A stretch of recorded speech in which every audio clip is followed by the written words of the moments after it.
Alright. Is it? Okay. I was gonna ask if you wanted me to be like commentator intro like me, or are you just like, alright, but.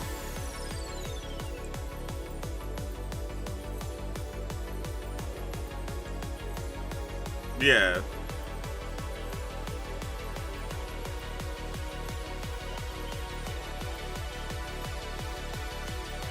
Okay, yeah. How's same for me technically. I need to know.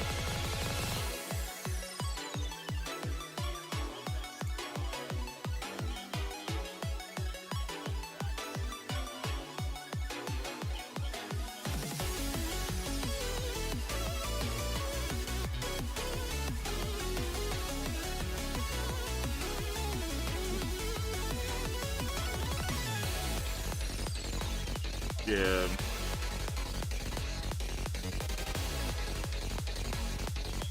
Here's an ordered list anyway.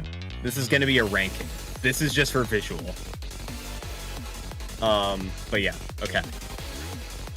1 second. No, you're good. I'm kind of going into the red, but chat said audio is fine, so I'm not going to worry about it. It's not like I'm going to be yelling all that much. Okay, 1 second. Because as much as I'd like to, I'm doing a. That feels like it's going. That shield's fine. All right. I can hear you both. Cool, neat. And then my audio doesn't change for you, so everything should be fine. Yeah. But yeah, so basically what we're gonna do is we're just gonna like talk about each of the tracks, like what we like, what we don't like, and then just gonna put them in a ranking as we go. Yeah, I didn't make this like a super like open VC thing just because I wanted to get something that could somewhat easily cut down to a video, and if there's too many people, then it's going to be way too long. But I also didn't want to... No, yes, I didn't want to just be doing it by myself.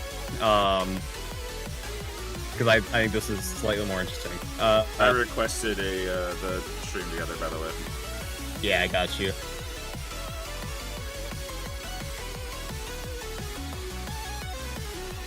Okay. But yeah. I'll also like read out chat while we're doing this, so okay. Like in between thoughts. All right, so yeah, so if audio's good, then I'm gonna turn music down for myself slightly. Hey. That's not for me, that's for thing. Okay. Yeah, I wish I could turn audio down for me a little slightly. Technically, I can, but then that requires me to fuck with mixing again. Yeah. All right. Ready to do intro? I don't do video intros, so. Okay. We're gonna. All right. Okay. Ready? Yep. So, Eggy. Yeah. Mario Kart. We play that game, right? Unfortunately, yes. Yeah, quite a bit, actually. So there's a new Mario Kart game coming out, and I still have not made, like, any videos on the one that we've been playing together on stream for, what, like 4 years-ish? Yeah. 4 years for me, yeah. It's been a bit. So, in the spirit of Mario Kart World coming out and Mario Kart 8 Deluxe going away, along with all of its amazing tracks, well, amazing and other tracks, I figured it would only be right to send it off by ranking all of the tracks that we've been playing all this time. I agree. That seems relatively fair and not like a shut up. Yeah, no, this is a totally natural intro that we're doing together because, yeah. Anyway, so what we're going to do is we're going to go through the list of all the tracks in the game, and we're going to just share our thoughts on them and then put them in a ranking. I have the tier list maker up.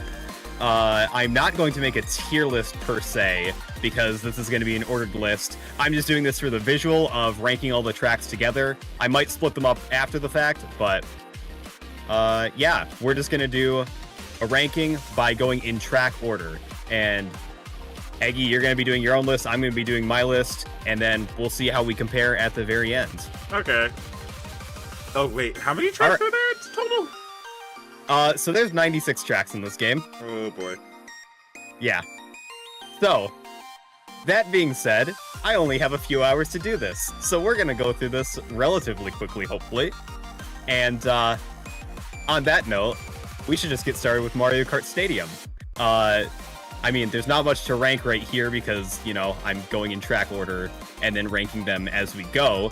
But I will say I'm going to expect Mario Kart Stadium is gonna end up low-ish on my list, only because there's nothing like that I dislike heavily about the track, but I am going to favor more complicated tracks with more interesting turns and whatnot. Mario Kart Stadium, decent beginner track, doesn't really have that much interesting going on. It's got like 4 turns, kind of bit of a straightaway section at points. Yeah, it's fine, but probably gonna end up lower. I would say that I'm kind of the same in the realm, but I like tracks that you can, I guess, I don't know about optimize with the with little that you have, because like Mario Kart Stadium, easy track, simple races like happen on that. But like when you optimize this map, you get like the little like time saves. It's kind of nice. Yeah, but yeah, that's understandable. I also really like I like the tilt glider section. I barely ever do it, but that's a cool thing to have. So yeah, totally get it. Okay. Also, we're not going one by one. We're just ranking them. So you're already like on other maps right now. No, I just put it up there, and I'm gonna put other tracks on the list as we go. Okay. But yeah, Mario Kart Stadium, simple. It's pretty good. I think for me, there's other tracks that are gonna be more complicated and also probably able to be optimized. So we'll see how it shakes up. But I know there's definitely tracks that are gonna be lower than it too. So I think it's a good mid. Yeah, it'll probably end up somewhere in the lower middle for me. But on that note, Water Park. I really think this track could be better. It's got like the big wheel that you go on. That's the anti-gravity section, and that's pretty cool. But other than that, there's not really a lot of this track, if that makes sense. Like, you go in, you take the turn, and then you dive into the water, then it's the wheel, and then it's just that slight underwater section at the very end that isn't really all that, like, crazy. And I'm not ranking these based on what I think the tracks should be like, but I do think that this is a little bit too simple for my liking. Again, nothing like egregiously wrong with it, but between this and Mario Kart Stadium, it's going to go down to how interesting I think the turns are, and I think Mario Kart Stadium is slightly more fun to play. Oh, I see. Ness, you didn't It sounds like you accept it. disagree. No, Ness, you didn't accept share chat. Oh, I did. Wait, I did, but then, like, hold on. What the heck? What happened to it? I One don't second. know.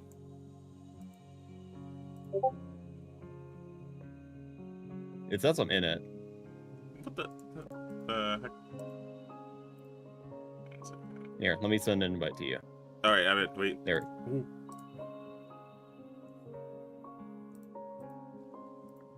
Okay, there we go. We're here. I fixed it. Alright, my fault. Alright, so we cut all that out. Alright. Eggy, Yeah. Water Park. Water Park, I don't... It's a big map that has a cool aesthetic, but nothing really interesting. Like, no crazy... Like, you can optimize this map, like I said, very simple. But there's nothing really, like, there's no off-road except for, like, the last bit. And even then, it's just, like, do you really want to take that? Let's cut. I'm pretty sure that's not, like, the best way to take that. And the only way to optimize it is use the air glider tech on the last turn where the glider is. And that's just not really too interesting. So I'm going to put it a little lower. I might put it in D tier, actively. Yeah.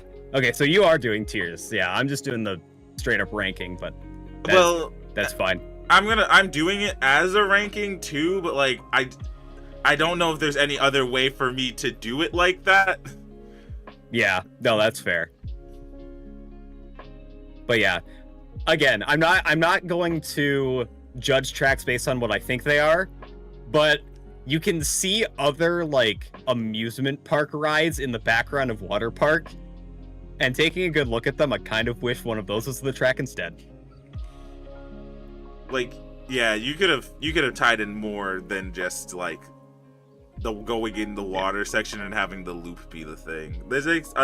It's really uninteresting for me. Yeah, I mean, you could have more in the way of like water slides too, but that's getting too into like what I think it could be. So we are going to move on to Sweet Sweet Canyon. Let's see, Sweet Sweet. I definitely like the section where it splits off into two. I think both ways that you go, those are like fun little sections.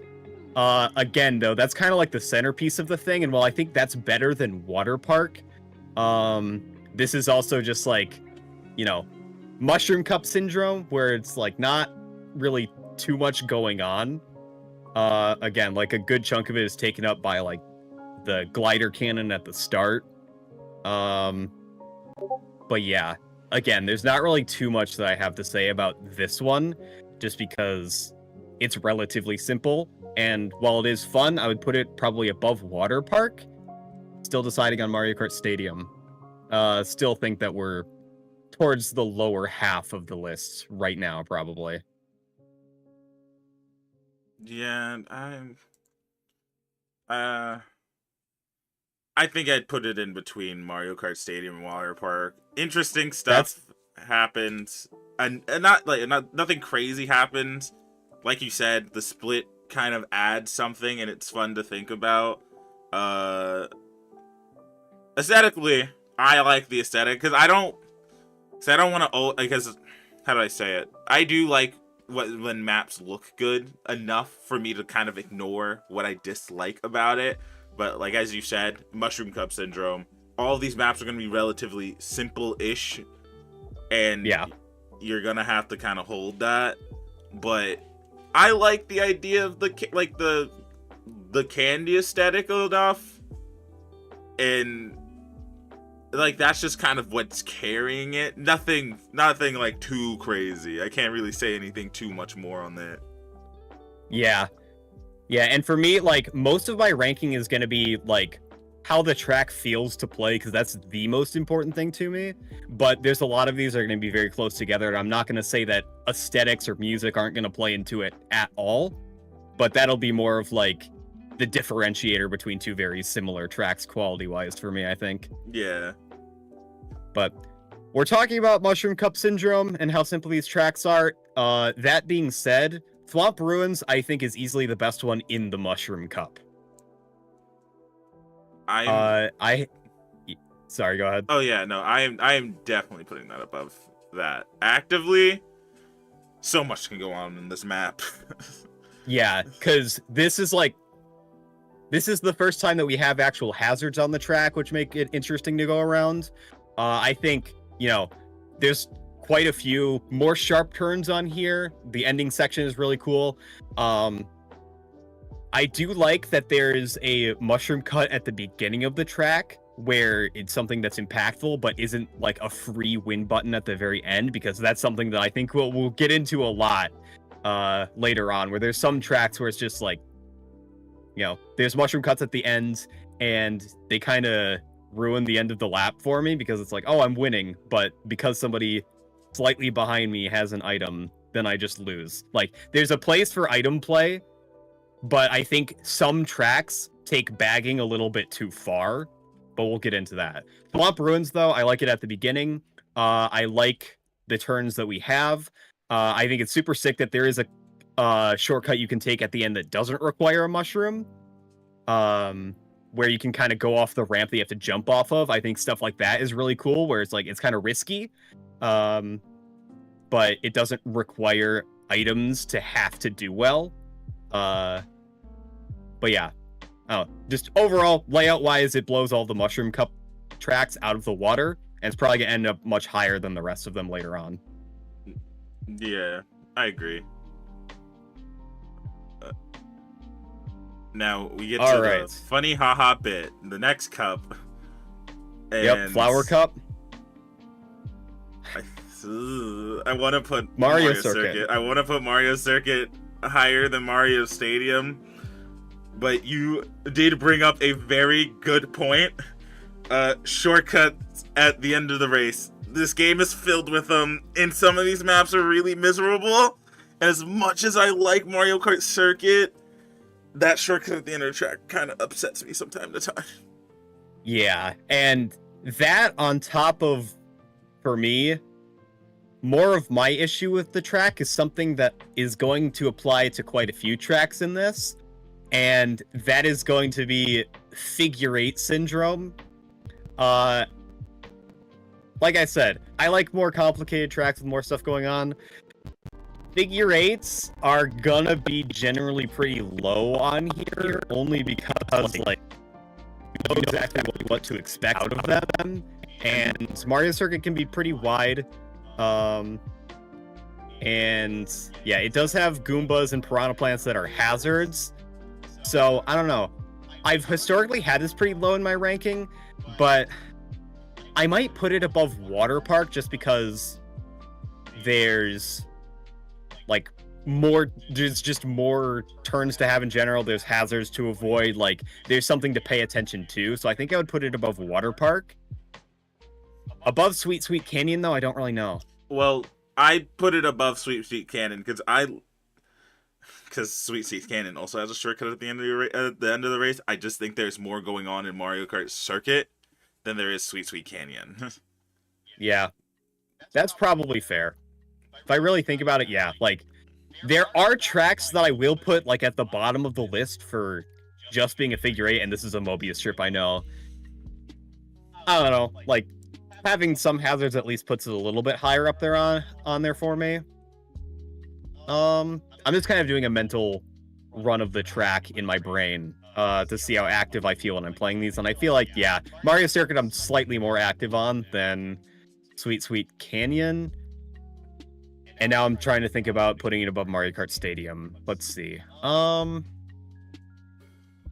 Technically, I'd even say that there's a shortcut at the end of the race for Mario Kart Stadium too, which because I have it in like B tier. I'm ranking them, so they're not like B tier. I'm just saying as like the visual for you, because I think it's like the borderline mid. Like that is an okay track, but there is a shortcut at the end of the race, but there's a skill tied to it to be able to do it without the mushroom, and that's where I'm like, okay. That's relatively fine. I could be fine with that, because if you outskill me, I hold up my hands and I go, you're better than me. If you get an item and you skip 10 places and I lose because of that, no. Yeah. But okay. Mario Kart Circuit I like figure eights. Technically, there's a lot you can optimize between your item usages. Figuring out where the Piranha Plant is going to be when it is active, and or if you're like on 200cc, you can be faster than the Piranha Plant. So like, there's a lot of interesting things that go on in this map. Yeah, honestly, I think I underestimated like the hazards in this. I think that does give it something more to do than Mario Kart Stadium, so I think you've convinced me to move it up. So big day for Mario Kart 8 Mario Circuit. I don't automatically put it near the bottom. All right. And also certain tracks, I am also going to be like, is it fun if it's good in 150? Yeah, but is it also fun in 200cc? I will also do that as like maybe a tiebreaker, or what I want to like if I think too many things are in the same ranking, because they're like Mario Circuit on 200cc is also really fun. Yeah. So I think because like Mario Kart Stadium isn't as fun with like the straights, like the hard straights that are there. Yeah, that's fair. I'm not sure if my ranking for 200cc would really be all that different. Like, I like the tracks that I like, and yeah, I'm not sure if 200cc will necessarily change the ranking. They'll probably just, move them all the same way for me, but that might be something that I come back to. Fair. Okay. So Toad Harbor, I think is probably going to be up here somewhere, at least for the ones that we have so far. I really like the grass cut that you can do at the beginning is really skillful. I like the fact that you can get double items at the very start with jumping off of the ramp that goes to the boat and then going off to the side back onto the main track. I think stuff like that is really, really cool.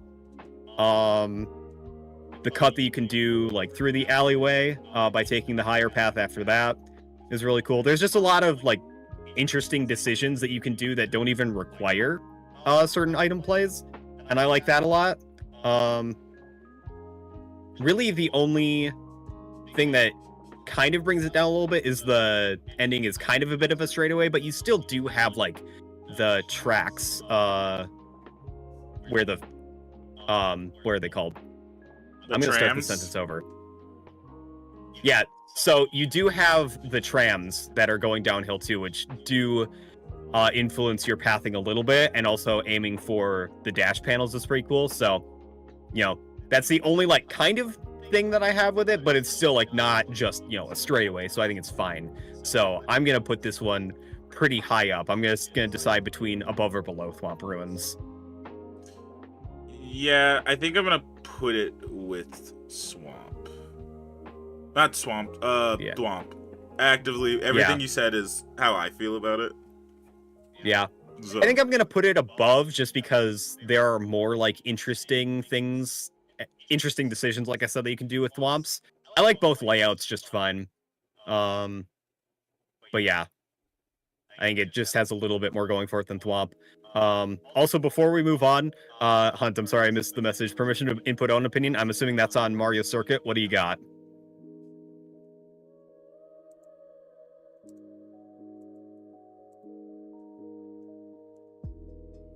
I'm just gonna cut it in. Oh, you're going with Toad Harbor? Okay. What you got for Toad Harbor?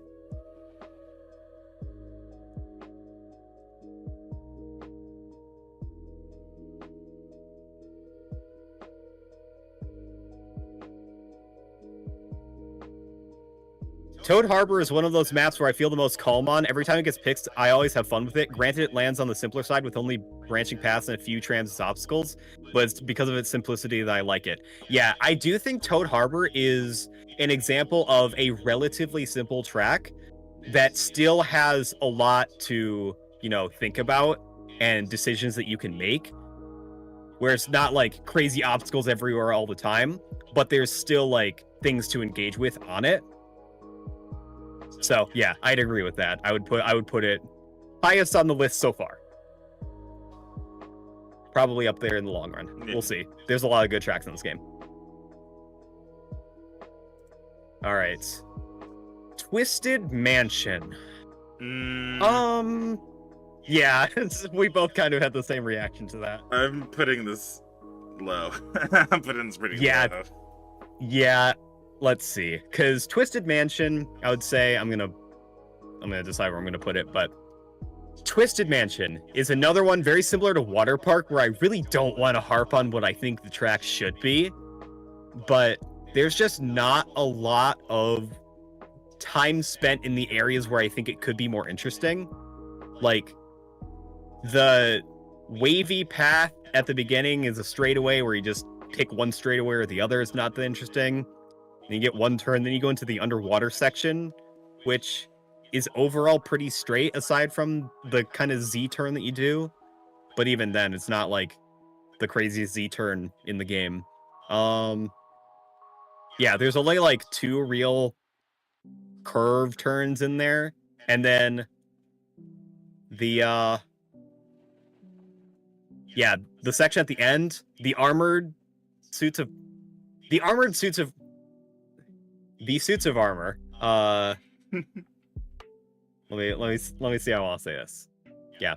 The suits of armor at the end that chop down with the axes are really easy to avoid, and at that point it's a relatively straight thing at the end. And then, you know, there's kind of that giant mushroom cup, or there's kind of that giant mushroom skip that you can do at the end that basically invalidates all of that. And yeah, all that together, like, there's not really a lot going on with this track. Is it less than Water Park? I'd say it is, to be honest. Actually, less than Water Park? No. But it's relatively close to being almost the same as Water Park, so I'll put it above it. Yeah. This might be one where the vibe tie breaks it for me. I don't know. They're in very similar boats for me, where it's just like, they're both tracks where there's not really that many interesting turns on them. There's a lack of hazards, and while this is not affecting their actual placement, there are things that I think they could have done that would have gotten them placed higher. I'll say that. But yeah. Okay. All right, Shy Guy Falls. I'm putting that all the way to the top. Yeah, this is definitely a better one. Like, I like the turns at the beginning. The waterfall is cool. Yeah, I like that you go up and down the waterfall, and you know, the dash panels and the fact that the second part is the downhill keeps it from going on too long. I think the mushroom cut that's towards the end is actually cool because, you know, you're jumping onto the ramp and, you know, then you actually have to... There's a little bit of thing where you have to hit it at the right angle, because if you're just going on the ramp straight on, then you're gonna just fly off at the end of the section that you land on. So you actually have to kind of drift into the ramp there. So I think it's a cooler instance of a mushroom cut relatively towards the end. I will say one thing that does hold it slightly back for me, and this probably isn't gonna bring it too far down, but I will say the waterfall going upwards can be kind of jank sometimes, where if you're hit with an item and you're not near dash panel, then I've had it where, you know, it kind of turns me, and then I kind of get stuck having to reorient myself going forward while the waterfall is pushing me back. It doesn't happen super often, but it is a jank thing that, you know, I do have to mention with this track, but it's still going to go pretty high. I like everything about this track. I like everything you said, but it's also on like a technical standpoint, going up the waterfall and then learning that if you hop, you save seconds if you hop up the waterfall and hit the boost panels. That stuff is interesting to me. Going down the waterfall naturally, you don't have to hop. You get the nice speed. The end turn, even without the shortcut, feels nice. Then going off the boost, like the ramps at the end are nice too, especially in 200cc when you find out actively you shouldn't hop on the second one because that leads you into a wall. You have to think about that. Is very nice.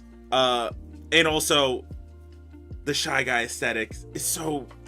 I'm biased. I love Shy Guy, but all you hear is their noise when you're you're driving by them and they're like working and or being hyped. But like, I just like that this world, that map feels so alive. I like it so much. Yeah. Okay. So it's definitely gonna be the top three that we've talked about so far for me. It's just a hard decision between some of the other ones. I'm gonna put it above Thwomps, and then Toad Harbor. I'm gonna slightly say that Toad Harbor, I still prefer that one a little bit, but I think they're both gonna be up there. Yeah. All right. I can agree. Yeah. Sunshine Airport. Nani? What? Where's that on the list? It's slightly out of order. I fixed the order on mine before we started, but yeah, I remember Sunshine Airport being a little bit in a weird spot. I found it. But... Okay, Sunshine Airport. Let's see. I think the beginning section, moving around the boxes and also the tires of the plane are pretty cool. I like that you can go into that one plane by hitting the ramp, or you can go down, and either way, like, there's walls or the tires that you have to deal with. I think the mushroom cut right before that ramp to the glider section, pretty cool, because again, you have to jump onto it, and it's not like a free win button at the end of the race. I do think that the aerial section probably could have had a little bit more going for it. It's just like one long turn and then a glider section. But then, at the end, I like that you jump through the boxes to get like that cut, and it doesn't require mushrooms. So it's just, sort of a timing thing where it's relatively consistent, but you also have to be paying attention to it. I think it's just the middle section of it that isn't the greatest. But I don't know. The turns and just like the implicit obstacles are still pretty good. I'd put it above Mario Kart Stadium for sure. We'll see how far up it goes beyond that.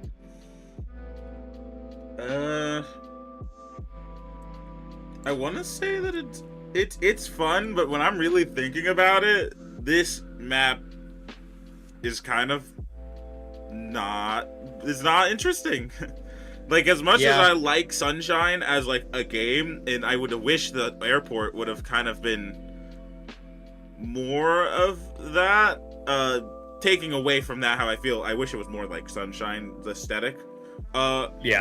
Even if there's obstacles, some of these, when I'm really thinking about it, the turns aren't sharp or anything. It's just like, there's a couple of few ones, but it really is just full of straightaways. So really, actively, I might have to put it around the same place of Mario Kart Stadium. It's not too crazy, but definitely is simple enough to not be bad, but like not enough for it to be good.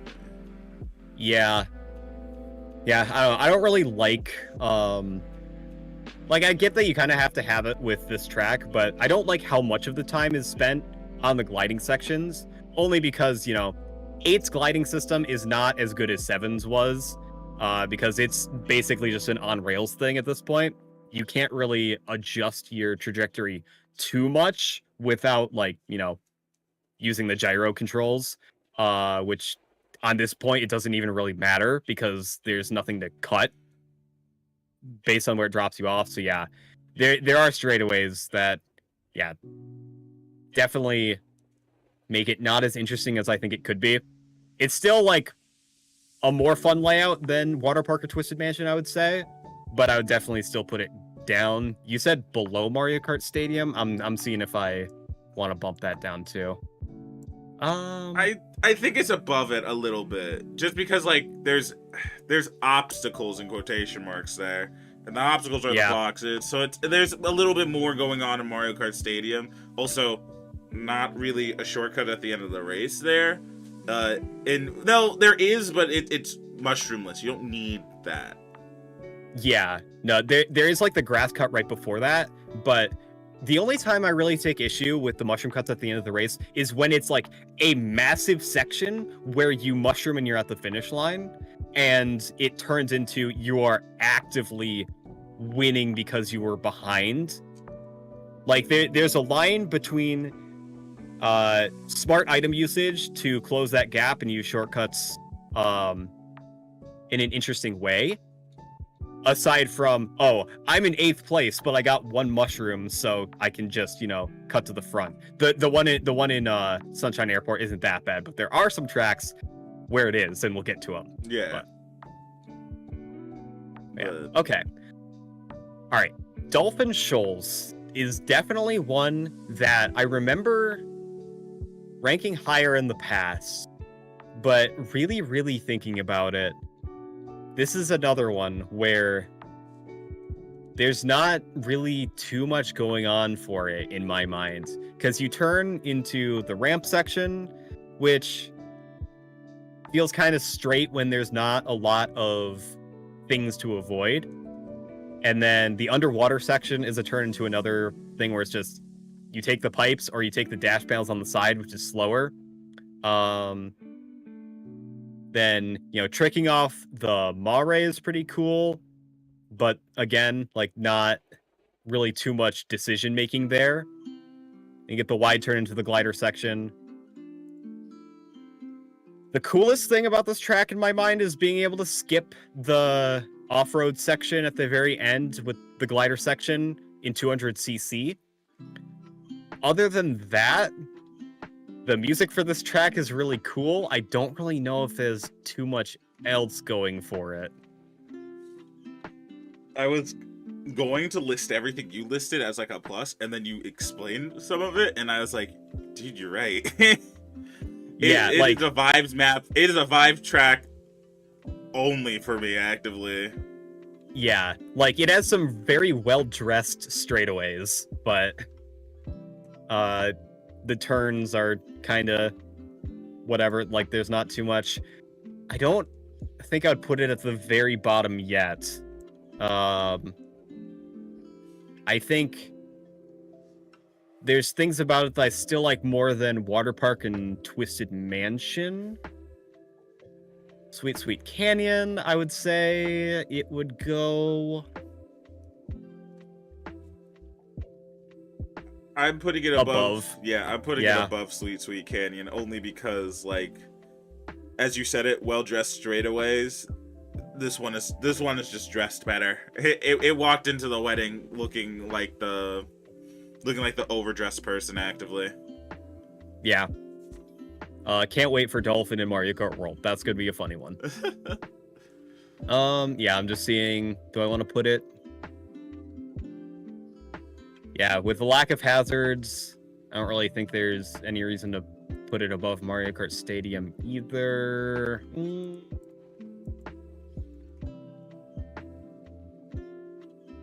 I don't know. Tricking out the eel makes it a little bit more active than some sections of Mario Kart Stadium. I'm gonna slightly put it above. Yeah, okay. We'll go with that. Electrodrome. Let's see. Okay. Definitely vibes win, but you sound like you want to go first. Okay. Alright. I'm so sorry, Hunt. As much as the music is a banger, and I like the track aesthetic, the track is low-key boring. The track is a lot of straight. There's a lot of straight with no real active, like, turning, except for, like, the end with the split path. But actively, there is not a lot going on in that track, driving-wise. And it's kind of miserable from time to time. Like to be on it. I like to listen to the music, but dang. Ugh. You're low-key boring and a lot of straight. Thanks. That's insane. I think a lot of the base game Mario Kart 8 tracks are pretty boring.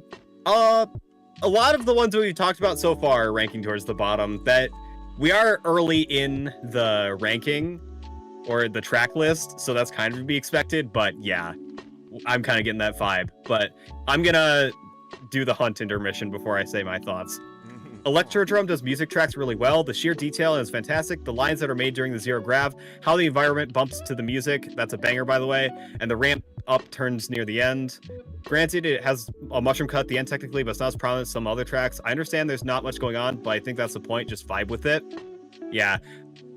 Again, I definitely really do like the vibes of the track. Hi, Hero. But really, the most important thing to me in this ranking is how the track feels to play from a gameplay standpoint. Like, if I rank these by aesthetics, I think everybody knows which ones would be towards the top for me. And Electrodrome, based on vibes, would also be towards the top. But the most important thing to me in these tracks is their layout. So while I agree with all of the good points that Hunt said about the aesthetics and the music and everything like that, unfortunately, for the purpose of this ranking, it's not going to do too much for it. So I'm going to probably put it above Water Park, above Twisted Mansion, above Sweet Sweet Canyon. I'm going to say above Mario Kart Stadium, just because I do like the split path section itself. And at least for the straightaway, like, it's not a true straightaway for a lot of the time, but still. Yeah, I think just barely above Mario Kart Stadium. It's a little bit better than that. But yeah, I really wish I could put this one higher, but again, that'd be getting into... There's layout things I think they could do with this track that would match how interesting the aesthetics are. But, All right, Mount Wario, but I don't want to. Oh, okay. Mount Wario. That joke aside. I think this is one of the more interesting maps. There's Yeah, a lot going for it. Yeah, I definitely agree. Like the cut in the beginning where you jump off the little ramp is interesting. I like going into the tunnel, which then leads into the dam part of it. And then the tree section, weaving in and out of the trees, also choosing having the choice of the specific routes and then the mushroom shortcut in the middle is really nice. I like that. I also have a secret love for tracks that are just one, like there's laps, but there's just like the one way. It's not like looping on itself. Yeah. And it's relatively interesting and engaging, like super engaging. Yeah, like there's a lot of good stuff going on, and one strength that the section tracks have is the ability to, have more ideas in them. Not all of them do too much with it. We'll get to the city tracks later, but Mount Wario is definitely one where, it has a lot of different obstacles based on what point in the race that you're at, which is really, really cool. The only thing I will say with Mount Wario is I feel like a lot of the interesting ideas are kind of front-loaded a little bit, because everything that you say up to the tree section, very, very good. I like it a lot. Once it gets into like the sort of section where it's just, the skiing part of it, where it's like you're going down the hill, you're kind of doing the S-curve. The S-curve's cool, but past that point, then you kind of just have the glider ramp towards the end, and then there's that one turn that isn't really too much. It's not like an egregious straightaway. It is probably the weakest part of the track for me. That being said, I still think that the stuff that has going on, and the fact that that part is not that bad, is enough to put it towards the top for me in general. It's just a matter of between these other ones up here. I put it, well, because Shy Guy Falls is like at the tippy top. I put it at, I think it's better than Thwomp Ruins and Toad Harbor. Yeah, I definitely think it's better than Thwomps, but I already have Toad Harbor above Shy Guy Falls slightly.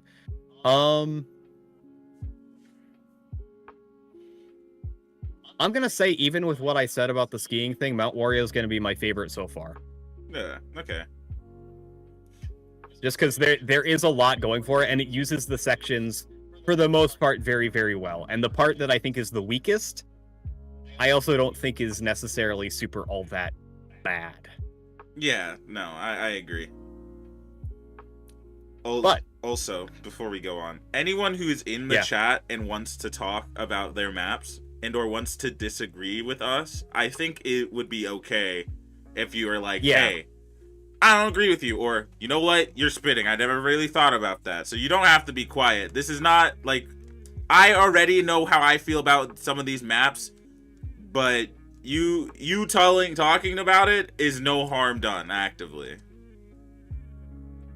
Yeah. We're just doing this as like a two-person thing, just so it's not like, one person's commentary the entire time, but also if there's too many people like in voice chat, then, I don't want this to take forever because we have to have like 10 people bouncing off of each other, but we are going to be reading chat and like putting chat opinions in the thing. So yeah, so if you have thoughts on tracks, we'll read them out too, but we're just doing this back and forth just so we get through this in a relatively reasonable amount of time. Yes. But yeah. All right. Cloud Top Cruise is really, really fun. I like it a lot. I'm already fixing to probably put it at the top. I'm going to put it there right now and see if I want to move it. But I really like the turns through this thing all throughout. Like the S-curve at the beginning, the way you can bounce off the little jump pad that's on the side before going onto the turn on the airship. The airship turns are really, really cool, especially the right side. Like, that's just a really tight turn that you have to do upon landing, but it feels really good to do. It does have the straightaway through the thundercloud section, but it does have the added engagement of having to pick which dash panel you're going on based on where the lightning is. So I think that kind of balances it out a little bit. So yeah, there's still like something to do in that section that's not just a straightaway. You have to pay attention to that. And then being able to cut through the leaves at the very end without a mushroom, like the mushroom helps, but again, having like a skilled cut that you can do without items is always a plus for me. And yeah, this is one of those tracks where I can unequivocally say is fun for me all the way through. So I think I would put this at the top for the time being. Yeah, I can't say too much about this one. I wrote that you haven't already said. Engaging all the way. Music good, aesthetic beautiful, and it's just fun. It's just fun to play. I like it a lot. Yeah. And speaking of music, again, I'm not going to make music a major part of the actual rankings, but it just so happens that the best track in the game so far has a Gusty Garden Galaxy segment in it, to which I ascend to another plane of existence when I hear it every single time. But that has nothing to do with it being at the top right now. Also, Hero saying Shy Guy Falls should be in 2 a.m. Denny's pancake tier. What I'm hearing is at the top, to which I agree. Okay. Also, do we want to get this out of the way before we get to the next track? Which one? Chat. Oh. I know he said both messages in your chat, but he said both of us, so we can try and sync this up. All right. Is that the man? The myth? The legend? Glock The Door! Oh, we held it. I did. We'll see how that turns out. I hope it turned out well. Nuts Yeah. Get Out again. That's fair. I didn't try to scream, so it didn't peak my mic that time. Yeah, that might have been Discord too. We'll see. Whatever. Anyway, now that we've got the Glock intermission out of the way, Bone Dry Dunes. That's going I'm low. gonna let you go first. That's going Yeah. so low. It might be I know I'm not ranking things, but or I'm trying to use the tier as like the thing, but as at the bottom. Oh my god, this map is kind of boring. Map is boring, uninteresting. Even though it has curves, the curve is in like the middle, and then at the end, and I feel like they're way too spaced out. Certain decisions make no sense, like having the path to go down the left and the right way. Actively choosing the right way is always going to be the better option. I feel like it's set there for people who don't want to take that drift, but actively, it's not good. It's not good. At least I don't think so. This is gonna be one where I'm gonna disagree pretty hard. It's definitely not going towards the top, but I have warmed up to Bone Dry Dunes quite a bit over the years, because this used to be pretty low for me too. But I will say, those turns are really, really fun. I especially like how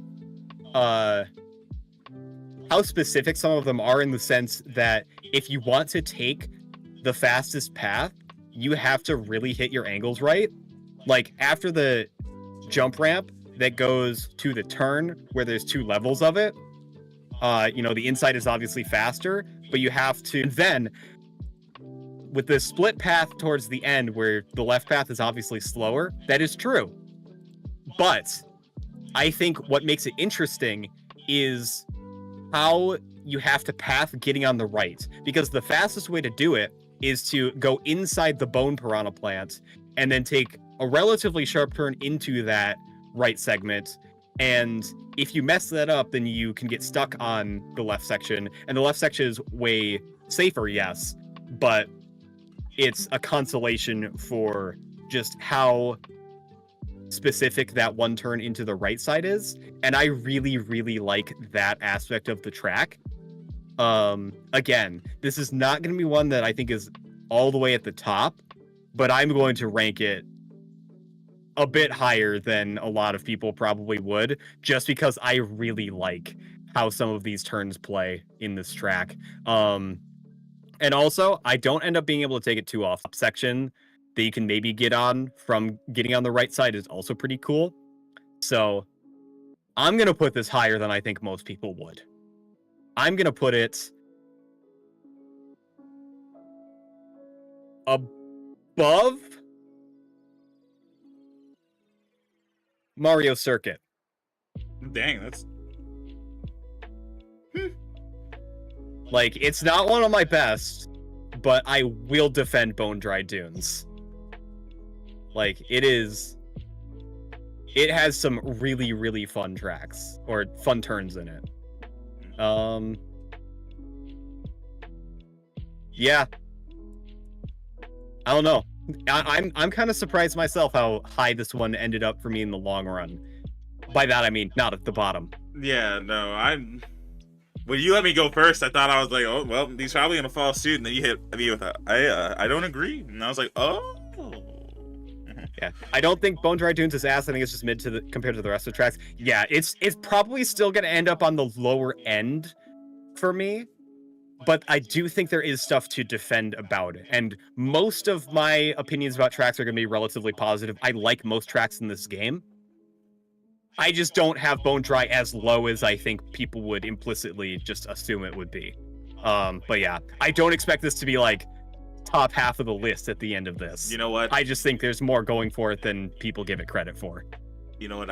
I'll bump it up a little higher. Actually, when you really think about it, you're right. Let's go. I'll bump it up a higher for me than Dolphin Shoals and Sweet Sweet Canyon. Okay, that's fair. Actually, no. I'm surprised I even got you to bump it up at all. Oh.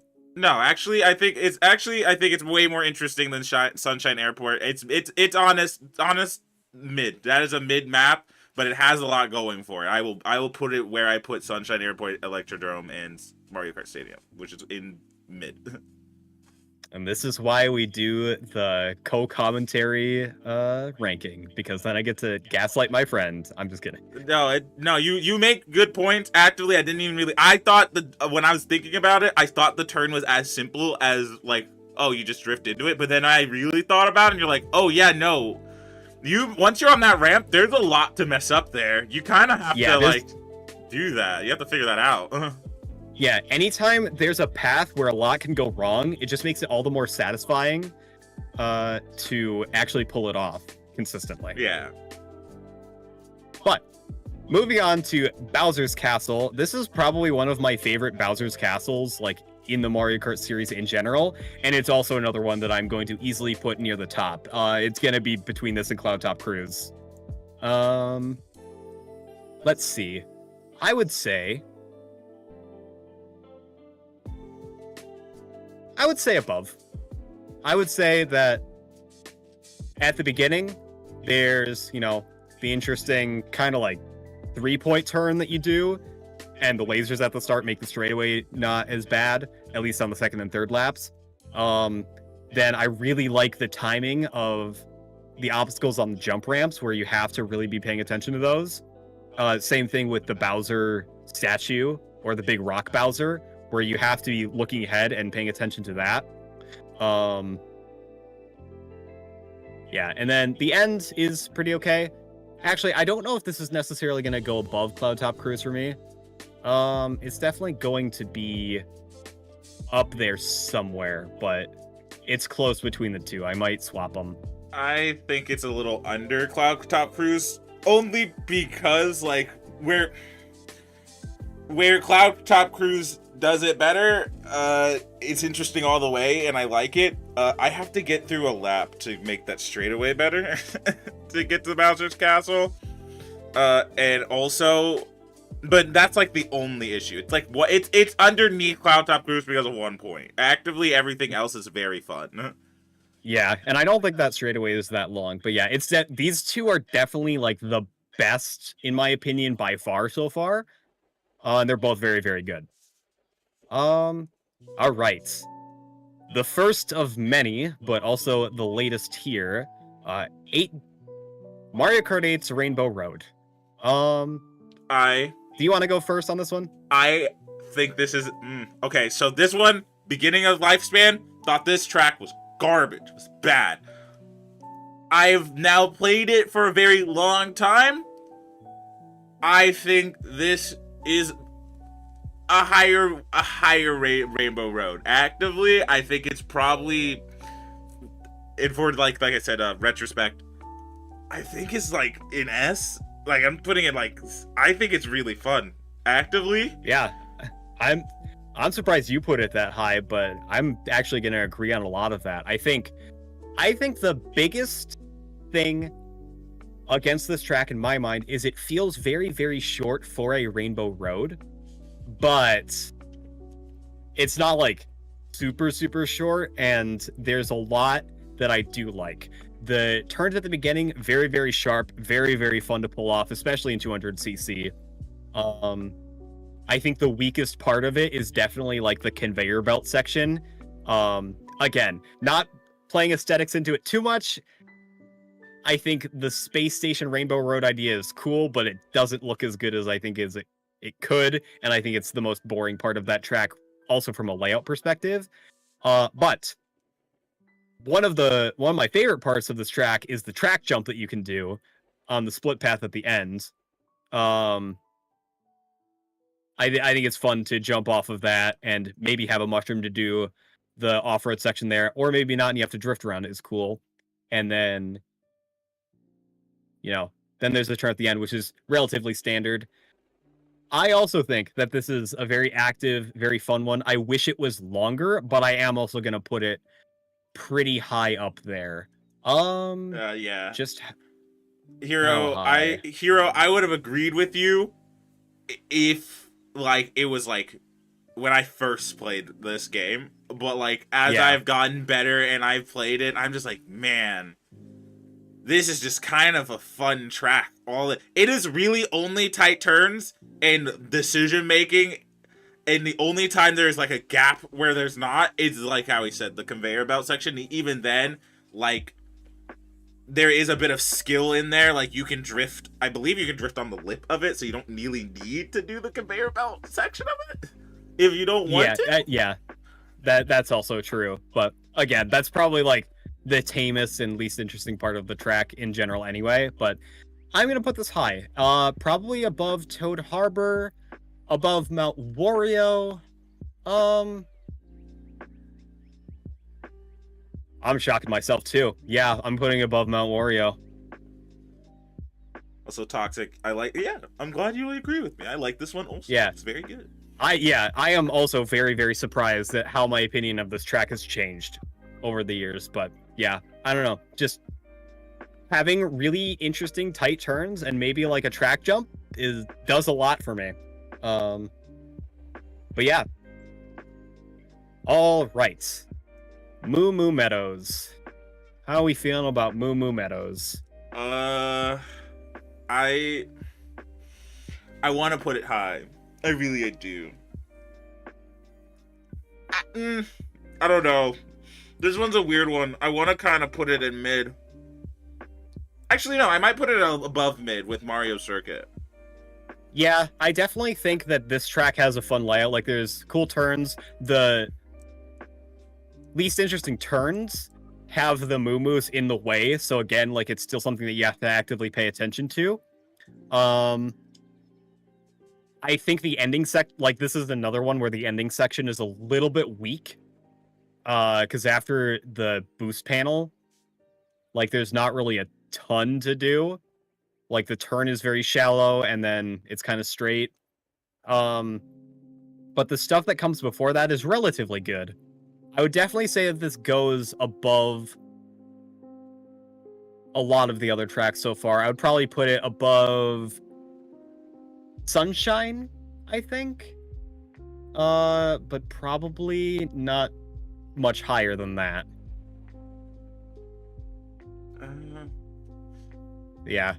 Yeah, actively, It's just like it could be interesting, but like I believe it's not the first track in that cup, right?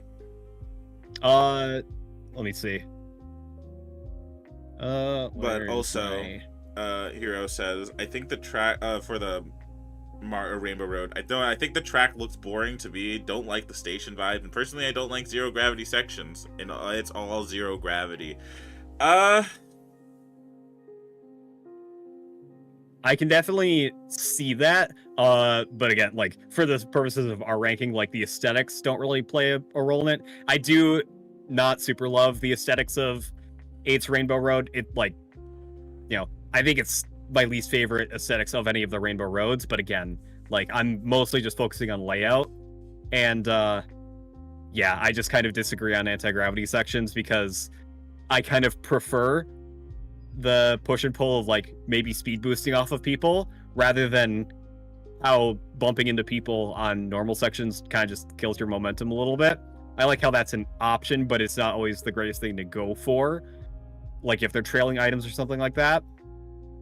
I don't know. I've always personally liked anti-gravity just because, like, there's the opportunity for a little bit more flow, but if you don't do it, then you're not, like, missing out on a ton. But yeah, that's more of, yeah, like, I can see how difference in stance on the game mechanic can affect your enjoyment of that track specifically.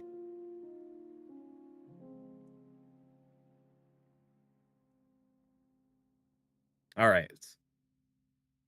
So yeah, Moo Moo Meadows we put kind of in the middle so far, I think. Yeah. All right.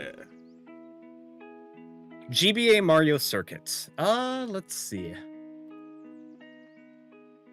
I feel like Mario Kart Stadium is a really direct comparison for this one for me, just because, like, you know, the U-turn on the anti-gravity section, like, the idea of the track feels very similar to me. So this is more of a question of, do I want to put this above Mario Kart Stadium or below? And I think this has more going for it in terms of turns and, like, the oil slicks just a little bit, to where I would put this higher than Mario Kart Stadium, to be sure.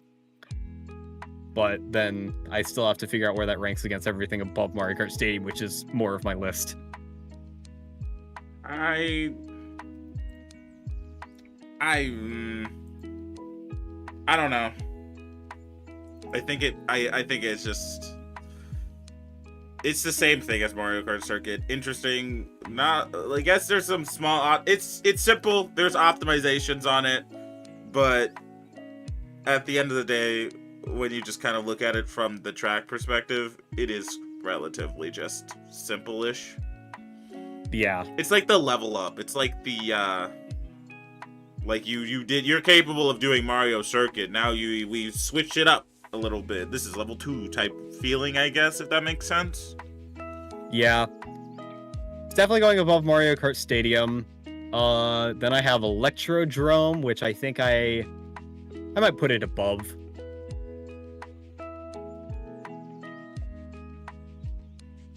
But yeah. With zero gravity, you have less control over where you go if others bump into you. I have so many moments where I go take a corner on an anti-grav section, I get pushed and boosted off the track. See, I don't feel like I get that as much as I would expect to, honestly.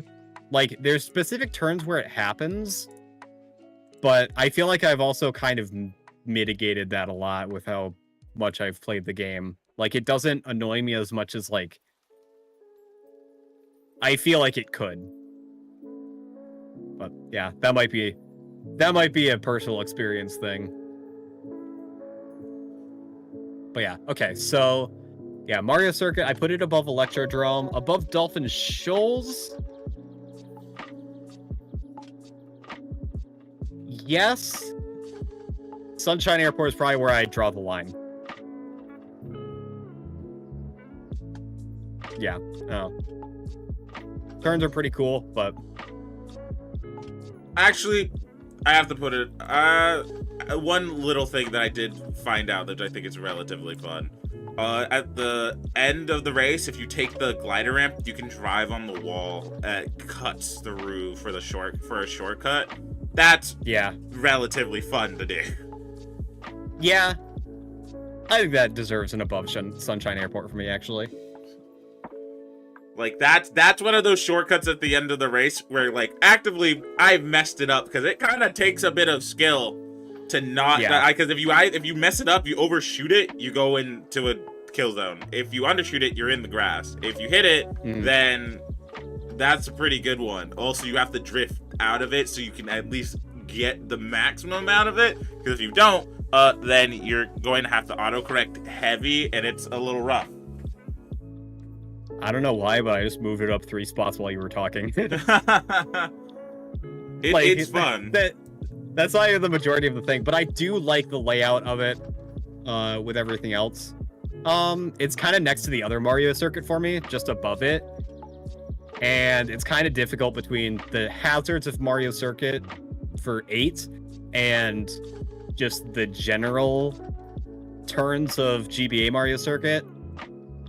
Now, I'll still put 8's Mario Circuit above it, I think. Yeah. No, they'll be next to each other. Well, we'll see. I'll probably reorder this at the end anyway. All right. Dio's Cheap Cheap Beach, I think, is a little boring, honestly. A little? Little boring. I think it's just boring. I don't think it has to have a little in front of it. Yeah, I don't know. Maybe that was me being nice to it, but yeah, because you got the boardwalk, which looks like it should be more interesting turns than it is. And then glider section, somewhat shallow turn. And then the problem, I think, with this track is adapting it into 8, which has underwater driving. For this track specifically, that makes so much of the optimal path a straightaway through the water. And they try and get that with the mushroom cut in there, but still, like, even without the mushroom cut, I ignore the actual path of the track and just drive straight through it because it's faster, which makes a lot of this track a straightaway. Yeah. So it's definitely going very, very low for me. I don't think it's above Dolphin Shoals for me. Definitely not. Above Sweet Sweet Canyon, maybe. I don't think above Sweet Sweet Canyon, just because... No. I don't know. There's just so much of this track that's relatively straight. I would probably put it above Twisted Mansion. And I feel like, you know, the sidesteppers being there kind of a thing, and then there's like more of a turn at the end, but still, like, it's still not that great. Yeah. I don't know, like, I feel like the section in the middle is so weird to have. The above water section is so pointless in driving through the water. It's always the better option. Yeah, that's the thing. Exactly. Like, split paths are a hit or miss sort of thing, because I think what makes a good split path is there an interesting decision to be made taking one or the other, even if that's like avoiding items from people. Is it better to take the slower path to farm coins, or, you know, get items and not have to worry about other people's items for at least a little while? But this is a decision where it's like, do you want to go above the water and have to take a superfluous turn? Or do you go under the water and take a straight shot that makes the turn superfluous? Like, I think that decision actively takes away from the decision of the track, because the more interesting decision is always the most boring one. So yeah. Like, with, you know, Rainbow Road for 8, or let's see, what's another one that we have that already has a split path? Even Electrodrome, like, even then, like, the paths you can take are in their own right a little bit more interesting, and there's an argument to be made, at least on the basis of splitting yourself off and dodging items. But you can't even do that with this on Cheap Cheap Beach, because it's not a true split path. It's just cutting past the actual interesting turn. Yeah. So, definitely going low. Speaking of going low... Okay, alright. Okay. Hello, Figure 8. Okay, hear me out, though, right? Toad's Turnpike, actively Figure 8, but I think bobbing and weaving within the cars is relatively fun. I don't think it can be that low. It's definitely not going to go bottom for me, because the traffic is a good hazard to have. But I don't really feel like I'm bobbing and weaving all of that much. Like, I have the inner path that's good, and then I cut through the straightaway, and then I'm taking the inner path for the rest of the time. Worst case scenario, I feel like it's too tight to take the turn towards the end, and I go between the sets of cars. But it's just kind of a decision of how tight I want to take the figure eight. And the traffic doesn't really impact my path all that much. Like, it does a little bit, and it's definitely not going to go at the bottom of my list, because there's worse figure eights, to be sure, but I don't know, like... See, I think how I feel about it is that, like, you're right. If you want to drive it, like, optimally, I guess, I don't want to say, like, yeah, optimally, then yeah, you do the inner paths, then you cut through it. But things like taking the glider truck over the bridge is interesting. Cutting in, like, if you have to get coins, having to weave it, like, out or to the outer lane to get to those sections where the coins are when you need them is interesting.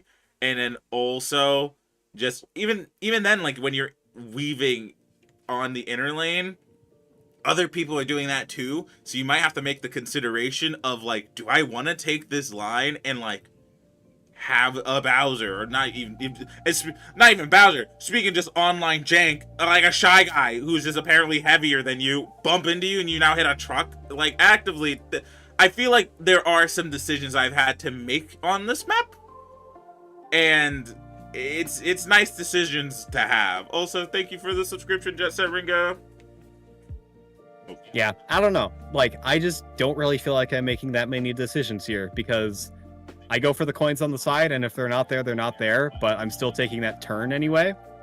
And then I think what it comes down to is it's just slightly too wide, where I feel like the traffic is just a little bit too easy to avoid for it being, like, the main thing that this track has going for it. I put it above Cheap Cheap Beach because those turns are at least more interesting than Cheap Cheap Beach has. But I have it still below, like, Sweet Canyon. Maybe not. I'll maybe put it above Sweet. I will say it is relatively high on my list. I put it in A.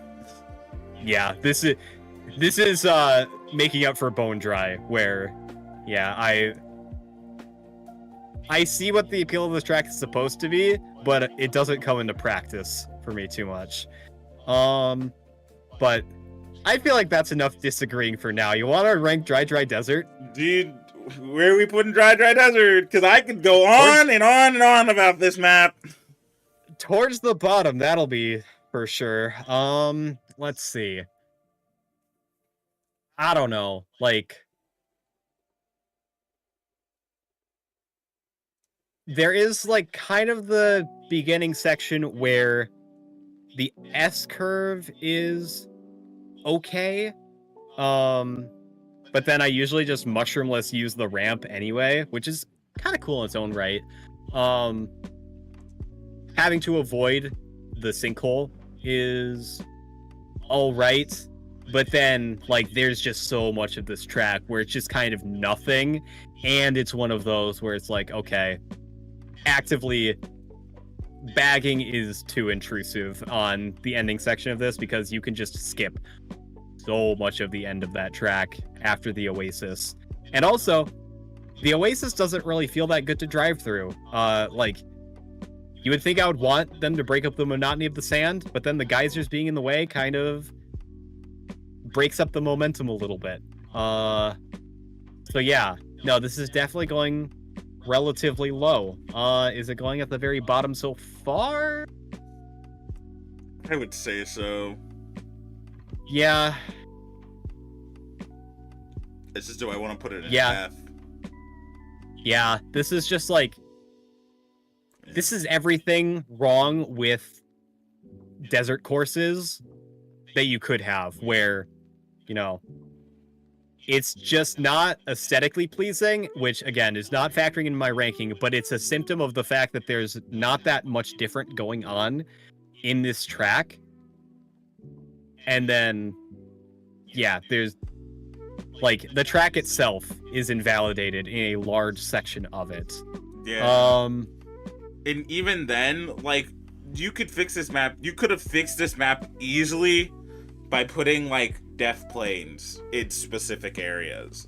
Like, actively, some of this, you get a golden mushroom and a star, you are skipping like at least 25% of the map. Easy. Yeah. Oh, I'm like trying to see if I want to put it above anything so far, because next up is Water Park. Just because, like, you know, the S-curve at the beginning is like the highlight of the track, but it falls off really fast after that, and I just don't think that's enough to bring it up at all. No. All right. I thought the stream said doing ranked Mario Kart. Instead, I got a whole podcast that, yeah. My fault. Did Yeah, I that's title fair. that incorrectly? If you see rank in the title, that might be it. But okay, Donut Plains 3. I have some things about this track that I go back and forth on them being positives or negatives. Like, it's you know, because okay, I guess I should explain. The turns in this track are pretty good. Like, I like the really tight turns, like right after the water section, when you're coming out of the water. I like that you have the option to skip the item boxes to take the optimal line, which is jumping over like the edge of the track from the water section. I think that's really cool. This is another one where I think it kind of falls off a little at the end, because there's just that like one kind of turn is relatively tight. It's okay. But then the straightaway. I also just think being able to skip that one item box section, it's an interesting thing, but also this track lacks opportunities to get items in general. Like, it feels like there should be a third set of item boxes on this track, and there just isn't, and it feels weird, because then it feels like there's, you know, a relative lack of item activity at certain points in the track, to the point where it feels like, you know, because I don't want like just absolute item chaos where you can't even like get a handle on what's going on, but I just feel like there's still, you know, not too much going on at the very end of this track. So I don't know. I like the fact that you can choose to skip one of the item boxes, but also what comes after that interesting decision isn't really the most interesting. It's still gonna go probably somewhere in the middle, but I don't know. What do you think? As a person that I think last stream, just to prove people wrong, drove this track without using items and avoiding the item blocks. Actually, all of them. I did not get one. This is a nice line track. Like, you drive this and you like to optimize, and it's very nice. Where I agree with the cut, where like, oh, you can choose to get items or you can choose to take the optimal route. I think that's always really fun. Yeah. I do think though, like in the beginning, actually no, because it plays on items. So like if you have a mushroom in the beginning, you can go into the water and take like a super like nice cut, and then like try to drift into the water again and try to get like the more optimal route and everything. And that's just kind of nice, but I don't think it's nice enough, I guess. Yeah. So I don't want. Despite what we're saying, yeah, go ahead. Sorry, I just don't. I'm trying not to have like item play really change, like drastically change how I feel about the map. But this one, like out of most maps, it's kind of It's nice to do, but like, is it a nice enough? Is what I'm trying to get to the point. Yeah, and I haven't really been factoring in item play only because, for the most part, it doesn't affect my opinion of a lot of these tracks, exception being Dry Desert. Like, you know, the item play is sabotaged by the fact that bagging is just so prominent, and I don't generally like that in Mario Kart 8 Deluxe. Like, I think, again, when bagging is just, I'm trying to be in the back just so I can press the ZL button and win, that's when I think it goes too far. But yeah, I think item play definitely does factor into this one a lot more just because of that decision making. And despite my reservations about it, I did end up ranking this relatively high compared to what we have. Like, it's in the upper half. I ranked it above the Mario circuits. Yeah. I think Which- it's a relatively interesting map, even with like not too many item sets, and it's still fun to drive all around. It's still good Yeah. to drive around. Yeah, and I put it below Bone Dry Dunes, which isn't much of a frame of reference for you because I have that way higher, but it's still like, you know, I like the turns and it's an interesting decision. And I don't know, like the item thing is kind of weird, but again, this is where I say I struggle to say that's an unequivocally negative part of the track in my eyes. So I would more often put it higher. I can agree. All right. So Royal Raceway. I think the beginning is good, and then I think the ending is good. Where I think I falter is in the middle. Yeah. I think there's a lot of straightaways on this track. Like, the straightaway at the beginning is relatively long. Then you have the nice S-curve, which is kind of cool. But then, like, the glider section, the ramp leading up to that is very, very long. It's just dash panels, like, for the sake of it. Then, like, the S-curve at the end is okay. It's a decently fun track, but it's not one that I have, like, a super ton that stands out about it to me. I don't know. I don't know. I'm trying to, like, looking at it without playing it. I think playing it is fun, but when I'm looking at it, I'm really thinking about it. Yeah, no, it's kind of, because like you said, the S drift, and then that leads into that really tight U-turn, and then after that, that's just kind of straightaway central until you get to the end where it's another S curve. But then leads it's not bad, but I have to think it's not mid. It's definitely not mid, but I don't think it might be better than Mario Circuits. I don't think it's better than Donut Lane. That's kind of where I was looking. I was looking above Mario Circuits just because I think the turns that there are more interesting than the Mario Circuit ones. Yeah. Oh, yeah, it's probably going to end up somewhere middle of the pack for me, but it's higher based on what we have now. But okay. 3DS DK Jungle. This is one that I personally really, really like. I like the turns through the tight jungle section at the beginning. You can trick off the roots there on the split path. The bounce pad. Bounce pads can always be a little bit jank, but really it's mostly when you're approaching them from a weird angle or get hit by an item, which I don't necessarily think is always the track's fault. I like avoiding the tikis on that turn right there. I like that you can do the glider ramp after that section mushroomless, and it's a relatively tight turn. I like the U-turn in the Banana Temple. I think the only real thing with this is just I don't really think the glider section has really too much to do here. But then, like, at the end, I like how you can choose to take the tight turn and do the gap. That's always a fun one to pull off. Overall, there's a lot of interesting turns on this track that I really, really like. I agree. I don't think there's any. Yeah, you said everything I needed to say. It's just one of those tracks where, like, something is always happening. Kind of just nice to do. Yeah. I do think the glider path, they could have fixed this very easily. They should have just made it a bottomless pit. There should be a death plane down there or something. Yeah.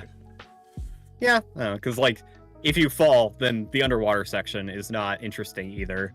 But yeah, I'm putting it, like, in my top 5 so far. I put it above Mount Wario. I put it below Rainbow Road from 8. But let's see, I'm looking at that in, like, Cloud Topped Cruise sort of area. No, I think I like DK Jungle better than 8 Rainbow Road. Really? It's close. I don't know. I'm kind of going back and forth. I guess it really does come down to the fact that that glider section is there. It's just not as interesting. It's really long. I guess that can be the tiebreaker. I'll put Rainbow Road above it. Hi, Maybelline. Hey, Maybelline. All right. DS Wario Stadium. I have a love-hate relationship with this map. Explain. I think the beginning part's really cool. I like the aesthetic. I think it's interesting with the end turn with the zero gravity bit, and then like you have the section where you do the hops into the water. Mm-hmm. But I think actively, it's like it gives me fun things, but I just don't think they're fun to do on this map. Yeah, yeah, this was a tough one for me to rank too, because there's a lot of like straightaways in disguise here, or almost straightaways, where it's like the boost panels aren't really that engaging to have to like keep up with because they're not spaced super far out apart, and then just the mud section is kind of, you know. The mud section is not super satisfying to go through. But yeah, I do like the zero gravity turn. I like some of the turns on this track, but ultimately, I think I would put this above Royal Raceway, but not above Donut Plains. Yeah. Yeah. I can agree with that. Like I said, it's not bad. It's just, like I said, you can't like, if there's the S curve in the beginning was way more tight, maybe, and then at the end it's just like you do have the tight turn on the grate and like I said, zero gravity, but when you land, then you go into a turn that goes into a straightaway that goes into a relatively easy-ish turn into the the last glider section, which is just a straightaway anyway, and it's like, eh. Yeah. Despite my tone, I think it's going to end up kind of up there, but because again, I do like a lot of these tracks in this game, but there's just not a lot like standing out compared to some of the other ones that I have on here. But yeah, I'm checking like the Toad Harbor, Shy Guy Falls, Swamp Ruins thing just to see if there's any that I think it should be above, because these guys have kind of been hanging out here. I'm going to leave that for now. All right. Man, so I remember the days when everybody was really hoping that we would get any GameCube tracks in the Booster Course Pass, and I was feeling that mostly just because the GameCube tracks that were in Base 8 Deluxe, they did not start with really the best options, because Sherbert Land is next. As a double dash lover, enjoyer, whatever word, I love Double Dash. Ask anyone. Sherbert Land is one of the worst picks that you could have picked from that game. Yeah, I wish they had given you better ones out the gate. Because, like, I don't know. The track is just super wide, which makes all of the turns feel super shallow. And there's just so many parts of this where you're just kind of driving straight across ice. And it's just not that interesting. Yeah, it's... And even with, like, the split path stuff, too, it's not even optimal or fun to do anyway, because it just leads into another weird straightaway. Yeah, like, you have the option between, like, a straightaway underwater or a straightaway above the water, and it's just, like, neither path is all that interesting. One of them is clearly faster than the others. Like, I feel like this is going next to Dry Dry Desert. Just above or below is the question, because honestly, like, I might say that the turns that there are in Dry Dry Desert are more interesting than Sherbert Land, even though I don't like Dry Dry Desert. God, you're right. You're right. Because at least there are turns where you're restricted to go somewhere rather than just ice. Yeah. Yeah, dang, that's crazy. I didn't even really think about it. Yeah, no, it's not not interesting. It's not fun. Like, man, pre-DLC, like, GameCube just did not get good tracks. And there's like, good tracks. This is what we had for this is what we had for base game 8 was Dry Desert and Sherbert Lands. I can't believe wacky. Him. Can't believe him. Wacky. On a much lighter note, Music Park. This is a good one. I really like this one a lot. You know, there's really nice turn into the piano at the beginning. There's just a little bit of the straightaway with the piranha plants, but I like how you can do the ramp after that mushroom list to get a better turn onto the xylophones. The xylophones are really fun to S-curve on. I like how you actually have to aim the glider a little bit against the notes because you're gliding basically into the first note and you don't want to necessarily miss the items. So you have to, you know, take that pretty well and then avoid the second one. I really, really love the tambourine jump at the end that you can do shroomless because that's just such a fun angle to hit. This is definitely going up there for me. I think it's gonna go. I think it's the top. I think it's tippy top for me. It's really tough between Bowser's Castle, Cloud Top Cruise, and this one for me. Music. I think I'm gonna put it above Cloud Top Cruise. Bowser's Castle. No, the ending of Music Park is more fun than Bowser's Castle, I would say. Yeah. Cause they both have a glider ramp towards the end, but what comes after that is more interesting in Music Park, and that's the difference. Yeah, I can agree with that. Like I said, this is my tippy top. Everything you said, again, I feel like that's what happens. Like, you say everything I want to say, and I'm like, oh, well, there we go.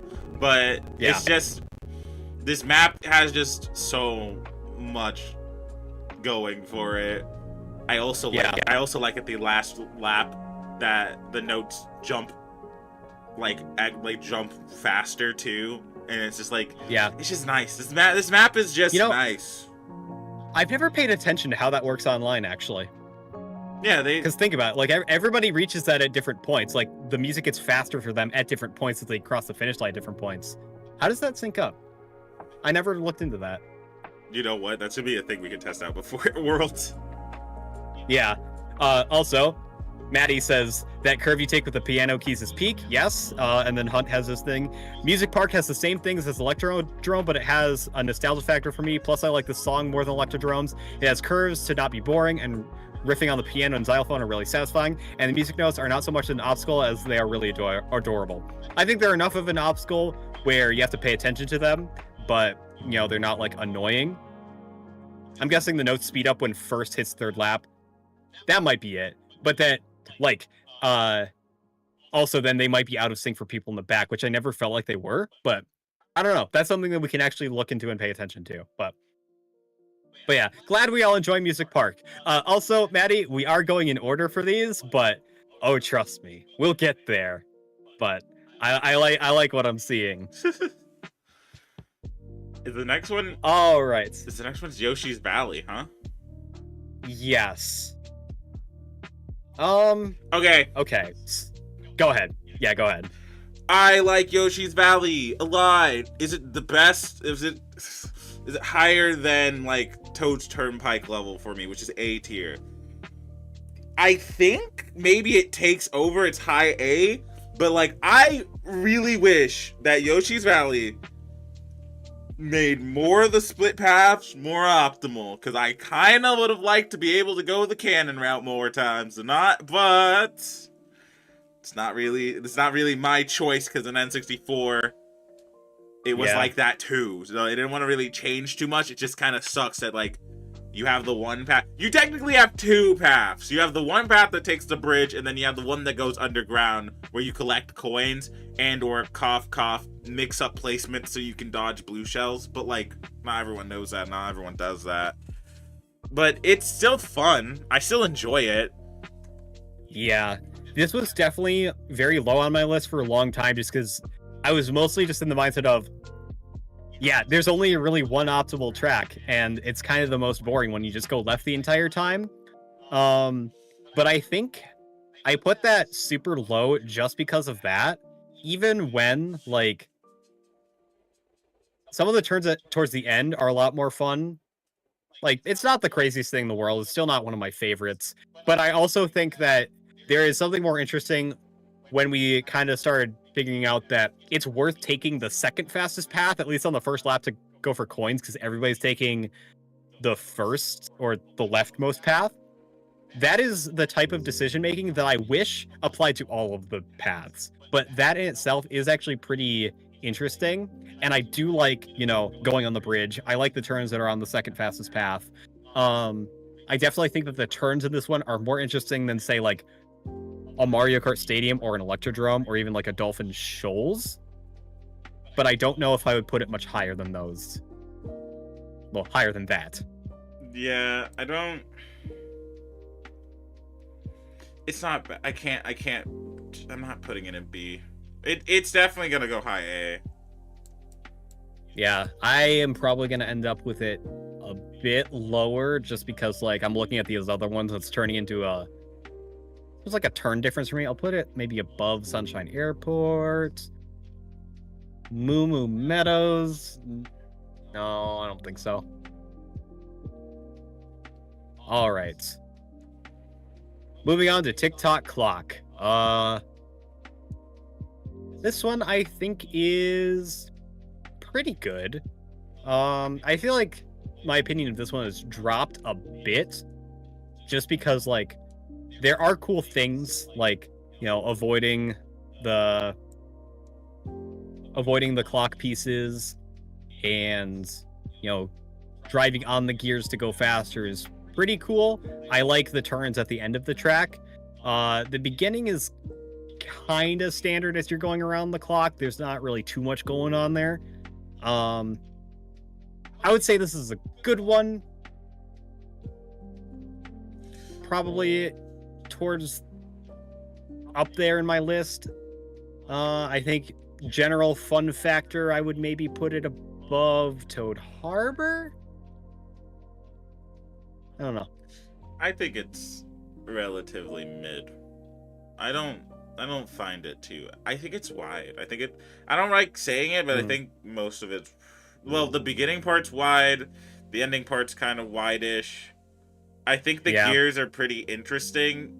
I like that because you make the choice of gliding and collecting coins at top or going on the gear and taking the faster path. But also just dodging the swinging, like, clock isn't, like, too...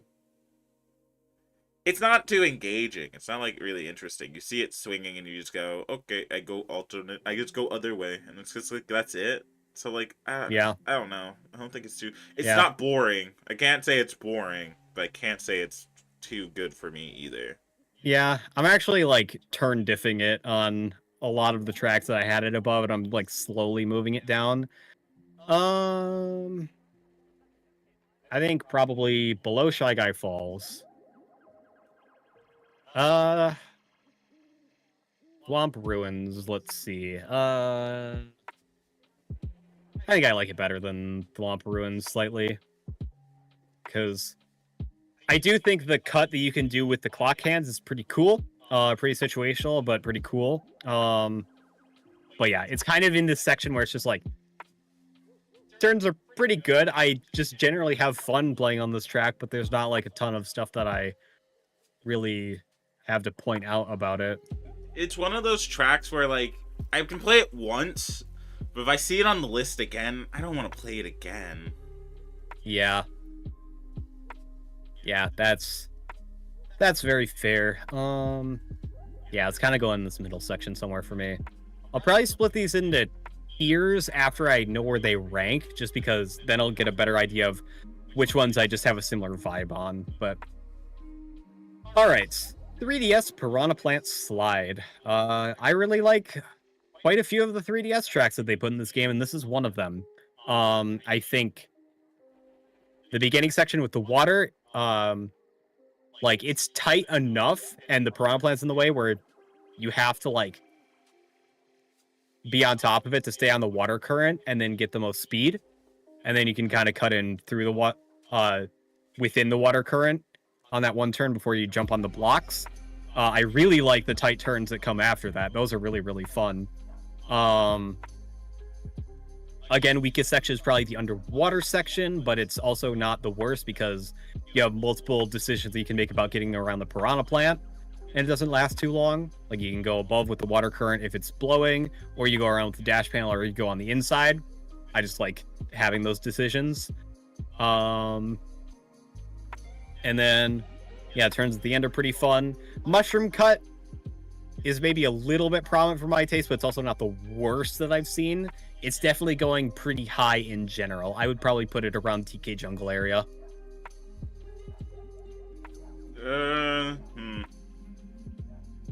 Yeah, this map does do the options better. I think it's better. I like having options when I do my racing, and it's not bad. I like it. I do fuck with the glider section though. Aesthetically, looking at that one though, it looks cool. I think it looks cool. At the end, like there's not a lot of glider sections that make it like aesthetically pleasing. Right. And even with the last turn at the end, it's still a nice little S, and then you have the mushroom cut, which, like, you know, sucks from time to time, but like it's still fun. If you yeah, it doesn't really bring it too far down for me. No, I think it's relatively high. I like it. Yeah, I put it like next to DK Jungle, like between DK Jungle and Mount Wario. Yeah, same here. Okay. Grumble Volcano, another one that I think is really cool. I think the turns are consistently fun.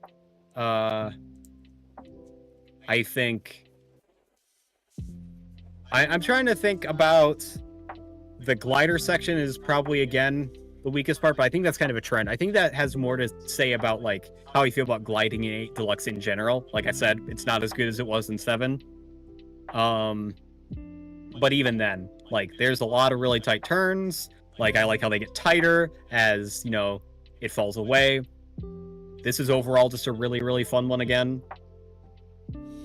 I like tracks that are ever changing. I think the map getting the track getting a little bit more, it's not crazy difficult, but a little bit more difficult, and you have to kind of tighten up turns because the track is falling apart, is super interesting. I like it a lot. Also, the turns, the turn in the tunnel, the turn before you get into the tunnel, the beginning part's really nice. Yeah. I do wish though at the end that the choice for the glider section and or the taking the optimal path were like a nice little thing. Like I feel like you could have done something with it, but hey, yeah. Tomato doesn't. You can't ask for everything. I still got a really good map. Yeah, I put it up there. It just went above Piranha Plant Slide for me. I put it over DK Jungle and Piranha Plant Slide. Like I said, ever-changing maps. Every lap is different a little bit. Like it's not like drastically different, but like different enough is nice. I like it. You know, given the ending sections, I would say, yeah, that's the difference with Grumble Volcano DK Jungle. I'll put it above DK Jungle too. All right. Second Rainbow Road of the list, N64 Rainbow Road. I think, not to spoil too much, this is probably going to be my lowest rated Rainbow Road. Again, it kind of has the figure 8 / Mobius strip thing where, you know, there's just not that much going on with it. The only real hazard is the change jumps in that one section. And aside from that, it's just not a hard Rainbow Road, which, like, I'm trying to go just on layout and try to ignore the fact that it's a Rainbow Road, but it just feels weird to have a Rainbow Road that's this, like, basic. And, you know, again, its original appearance doesn't factor into it too, but I didn't like it in 64 because it takes too long and isn't hard. And I don't like it here because it's too short and it isn't hard. because they just made it a section thing, but only one lap of the original, which is too short. Yeah. I like what they tried to go for, but like the only like annoying or cool turn at the end is the only cool turn is at the end, and that's a loop. Yeah. Or sorry, that's a circle. So like it's like, eh. So truth be told, I don't. I think it's higher than TikTok clock for me. It might be lower. Wait a second, it might be going a little. Yeah. Ooh. Well, how low do you have TikTok clock? Because I have TikTok clock kind of high. I have TikTok clock in mid. Okay, that makes sense. There was a time when a figure 8 or a Mobius strip would be an automatic thing to the bottom, unless you were an oval. But I do think just the basic flow of a figure 8 is generally more fun than like what the GameCube tracks that we have going on. I like it better than Cheap Cheap Beach. You know what? I'm gonna put it one spot below Toad's Turnpike, and the traffic is the difference. That's crazy. But that's because I have Toad's Turnpike low. Yeah. Because at the very least, Toad's Turnpike has the courtesy of at least having hazards all the way through.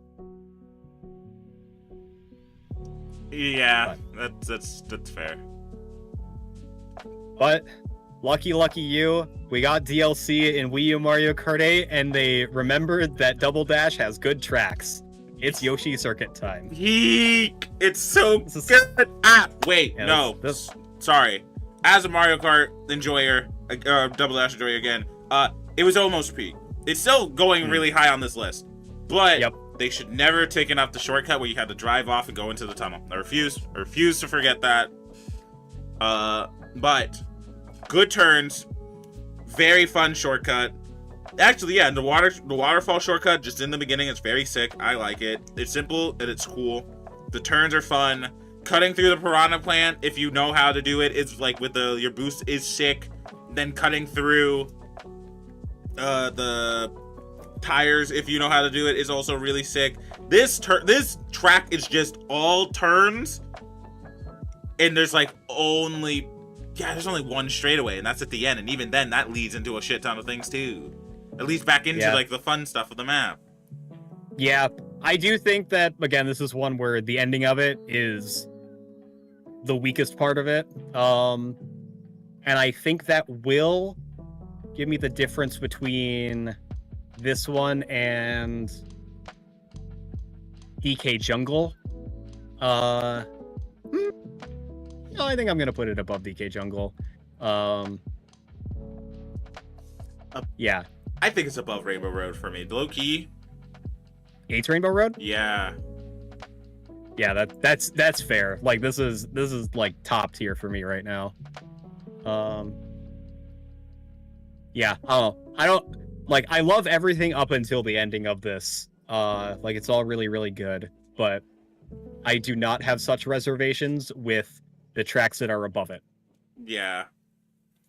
So it's still like in the top row of my ranking right now, easily. But yeah. And yeah, Hunt said Yoshi Circuit is shaped like Yoshi its peak.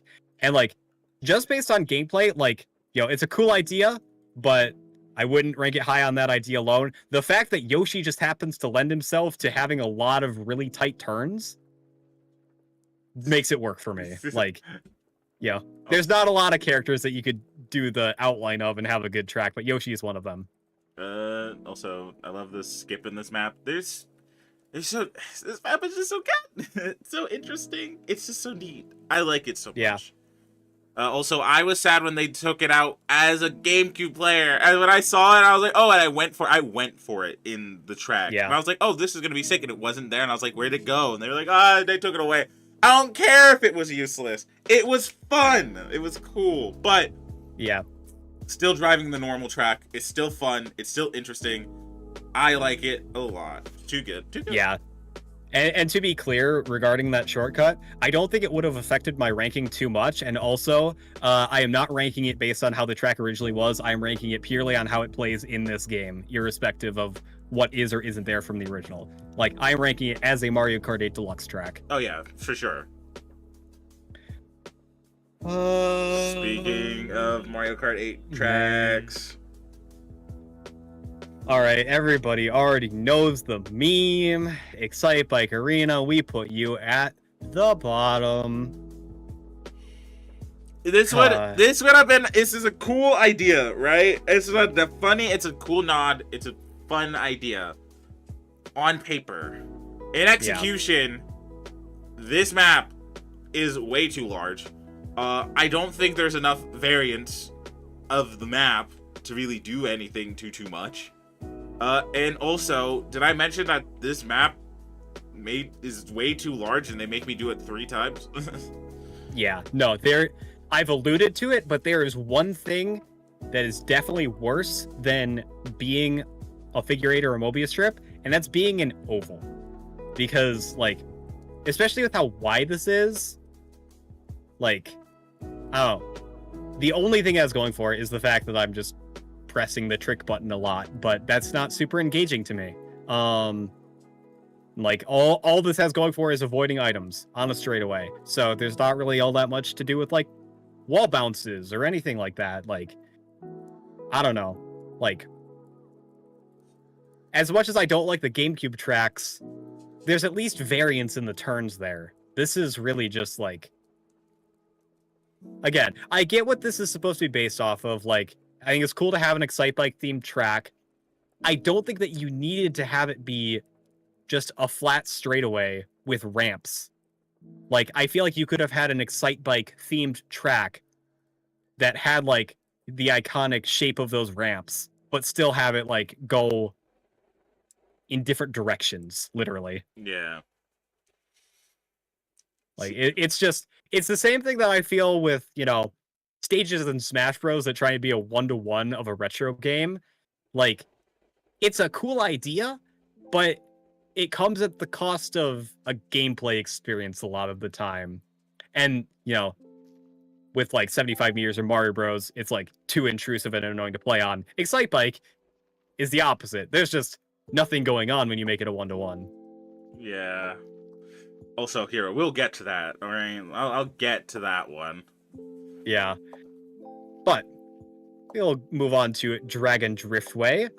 This is fun drift heaven.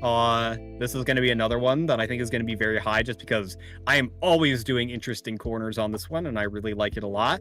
Honestly, I really don't think there's too much more for me to say about it aside from that fact. Like, it's just, you know, the epitome of really, really fun turns. It's not going to go right at the top, but it's going to be somewhere up here. I think I don't think it's above Rainbow Road. It's above Gombo Volcano, though. That's about where I was looking. Like, yeah. There's nothing, like, not using aesthetics, gameplay-wise only, very fun. It's just, you're just holding drift. The amount of purple drifts. If I can get multiple purple drifts in a map, that's so nice. It's so nice. Yeah. Actually, I think I will put it above Rainbow Road just for that, but it's just slightly more. But then, like, Cloud Top Cruise, Bowser's Castle, Music Park have more things on top of their interesting drifts that put it over Dragon Driftway. Yeah. Which, now that I'm saying it out loud again, very fitting name. I didn't put it over Rainbow Road because like, as much as I do like drifting, I do like doing that cut. I do like hopping off the map to go into the other track. It's a little bit more interesting than just drifting. Yeah. It's like a gameplay feel difference for me. Like, the cut is cool, but I feel more active with the drifts on Dragon Driftway, very slightly. Fair. Reasonable. Understandable. All right. So I have the soundtrack playing on stream right now, and it's funny because I think this is playing the wrong F-Zero music because Big Blue's playing when we're about to rank Mute City. Lamau. You can go, sorry. Let's see. Mute City is definitely one that I like. I don't want to go too far ahead. I think Big Blue is definitely easily the better of the two F-Zero tracks in here.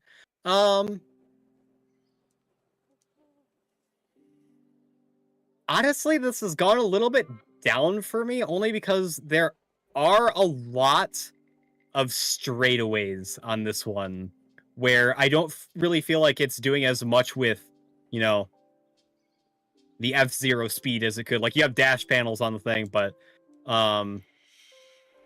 it's kind of like half and half, like really interesting turns and just kind of straightaways. I do like the shortcut at the end that Hero mentioned. That's pretty cool.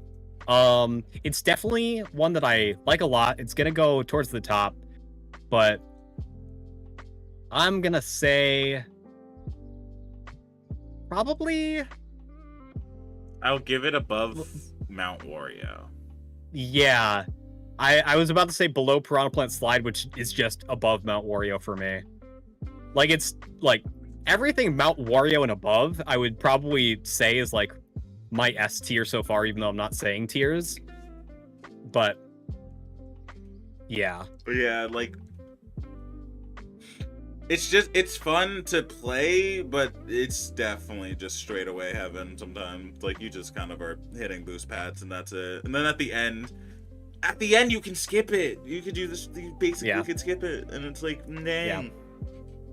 Oh, it's still got like a fun factor to it, like going on the sides to get coins and whatnot. Like, I don't know. I feel like the way I'm talking about the straight is it should be lower, but the boost panels also kind of make up for it, and just the general feel of it kind of, you know, balances that out. Put it side like an SS tier, as long as there's an A before those S's. Hey, yeah. Dude. All right. Okay.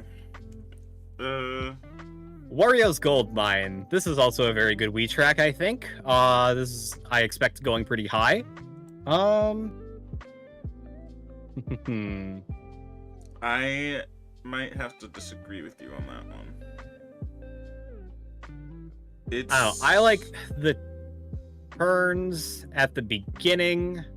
I like the dip is a straightaway, but I like how you can hide items in there. That's kind of cool. Actually, you know what? I remember really liking this track a lot, but also I might be thinking more of how it felt in Wii, if I'm being honest. I still like it, but there is a lot of straight sections, and then, like, this is one instance where the anti-gravity makes, like, the minor section a little bit worse. So, yeah, this is probably, I'm actually going to rescind what I said. This is probably going to move further down what I originally said. But where?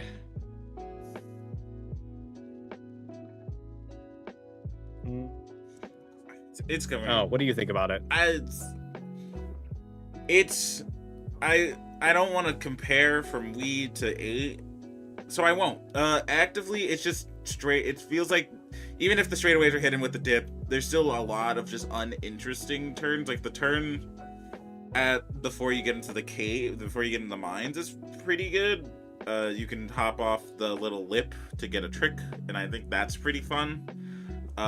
I definitely don't like hazards like the bats, okay? I don't think they're fucking interesting, okay? Sometimes, like, I'm not getting hit by them all the time, but, like, when I do get hit by it because of it, I'm like, these should just be background. This should be background. Why is this hitting me? Like, it's not interesting. And also, like you said, them being anti-gravity and you not having to worry about getting hit by them and you actively being incentivized to hit them isn't too good. And then also the choice between the split of going through the one that has the one side that has a boost pad and the one that does the dip again. Obviously there's a correct answer, so like why even have the choice? And it's just it's a little iffy. Yeah, I don't know. I feel like this was better suited for Wii when you could, you know, wheelie. And I kind of have some of that. That first tip still makes me mad from the Wii days. Sometimes you just veer off the side easily. Dude. I don't remember that, but yeah, okay. So I I put it like under Dolphin Shoals because I feel like there's a similar thing going on there where there's just too many sections that look kind of interesting, but then they're still a lot straighter than they let on. And then, yeah, I think Wario's Gold Mine is a little bit more egregious. So, Yeah, that's going relatively low. do I want to put it below Electrodrome? Yes, I do. Yeah. Above Mario Kart Stadium, though, I would say. Yeah, that sounds right. I wouldn't put it above Mario Kart Stadium. At least that's my thing, but... Yeah, I don't know. Yeah, because Mario Kart Stadium has fewer straightaways on virtue of being shorter. I don't know how else to say that, but yeah, I'm putting it above Mario Kart Stadium. All right. SNES Rainbow Road. I joked for a long time that I was sad that my favorite Rainbow Road in the game pre-8 Deluxe DLC was the SNES one, but I don't think I can necessarily say that. I don't know, based on how we moved 8s up. Because, yeah, again, this has really good turns alongside really long straightaways, but those straightaways at least have like thwomps next to them and whatnot. I think it's definitely still going to be a high one. I want to put it high, but I don't think these. No, the turns are pretty good. Yeah. I think the worst part of this track is when you get to the split path thwomps. That's still relatively straight. It's just, which slight turn do you take to avoid the thwomps? And then the end is a straightaway where you just avoid the thwomp at the end. Or the 2 thwomps at the end. I think it's 2. There's 2, yeah. So again, this is one where it starts off really strong. The ending part is just not the greatest. But I am going to put it still above Mute City, I think. It's below Piranha Plant Slide, then. No, I think it goes above Piranha Plant Slide. And DK Jungle. I will say this map is elevated, just not having any borders or anything to save you from falling. Yeah, that's always a nice thing. Because really, the difference between those, I just don't like how walls just kind of screw with your momentum. You mess that up, which is weird to say because falling off the track is probably more of a time loss, but it incentivizes me to take that turn better, I guess. Yeah, and it makes it more interesting. I think I'm gonna put it above DK Jungle, probably not above Yoshi's Circuit.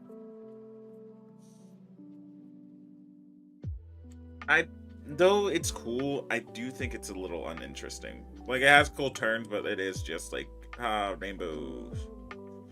And that's it's high, but it's not. I don't think it's better than Mute City. Yeah. Or Mount. It's better than Mount Wario. Yeah. Yeah, I put it above DK Jungle Piranha Plant Slide. I don't know. I'm kind of going back and forth on that front. It just I'm gonna say between DK Jungle and Piranha Plant Slide. The only reason I don't put it above Mute City is Mute City has a fun gimmick. Rainbow Road is just kind of a track. I don't think Piranha Plant just has more. It has decisions. It has more decisions to be made. DK Jungle also I think just has more decisions to be made. And just Rainbow Road is just kind of it's as much as I like good line tracks, it's just a line track at the end of the day from time to time, and it's just I don't know. Line a good main line and decisions are kind of a thing that I determine which is more important on a case-by-case basis for tracks. I don't really have a consistent thing for that. But yeah. All right. Ice Ice Outpost. I love this track. I know you like this track a lot. I remember having this one lower in the past at some point, but I don't really remember why. Because I also like this one. I think you're probably gonna maybe put it a little bit higher than I do, but I don't think it's really good. I think it. I think I'll put it over Ice Ice Outpost and in between Dragon Driftway. I'll put it in between where I have Dragon Driftway and Grumble Volcano, because like the two paths are nice, but when you learn that the optimal way is interchanging between the two paths, it's kind of nice. It's just super interesting, and also doing the shortcut in the beginning without a mushroom is sick. And at the end, doing it without the mushroom is sick. And then there's a lot going on in this map. Yeah. I definitely think it's up there for me, but I did put it below Toad Harbor because I'm just thinking of like all the things that I like about Toad Harbor. And it just kind of puts it slightly above for me. So it's like between Toad Harbor and Shy Guy Falls on mine. But yeah, overall, that's still like really high up in the ranking for me. Like I like it a lot, just don't have the same attachment as you. Yeah. Also, it's really fun at 200cc. That's another reason why I like it a lot. Yeah, I suspect that we're gonna have chat input on this one because we're doing Hyrule Circuit. Okay, Hyrule Circuit, aka Hunt Circuit. Kick Sound Door. So this might also be another one that I might get shot for this one. I don't think it's that high. I think it's higher than my A tier. I think it might be the start of it. It might be low S tier, to be honest. Yeah. I will read Hunt's message. Hyrule Circuit makes me happy. The tribute to Zelda is near perfect, with the coins being replaced with rupees, and the fact you need to hit 3 0 graph points in order to open the Master Sword ramp. The Deku Babas replacing piranhas, and the Zelda remix includes so many songs. But why is the track so short? I wish there was a Castle Town section that goes out of the castle itself to make the track longer, but hey, there's no mushroom cut at the end. True. Yeah, so I think this one is really, really good as well. The opening S curve is pretty good. I like there are mushroom cuts like towards the beginning of the track, which are nice.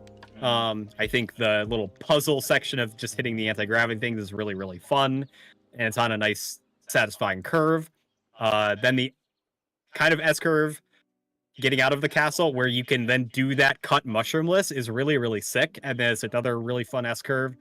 It's just got some really fun turns to it. And I think it's going to go pretty high up. As I would say, as you guys were saying, I was like, you know what, you're right. There is a lot.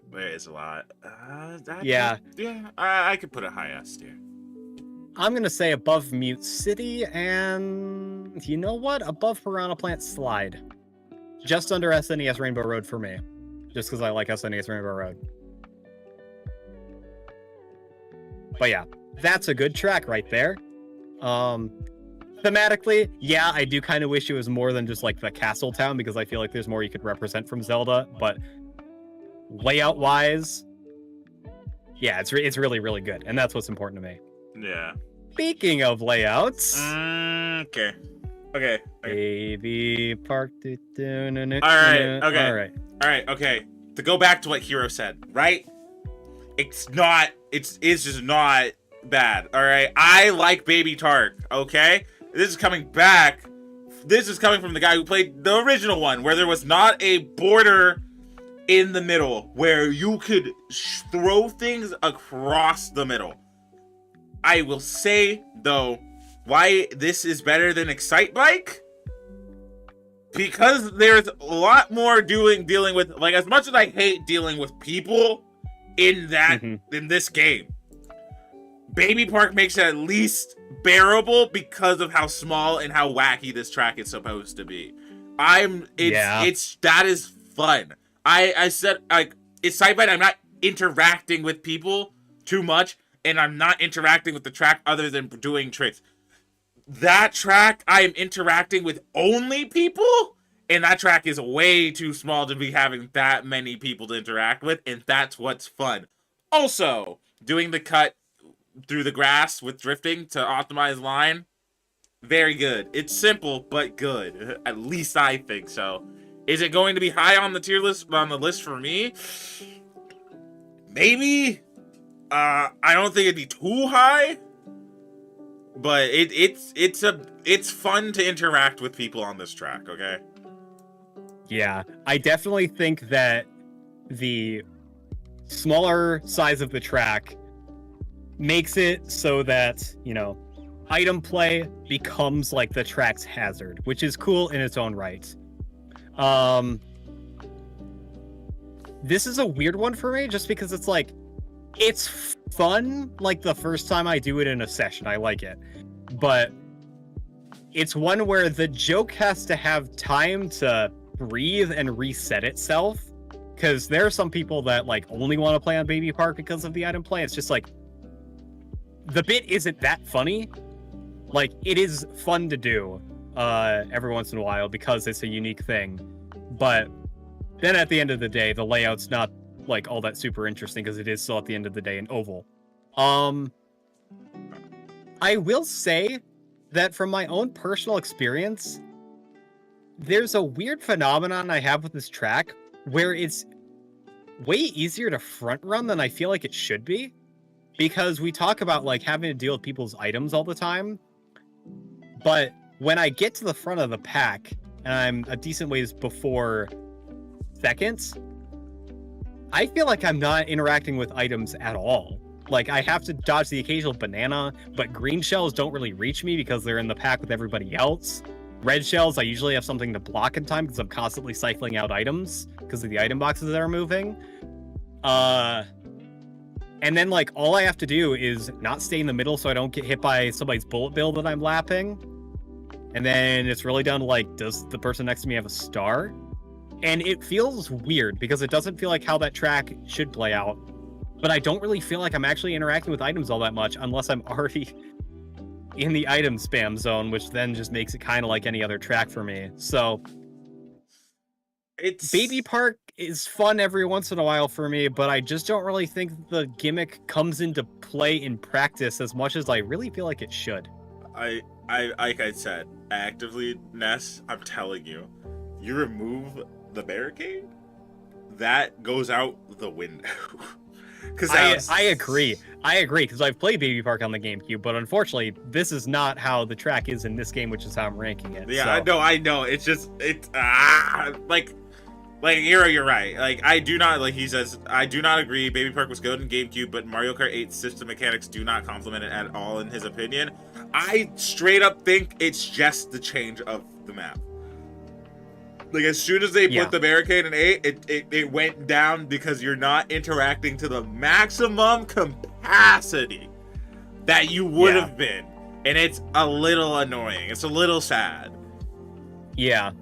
Like, when there's not a Bowser shell that's coming at me from someone behind me, then it doesn't really come into play. Like, it just becomes front running like any other track. And it's weird that it's like that, but it's going to go low for me, but I am going to put it above some of the tracks that I think are just generally boring layout-wise, because I do think that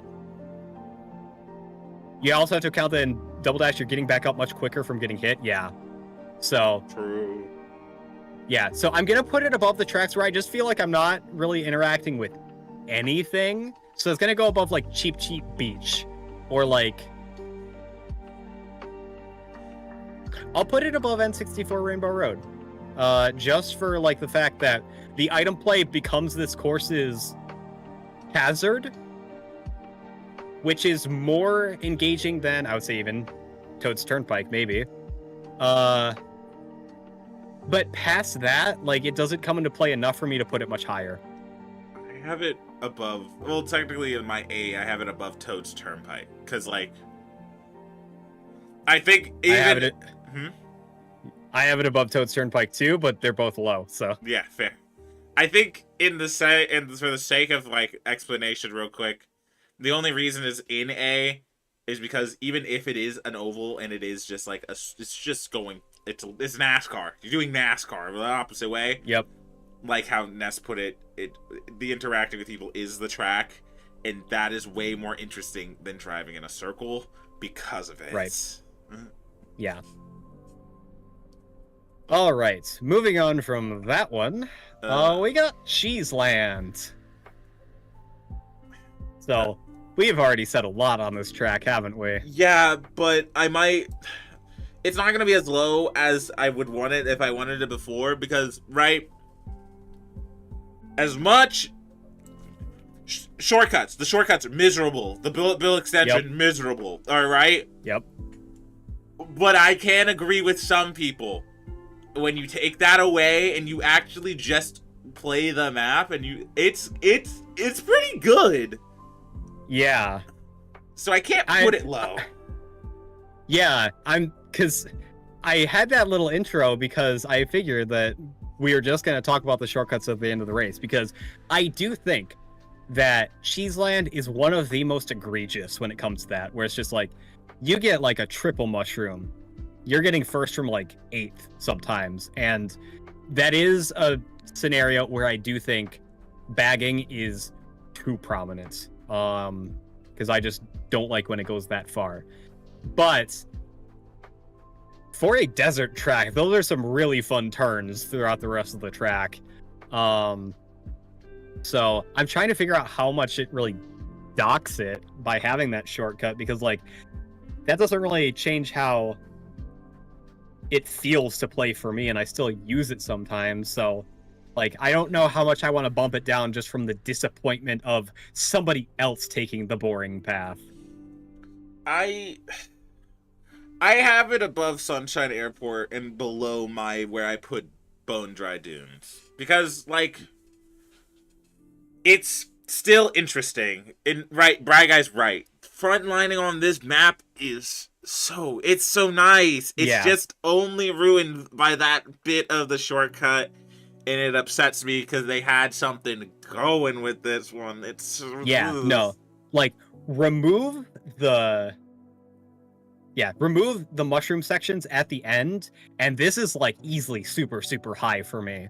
I'm just trying to figure out how much it docks it, because then like when I have mushrooms, then I guess I'm taking the boring path now. You know what I mean? You know what? We can put it... I'm going to put it right next to the other desert track that I'm surprised is this high. I'm putting it right below Bone Dry Dunes. Yeah, right? Yeah, I'm good with that. All right. Moving on to Wild Woods. Let's see. This one's weird. Yeah. There's again an issue of a lot of relatively straight sections in this, because the beginning, kind of long straight section before you turn, then the faster pathing is to the right, which is, also kind of straight. The turn after that's pretty shallow. Gliding section. The water rapid is pretty cool, but then after that you have dash panels that are straight that you do have to kind of line up for because they move, which is kind of cool. But then other than that, you either have the turn or the mushroom cut at the end of the race and the straightaway.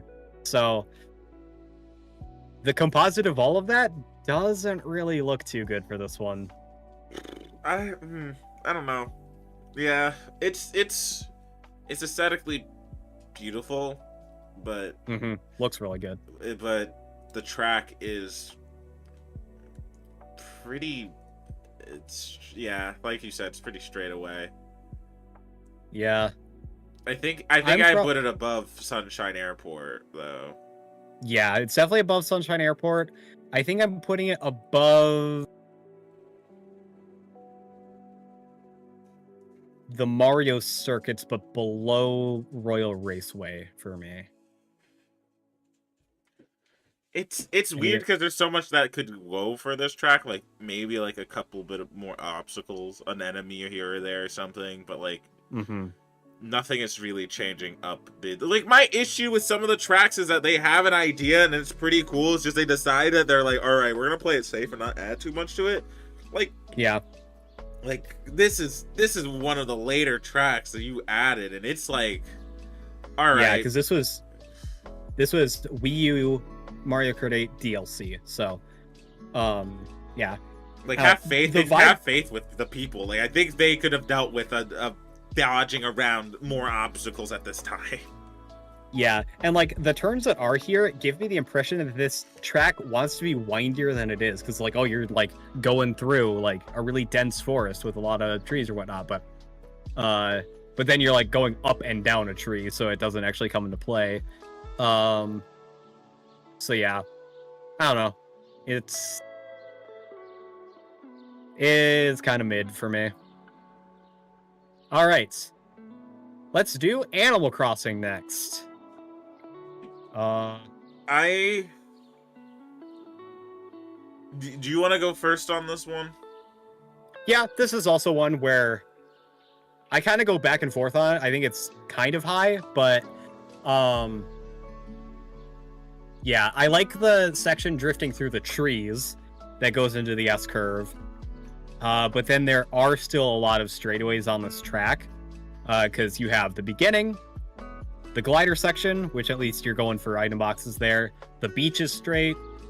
Then, you know, kind of the ending is relatively straight. Oh, there are a couple of really cool turns in here, but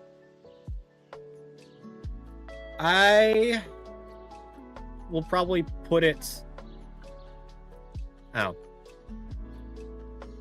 top half, but not like super high. I do think it's cool that the seasons change, which changes a handful of things. It's just though like yeah, it's just a bunch of straightaways, and it's like it's a little weird. It's a little rough. I will say though, I think it's better than Royal Raceway. Yeah, I put it above Wario Stadium. Yeah, I agree with that. Might even be above. Is it above Donut Plains though? I think the turns in Donut Plains are a bit more interesting than in Animal Crossing. Yeah. Also, Music Park is my goat. Yes, sir. Animal Crossing. Yeah. Like, again, it's weird seeing it like in the middle of my list, just because like I like everything. Like, I'd say I would be relatively positive. Like, I would pick any track that's like Yoshi Valley or above. Like maybe Moo Moo Meadows or above. So like it's in the top 2/3, which is all good. But with this many good tracks, it's hard to, you know, like, I feel like we're being negative on a lot of tracks that we like just because we have to split hairs on ranking them against other good tracks. Yeah. Speaking of another good track. Ooh, speaking of another good track, I'll let you have this you one. already know where this is going. Neo Bowser City, if you have watched any Mario Kart stream I have ever done, you know that this track is called Neo Nest City for a reason, and I'm gonna tell you all of those reasons. Like, the turn at the beginning into basically the U-turn going into the tunnel, phenomenal. I love how tight like the tunnel section is, where there's a tight turn and then you're in like the sort of skywalk looking thing. And then it goes into probably one of my favorite like double S curves in the game. Like, it just feels so good to do. Like, and I need to find the clip. I have a clip somewhere. I think I just saved it on my Switch, where I had to mushroom dodge a blue shell on the S curve, and that is like the peak of my Mario Kart experience. I need to find it. But yeah. And then after that, like, the glider section. What I love about the glider section is there's the Koopa clown car with the air current on the side of the finish line. where you could just go around the finish line and land straight onto the next curve. Like, this is just all of my favorite turns. Like, this is just peak in terms of just lines in this game. I love this track so much, and I'm glad I get to talk about why. After so many years, I'm very sad that this track specifically is not coming back in World, at least for now. I really hope we can see it again. I'm going to miss this track so much because I just love it so much. And to top it all off, even though aesthetics do not play into it, I love the aesthetics too. It just looks super good. I have nothing else to say. I agree. Yeah. It's relatively high. I will say though, I think it's under Music Park for me. Only that's fair, only but because you know the ending cut is so nice in Music Park. Yeah, but for me, like I said, the Koopa Clown car is also there. Like, you know, these are two 3DS tracks that I'm splitting hairs over, but like Neo Bowser City just barely ekes it out over Music Park, I think. Anyway, that was fun. Let's go on to Ribbon Road. Let's see. Turns on this track, really fun. I like the shroomless cuts that you can do by jumping on the blocks off of the ribbons towards the second half of the track. I think the mushroom cut at the end is a little bit egregious, but I like the other ones that are around there. I think this one is relatively high for me just because of all of the turns. I think it's high mid. I think it's above TikTok clock for me, but as much as I like the turns and everything, it's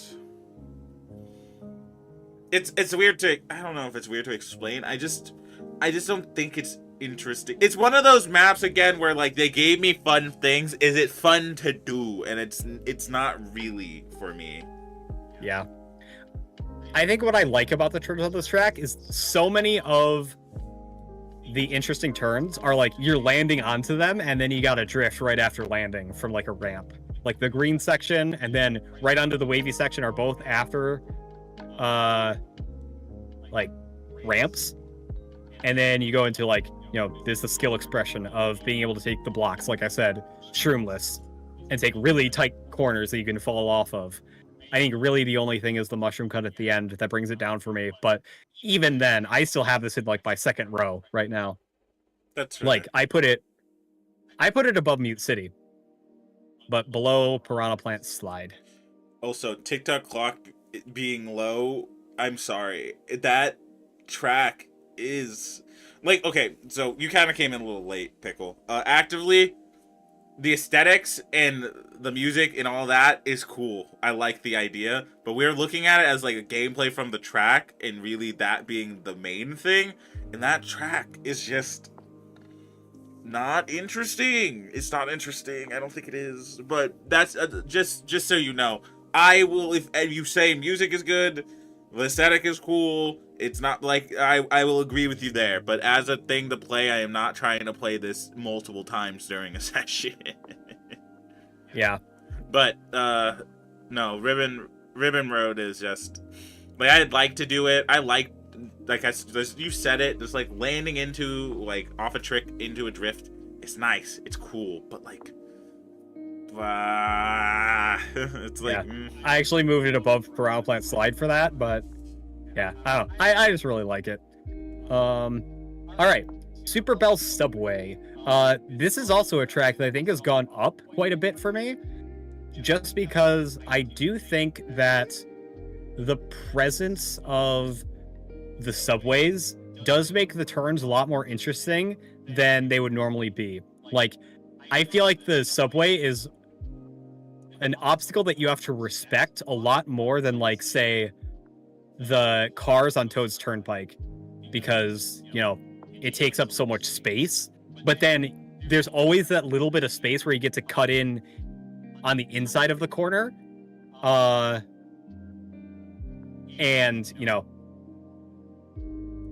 and it makes it a little bit more challenging and engaging than it would be otherwise. And I do think that I don't take these often, but I do think that the upper paths being like the safe paths and not being too much slower is actually like a relatively interesting decision to make.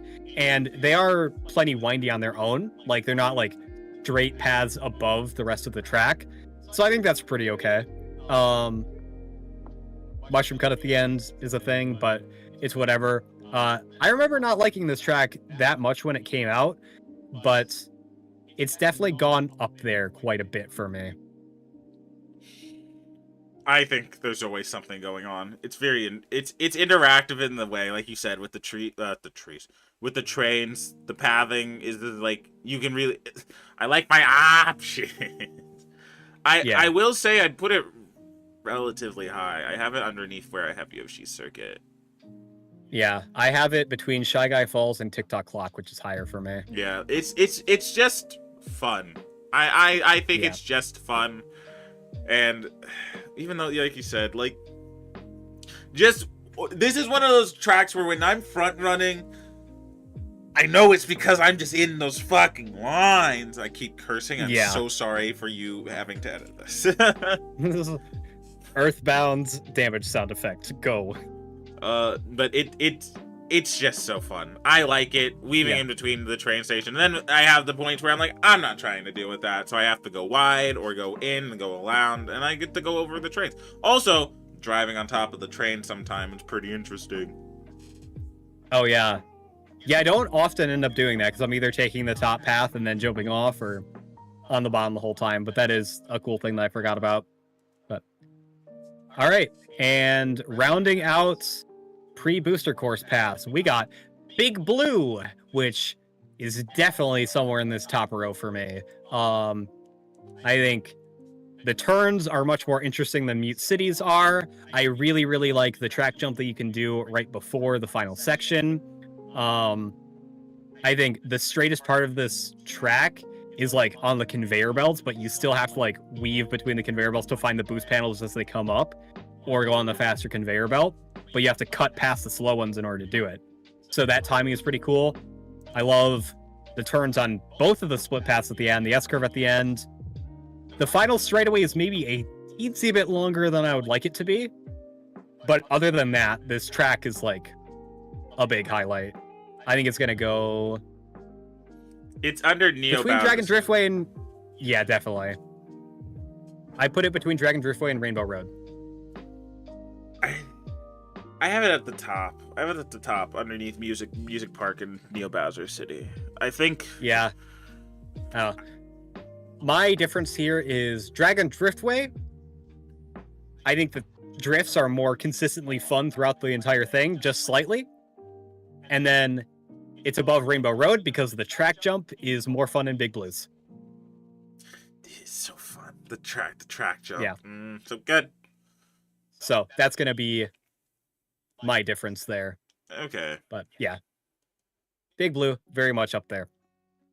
With that said, we are going to get into the booster course pass, and we are starting with Wave 1, which is going to be a fun one because we're starting with Paris Promenade. I will say out the gate that tour maps, the city tracks, are going to be a mixed bag for me. There are some that I think are actually really good. I'm not going to bemoan tour tracks for being tour tracks. I think there are some interesting ones in there. Paris Promenade is not one of them. There are too many super wide areas that are relatively straight. There's not that many interesting turns. There's one decision making where you go under the Eiffel Tower or you don't, and there's a clear right answer there. And yeah, even with the extra sections, they don't do enough interesting with those extra sections to really make this all that interesting. So this is definitely gonna be relatively low for me. Yeah, I said in the beginning, this is one of those tracks that are like, it's fun in 200cc, and it's really held back that is the only time where I'm like, yes, I really actively fully enjoy this map. Like, it's rough. And it's also like Wave 1. It's like, they were trying with it, and I don't think they did a really good job with bringing it from tour to here. I will say it's like top of the list though, mid. No. Yeah. That was under cheese. I'm gonna put it. Yeah. I'm gonna put it relatively low, honestly. Like, it's just too straightforward for me. I put it above Cheap Cheap Beach because there's more interesting turns in there. I put it above Sweet Sweet Canyon. Which even then I'm not sure about, but it's below N64 Rainbow Road because while those turns are predictable as a figure eight, they're more fun than the ones on Paris Promenade. But this is definitely a very bad example of a city track, and it's going to be one of the lower ones. I can already tell you that. Yeah. Yeah, actually, you're right. I might put it a little lower. All right. While we're down here, let's rank Toad Circuit. All right. It's a map. It is a track, Yep. yeah. Why in the hell would you, for your opening for DLC, for a game that is... When did the Booster Course Pass start coming out? 2023? Yeah, so a game that's like almost 10 years old, where we have so many other tracks in this game already. Why would one of your openers be one of the worst opening tracks in Mario Kart history? Like, I have 2 3DS tracks at the top, and a couple other ones really high up there. I think the 3DS overall has really, really good Nitro tracks. And Toad Circuit. Like, as much as a meme as Excitebike is, Toad Circuit might just be competing for bottom spot with it, because at least Excitebike lets me mash the trick button. I don't know. That genuinely hurts you. That I don't know. I felt that in my soul. Yeah, like, it's genuinely between the worst oval in the game and the worst figure eight in the game. Which is worse? Yeah, everything you said hit the point. It's not, like, nothing is going for this map, like, actively. Like, there's sections on it that I think could be cool if it was either A, smaller, or B, they added things to it. But even then, when I remember playing 7 on the 3DS, like going through 50 to 100 to 150, this one was like one of those, right, necessary evil to get the 3 stars, and then you just kind of get over it. Yeah. Like, even as, like, first track in the Mushroom Cup, like, it doesn't have to be this simple, but, like, when there's already a full game's worth of tracks in the game, and you want to start your DLC with this, like, compared, like, just plopping in the middle of an existing track list, there's nothing to justify it. I did save it from bottom spot, just barely, but, like, it could go between it and Excitebike any day. Yeah, because, like, at least Sugarland and Dry Desert have variable turns, and Toad Circuit still has mushroom cuts at the end. It's all right. It's rough. Choco Mountain. I think this one also might go relatively low. Yeah. Like, the opening turn is a strong start, but after that, there's really not much of anything. Because there's the turn with the boulders that you kind of have to time and see if you can go on the inside without getting hit by a boulder. But other than that, this is relatively basic. I would put it above... I would put it above Paris, I would say. But maybe not much more than that. Like, it's still below Rainbow Road and 64. Yeah, I mean, I put it relatively low. Like I said, for reference, I put it in C tier. It's high C. It's yeah. It's trying. It's given an attempt. Yeah. Like, I'm surprised it's below Toad's Turnpike from my perspective, but, like, yeah, I don't know. Like, there's just not anything else on the track that really makes it interesting, because the boulders just do not come into play all that much. So even just the chain chomps on S64 Rainbow Road and the dash panels that it has is probably just enough. Like, as much as I harped on figure eights earlier, like, there is still stuff that you can do to put it on there, and I mean, there's still stuff that you can put on them to make them more interesting, and Choco Mountain doesn't have those things. But yeah. All right. Coconut Mall. Okay. I don't know. I want to put it high because Coconut Mall, but I also don't think it deserves to be high because there are a handful of straightaways, a lot of straightaways. Granted, they have interesting things in the middle of them, like tricking off the fountain, going up the escalator, going eh, going through the gliding section, and doing like the little cut to go into the car section. But there is relatively there's a lot of straightaways. There's so many straightaways in this goddamn fucking map. Yeah. Freaking. I will say that I feel like there's sometimes a scaling issue with particularly the Wii tracks that I've noticed, where yeah, it feels a lot wider than it did in Wii.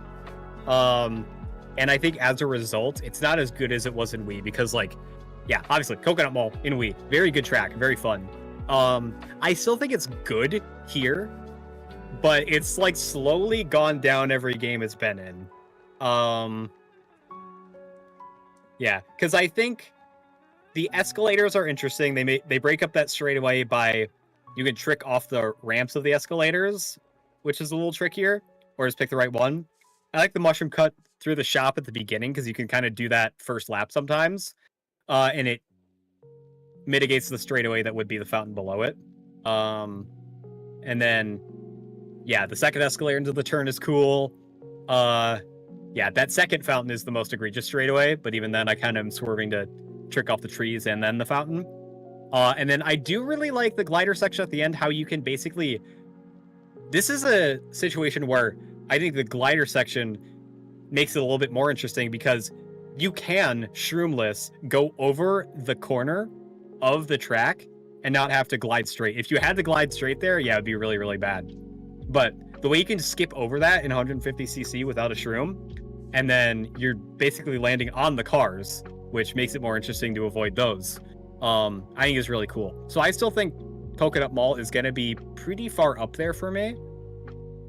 I'm going to put it above Piranha Plant Slide, below Ribbon Road. Maybelline, I agree with you. I wish we could drive through more stores. I feel like this map would have definitely been way better if they added more shortcuts through a whole mall. Yeah. That feels like a good setup for that, but they didn't. They only get the one. Yeah. Long and short of it is, I like this track. It's worse than it was in Wii, but that doesn't affect where it is on this tier list. But other than that, like, the core of it is still intact enough for me to enjoy it.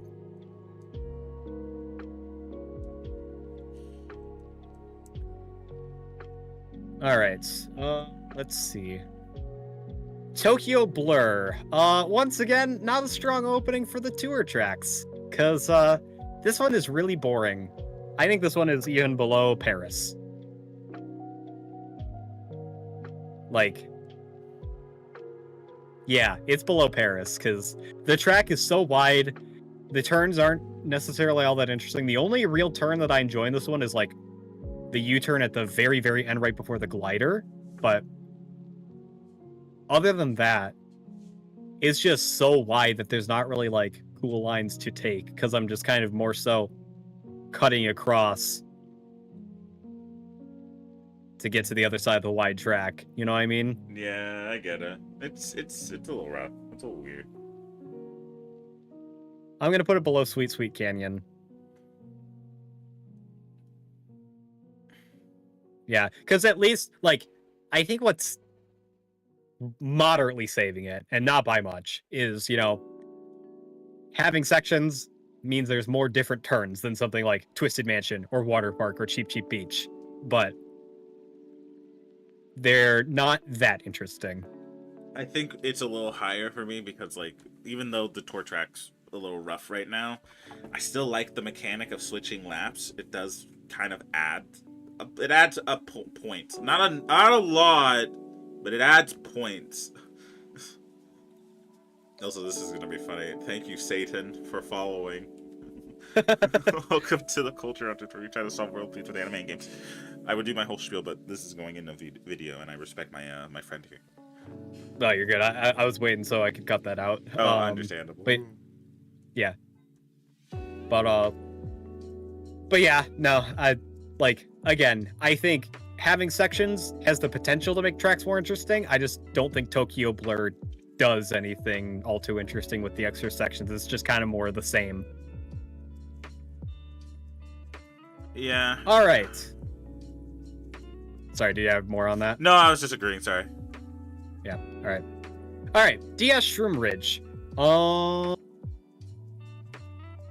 think it's a decent traffic course. Really looking at it, it's not the most like out there layout, but I do like how tight the turn at the beginning is, where you're basically doing feels like even more than a 90-degree sometimes. It's really the beginning of it, like the first half, that I like a lot. The tunnel is okay, but yeah, the S-curve at the end is cool. I do like the mushroom cut at the end where you have to trick off of the air gust that's going. Like, it does cut a lot, but it is also like a little bit of a skill check to be able to hit that. But yeah. Oh, Hunt also has something that he sent Maddie. In all honesty, Shroom Ridge is my favorite of the moving cars tracks. There aren't a lot of shortcuts, which should make it boring, but the cars are enough of an obstacle to make it not as boring. There are also not as many straightaways to keep things fresh. Issue I have with is the item placements are a little wonky. I can kind of agree with that. Yeah, I'd definitely say this one is good. I would put it above like a Donut Plains, maybe even a Cheese Lands. I like car tracks a lot. Yeah. There's a specific map in this list that I will speak highly of. So truth be told, I put it over Toad's Turnpike for me, because like, yeah, where Toad's Turnpike is in figure 8, and it's like, okay, I can see why you don't want to deal with it. Shroom Ridge has those turns are mean and very nice too, and also some of them do, if timing permits it, have you swerving in between those cars to make that turn work. Yeah, and it's kind of nice. It feels like those cars are actively an obstacle. They did add a handful of them, and it's good. I like it. Yeah, I put it like, I ended up putting it above like Ice Outpost, just because of the lines. Thinking about putting it above Toad Harbor. Are the decisions in Toad Harbor more interesting than the traffic in Shroom Ridge? Shroom Ridge is more active all the way through. I'll put it above Toad Harbor. And then Mount Wario. I'll draw the line there, I think.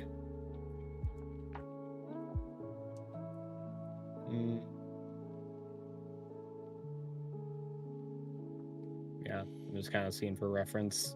Yeah. I should technically have your tier list up on my other screen so I can see what's happening, but I think it's funnier when it's blind. Yeah. I'm trying to think where I had this originally.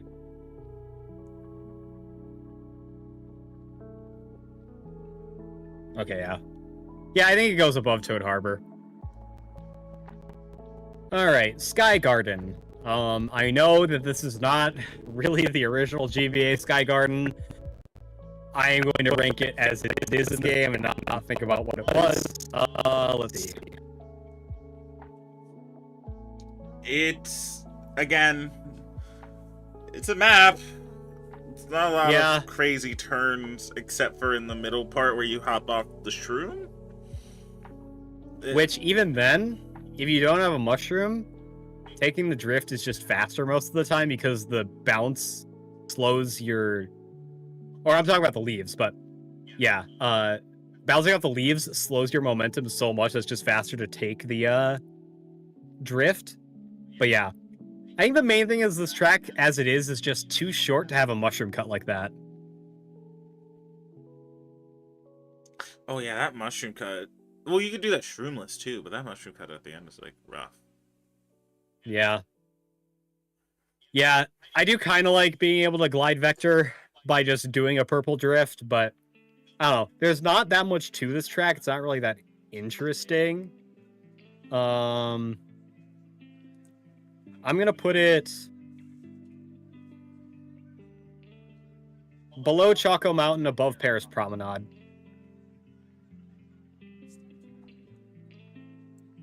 Because the few turns that are there are relatively fun, which might even put it above Choco Mountain. I put it above Choco Mountain. Yeah. It has. The turns are fun. At least the aesthetic. I think the aesthetic for it. This is where I think that I require the tiebreaker. I think aesthetically, Sky Garden is nicer than Choco Mountain. Yeah. Yeah. All right. That was a pretty simple one. All right. Ninja Hideaway. This is one that I know I like quite a bit. It's probably not going to be like top of my list, but long and short of it is, this has a ton of really tight turns that I think are really, really fun. I like the choice of going up to the top path to ride on the top of like the falling ceilings, or going to the bottom where you can go through the cardboard cutout with a mushroom, which is faster if you have a mushroom, or you can like kind of tank it. I think that's a fun decision. Glider section is maybe a little bit too long, but other than that, like, I like all the turns in this track. It just feels good to play on. I would probably put it, I would say,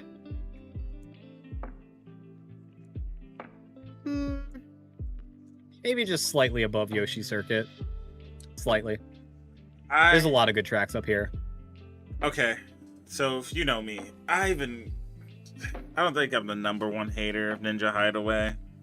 I definitely don't like it as much as everyone else does. I think it's carried by its music. But that was the beginning of the pass. We have now finished and completed it. And I will say, I've taken more of a liking to this track. I think, in the sake of it, and what is saving this track for me, is the amount of routes and choices that I can do. Because sometimes when I am not into it, I will take the high, like the glider section. You take the airwave to go up on the roof, and then take that path, because I think that path is interesting. At the end of the race too, you can take the wider path to go up and drive through the roof, and it's a fun track when you look at it surface level. I, though, will say that it still falls underneath the syndrome of, this feels like a mobile game track when I play it. Like, obviously, duh, it came from Tor. But, like, it did, they, like, actually copy-pasted, put it in Tor, and some of the stuff is like, damn, I really did just, I did it again. Dang, I really just had to, deal with my line getting messed up because I wasn't there in enough time. Like, the falling ceiling thing is cool. I like that. But I hate when it's like I'm not in a placement where I get to optimize or get stuff. Because I'm trying to go up that path to get the coins. And then I'm like, yes, 8th place, no coins, and the falling ceiling drops. And I'm like, okay. I'm like, alright. But Mr. Streamer is clearly not a tour track because it doesn't have the marker. You're right. Absolutely correct. It's but oh yeah, you can also use a shell or something to break the cardboard cutout to take the fast path as well. So I like the decision of using an item to do that. I don't know, the falling ceiling thing, I don't think messes me up too much. Like, I try and go for it, but then if it doesn't work, then dropping down isn't much slower. Like, yeah, you miss out on the coins, but that's really only like before you get the coins that's an issue. Yeah, I don't know. I have a similar sentiment with some tracks of like, you can feel it's a mobile game, but that's for the city tracks where it's just way too wide and you can tell it's meant to be auto-driven on. Like, this feels a lot more active with the drifting. It's not, like, the lines aren't better than, like, say, Dragon Driftway, Big Blue, Cloud Top Cruise, Music Park, Bowser's Castle, Neo Bowser City, all those. but it's decently up there for me. It's fun. I'm gonna put it below my Coconut Mall. That's fair. Which is a lot, because like if you ask Snatch, if you asked me this when this map first dropped, this would have definitely been lower. But yeah, it's not a bad map. I think I gave it too much flack, too much hate. But I'm not gonna give it any more than this. It's not going any higher. All right.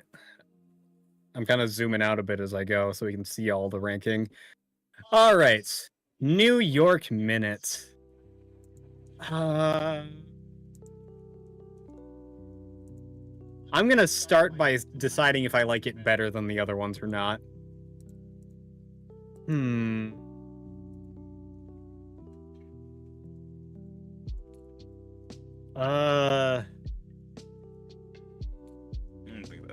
This one is relatively unmemorable for me. I feel like it's going to be in a similar position as the other ones. Because, again, there's a lot of wide, relatively straight parts of this. Like, I think there's some slightly more interesting turns than Paris.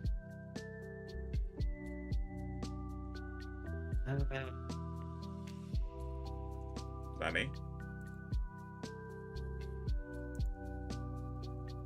Let's see.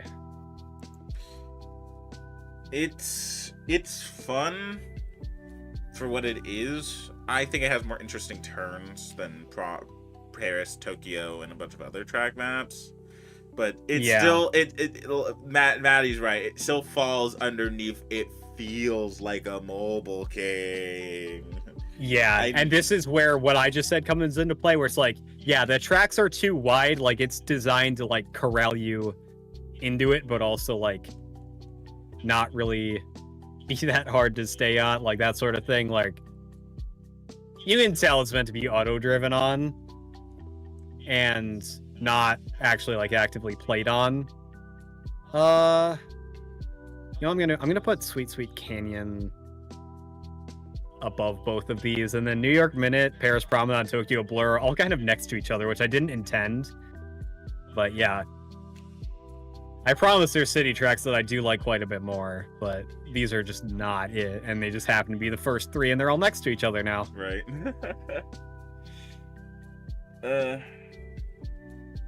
All right, here's a weird one. SNES Mario Circuit 3. It's a good line track. I like the lines on this one. They're really fun lines. I didn't dock as much as I thought I would on Cheeseland for bagging, so I don't really know if I can do it here. Because I still feel like you can get away with front-running this relatively. Especially if you get coins.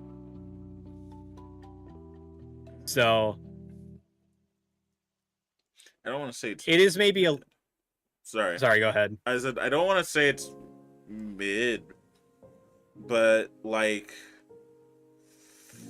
it's a weird one because like I don't hate bagging with tracks like this in the sense of like, no, I don't know, it's fun. I like the lines, I like the item play if you get the right items, and it can be cool, but it just is kind of like that. It's just a race. You just kind of go in and kind of do it, and that's like it, I guess. Yeah.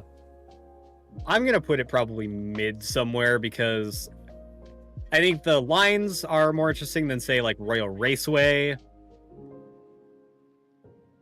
Maybe a little bit more than Wario Stadium. I'm going to put it right below Donut Plains because I think that is just a slightly better take on an SNES course. Where it's like, you know, it kind of breaks away from its SNES-isms a little bit. Yeah. Where it has like extra cuts that you can do, and like they added, you know, Monty Moles that you can trick off of. Actually, I don't remember if the Monty Moles were obstacles in the original Donut Plains, but having them to trick off of makes it more interesting, and then the cuts and all that. So I'll put it below Donut Plains 3. Wait a second. What Monty? Oh, you're talking about Donut Plains. I thought you were talking about Mario Circuit. I was like, what? They have no. What the heck? But no. Yeah. I'll put it high mid. I wish this track was slightly less wide at the end of the day. I feel like it's slightly too wide. Yeah. But, okay. Alright, Calamari Desert. That's going low. Yeah, it's like... This is another one of those where I feel like it goes down in every game that's in for me, which I really hate to say because I like that they have added sections to it where you actually go on the train tracks and you get to go where the train is. But there's not really that many interesting turns. There's long sections where you just mushroom through and win. Like, kind of to the extent of Cheeseland, depending on what you get. But then, like, the basic lines on this one are not as interesting to make up for it. Yeah, it tried the ad stuff, and but it just, most of its maps are big straightaway, and also there's a map that's coming up soon, and item play on this map is a little rough, especially bagging. Yeah. I put it below Baby Park, above my relatively low ranked Toad's Turnpike.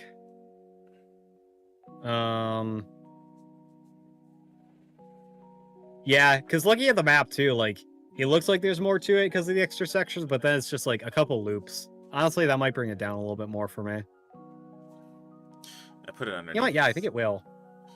I put it underneath New York Minute, Paris Providence, Tokyo Blur. It's actively, I think it's not. I wasn't sure if I was gonna go that low, but just based on turns, yeah, because it is also wide like a tour track, and yeah, it's still better than Cheap Cheap Beach, I would say, but that's about it. Yeah, which is weird. I didn't really think I would put Calamari Desert this low, but I just like it more in the other games it's in. All right. Waluigi Pinball. I know you don't like this one. I don't. I think this map is carried by nostalgia. And I think this map is actually... I don't think it was good in DS either, actively, but now we're not talking about that. I think driving around the pinballs and everything is a cool idea. I'm not going to take that away from anyone. But I will say, it doesn't feel fun. It's not fun. Like, you have turns that could be cool if the pinball wasn't there. And they are. And it's like, God, ugh, and it upsets me. Because I'm not getting hit by it all the time, but when I get hit, I'm upset about it. I will say, the part that I hear most people complain about this track is actually my favorite, but I do have the same general sentiment of the overall track. I like the winding turns on, like, the pinball track. Like, I agree that that's probably too much of the actual track, and there's not enough, like, pinball obstacles as there could be, because they're all sectioned at the end. I like maneuvering around that pinball quite a bit, because it's consistent, like, you can do it, and, like, the best path is to go inside of it, so it's really fun to pull off for me. But outside of that, this track doesn't really have too much going for it, because... like the section at the end that does have all the pinballs and the pinball-esque obstacles like the flippers and the bumpers and all that. I don't feel like I take as much of a variable path through those as I should. Like, I kind of just know the relatively straight path, just blitz through it, and that's it. So while there's a section of this track that I do like more than most people do, it's still not going to go super high for me. I am going to put it above Mario Circuit 3, which is about the middle of my list.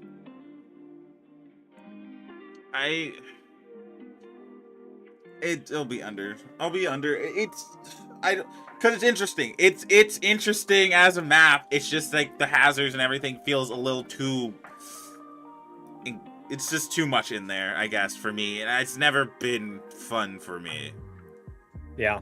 Also, Hunt says, all right, hear me out. Waluigi Pinball is not as great as I remember it. Maybe when I was a child playing it, I thought it was the coolest thing ever given its pinball aesthetic. The fact that it feels like you're being shot out into the pinball machine itself, the pinballs themselves being obstacles, and overall the music being iconic. But as those rose-tinted glasses came off, I got old. Realized it's boring compared to other tracks, but now I'm wishing for a remake. Yeah, it's just like the half of the track that's like on the pinball track, I think is a good line. And I like avoiding the pinball there, but that comes at the cost of interesting alternate paths, and then the main section that's supposed to be showcasing the pinball is too short and too easy to get through. Like, I very rarely find myself getting hit by stuff in there. All right, Sydney Sprints. I will come out the gate and say that this is probably the best one of the tour tracks so far, in my opinion. Just because I know it's wide, but so are the rest of the tour tracks that we've looked at so far. I think there's more interesting things that you jump through, and like it has some elevation to it with like the ramps you can jump off on the straightaway to go for items. Again, it's still not the best a tour track can really be. It's definitely going above New York Minute. I'm gonna inch my way up until I feel like it feels right.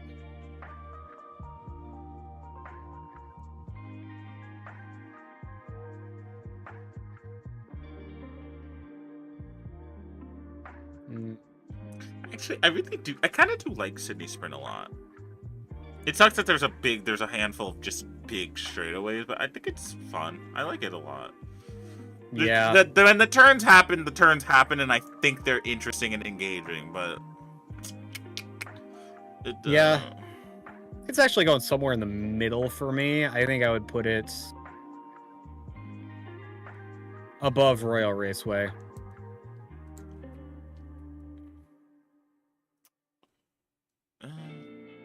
I'm definitely gonna keep it in mid. It's above TikTok Clock. Is it above TikTok Clock? I'm kind of a little skeptical. I'm actually no. Definitely, it's above Ribbon Road for me.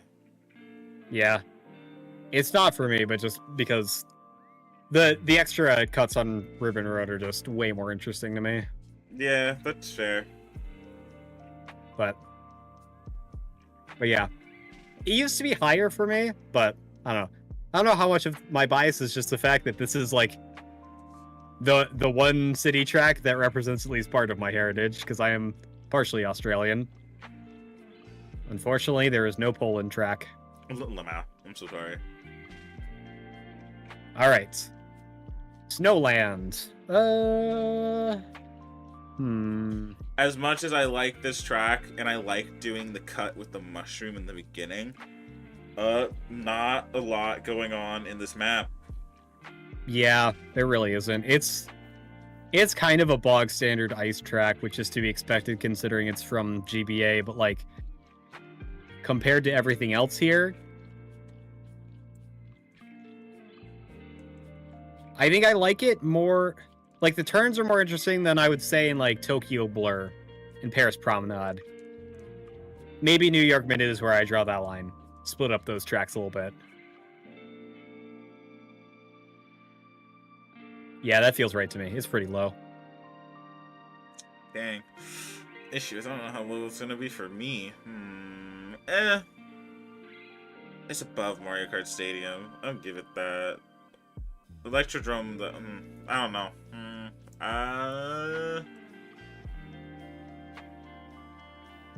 No. Yeah, I can put it right here. My B tier is getting a little inflated. Yeah. Because like the DLC maps were, as much as I like the addition of some of them, a handful of them are mid. Yeah, there's a lot of misses. And again, while I don't think being a tour track is inherently bad, and I understand the idea of putting them into a console game so that they're available after Mario Kart Tour eventually just goes offline forever, I still feel like that many of them took some slots away from tracks that I think would have been a lot more interesting, but we could list a ton of those. I'm not going to worry about that right now. All right. Mushroom Gorge. I personally think that aside from the jump you can do at the ends, there's just not too much to this track whatsoever. Again, I feel like I had more fun with this one in Wii, but there's the gentle S curve at the start, then you straight away off of the mushrooms, and it's just bouncing on mushrooms all the way. And it can be like it's a straight shot with the mushrooms most of the time, and then getting slightly hit by something completely ruins your line and ruins that. And then you have the cut that you can do with a mushroom at the end, but I also don't typically tend to take that too much because I either don't have a mushroom or there's somebody right there that's going to hit me with something as soon as I try and do it. So all of that together, I really don't think I like Mushroom Gorge all that much. I do. I think I like it a lot. Well, and even from like person who played a Wii, I think it's fun. I think it never stopped. I think my only gripe with it is the mushroom physics suck. They are awful. But this one falls underneath the. It's fun to optimize it, learning how to do the cut, figuring out just. There's choices to the mushrooms at the end of it. I like sometimes you can go the glider section or you go the optimal route, which is just going the right way, and it's just kind of fun to drive on, I guess. Because I also am a weirdo who doesn't take like the initial path to go through the mushroom, or you go around and collect coins on the boost pad. I like going around the boost pad and doing that to get the coins, and it's. I don't know. I don't know what it is. Like, is there anything more to the map? It's just this map feels fun. It feels fun to do things on it. I just feel like I end up taking the same path a lot of the time because it feels optimal, and then it just feels very straight shot. So, I don't know. It feels weird to have it this low because I feel like I should be feeling what you are, but I'm not. So I put it under Sky Garden only because those turns are a little bit more interesting. I put it above Coconut Mall. Huh. Like it's really up there. Like I think I see that map in the selection of the 4 and I'm like, ooh, I'd like to go back to Mushroom Gorge again. Yeah. I'll select it, but then I always feel like I am going to enjoy it more than I actually end up doing, but I don't know. Don't know about that one. It's weird. I guess it's a very make your own fun sort of track. Yeah, that's true. Which is a handful of these tracks in this game, to be honest. Yeah. But moving on to Sky High Sunday. It's definitely going low. I'm really happy with the changes that I'm already seeing in World, but judging this one as it is right now, it has more things to do than Excite Bike, so I can say that. But other than that, it is kind of a glorified oval. Yeah, I'll put it above Toad Circuit for having some verticality and having some amount of steering you do on the jump pads in that section, but other than that, I don't know. I could see what they were going for with this map. It just feels like how they executed it. To be honest, actually, if I could, I don't know if this will make sense, but it definitely feels like they had this idea for World, and they were like, all right, but how do we like they were looking for maps and they were making World, and this was there, and they were like, okay, but how do we put it in 8? And yeah, no, it's just. Yeah, no, looking at how it looks in World right now, from like a track variety standpoint, like the obstacles that are on the track and the things you can do, and aesthetics too, even though that's not factoring into this ranking, like looking at 8 Deluxe's Sky High Sunday with World's Sky High Sunday, this looks like they had the bait-on concept for Sky High Sunday for Mario Kart World and just put it in the booster course pass. Yeah. Like, this is the idea of the track, but then they didn't really add too much to it. the World one already looks way better. I hope it is, but I think a lot of that is with the mechanics, because having this track with the rail grinding and the wall riding, I think already automatically does a lot for it, which makes it even weirder to go back and look at this one, because then you see like the weird anti-gravity railing that you just kind of phased through at the beginning on this one. It makes a lot more sense when you can grind on that rail. Yeah. But I didn't even think about that. all right. Yeah.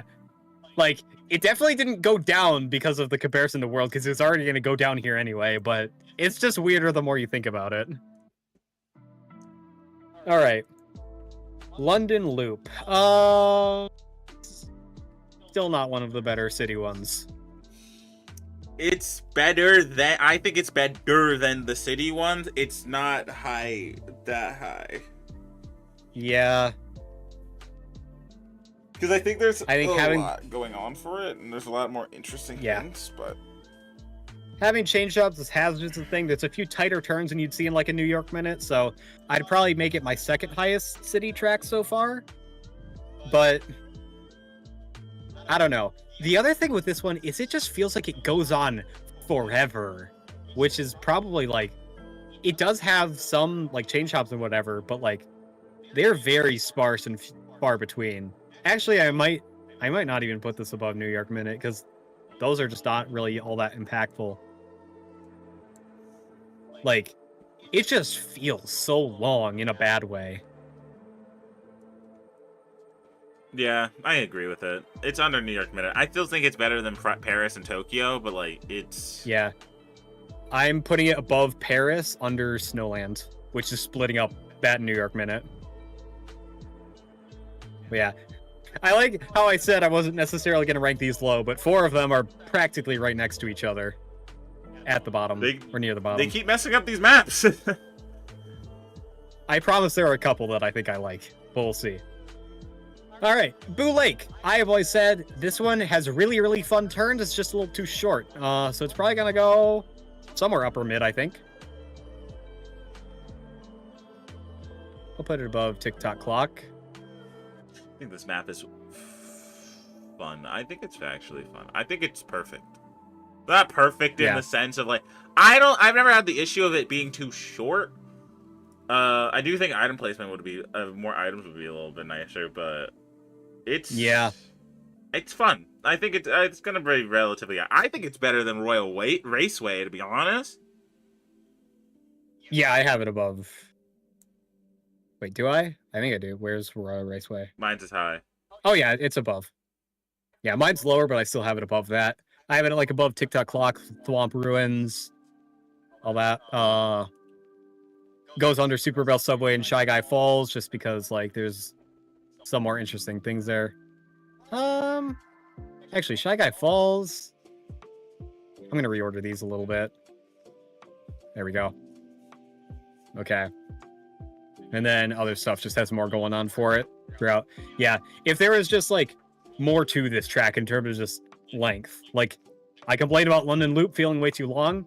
This is a little bit on the shorter end for me. What is here is really, really good. Yeah. But I just wish there was a little more of it. All right.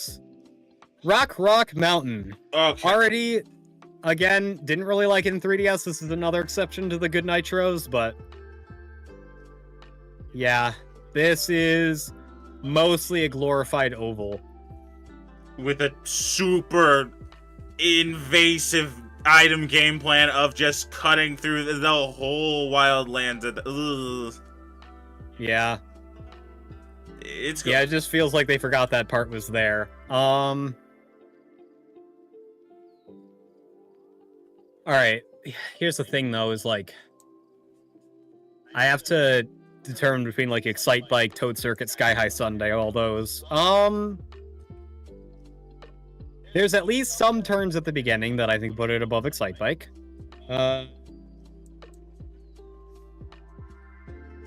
Having hazards, I think, puts it above Toad Circuit. So much of this being a glider section, though, probably puts it below Sky High Sunday. Because this is definitely one that was neutered by the Mario Kart 8 Deluxe glider physics, because this one was made for the focus of the track to be, hey, check out what you can do with the glider. And now you can't. Yeah. So, and like going up the mountain with the falling rocks, you pick which side does not currently have falling rocks on, then you do it. It's fine. I think Yeah, I think I would. Hmm? Yeah. What? I was gonna say I think it's a little better than Sky High Sunday, just because like I'm interacting with the end part more. In the beginning is interesting. This is that glider section's a little rough. Yeah, it's still going below like the glorified ovals are still going below like dry desert sherbet lands. Baby Park is somehow escaping that based on what we already talked about it, but it's like Sky High Sunday, Rock Mountain, all variations of a very boring track layout. Yeah. All right, Maple Tree Way is. I like the beginning S curve. I like the kind of S curve that you get through the tree. I don't like how long the section going through the wigglers is with how non-invasive the wigglers are, but that's one thing. I think the ending is a little bit too much of a straightaway. There's good parts of it. It's not going to go super high, but it's going to be upper mid probably. See, Maybelline, I agree with you. Maple Treeway is an SS map. In Wii. Yeah. 8 kind of messes with it. Again, I think there's like some scaling issue translating Mario Kart Wii tracks first to Tour and then to 8 Deluxe. Like, I wonder if this would be an issue that I would have if, like, they completely made these from the ground up for 8 Deluxe, but yeah. There's just a lot of very straight open sections that, again, didn't feel as egregious in Wii. I still think it's gonna be high though, and I'll put it in high A to me because I still think it's fun. I still like it. It has cool turns. It has a cool aesthetic. It has a nice style, and just it's because like if it just wasn't so big, it would be perfect. But it's big being big really messes with it. Yeah. Also, people are saying that they feel like the track shrank, or people are saying that the track shrank between Wii and this one. I feel like there's something else at play that makes that not feel that way to me. Like, maybe it's the removal of wheelies, maybe it's specific changes that they made to the tracks. Like, we don't have the bouncing net that you can do tricks on, like in Wii. It's just a glider section. Like, certain parts of just the way this plays in 8 Deluxe feel more empty. And maybe it's not the track is literally bigger, but something about it feels emptier than it was in Wii. Yeah, to be honest, I forgot that there was a net thing in Wii. Yeah, no, I completely agree. That would really mess that up. Huh.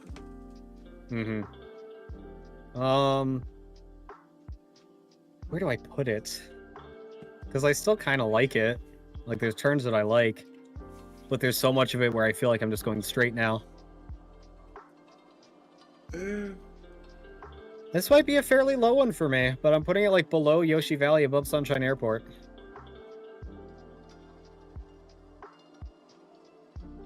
I don't know. I'm putting it relatively high. It's still under Coconut Mall and above Ninja Hideaway, just because like it still feels nice to do some of the even though there's a lot of sections where the straightaway is like there, it still feels nice to play this map.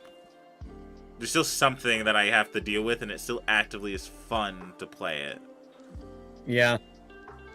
I don't know. This is another one where I just remember it felt more fun in Wii, but I don't know. 100%. I don't know what happened there.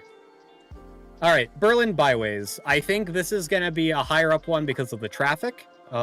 This is something that I know doesn't make sense for every city track, because not all of them that's like a defining feature, but like I definitely think it does a lot for the layout of this track. There are some pretty nice turns where you have to actually deal with the cars in the middle of that.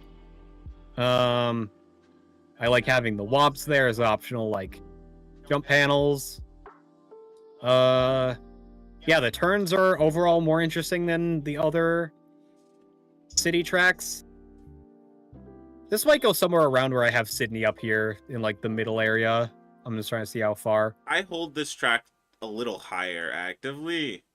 I'm putting this in the same thing I put like Yoshi Circuit in. Not as high, but in the same tier. Just because like the turns are fun. Traffic, I'm showing my true colors. I really like traffic maps. Yeah. The turns are fun.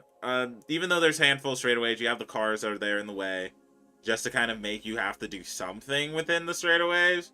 And even then, like the womps falling over and becoming ramps are fun. That little tunnel where you can choose between going in the boost pad to get like I think coins, or just going straight. The end part where you get to choose between which like curve you do, where there's obviously a right one, but like it's still nice to do, and it's just. It's interactive. It's a very interactive tour map, and I don't think it should be as low, and or it definitely is not sharing a spot. Yeah. I think it should be higher. I actually moved it up to under Shroom Ridge, which is like the third row for me, approximately. Like towards the end of that, like it's above Toad Harbor, because it's a little bit more active. Shroom Ridge, I like the turns a little bit more. Everything else has like interesting stuff on top of it that I like. But yeah, it's definitely one of the better ones that I promised we would get to. All right, Peach Gardens.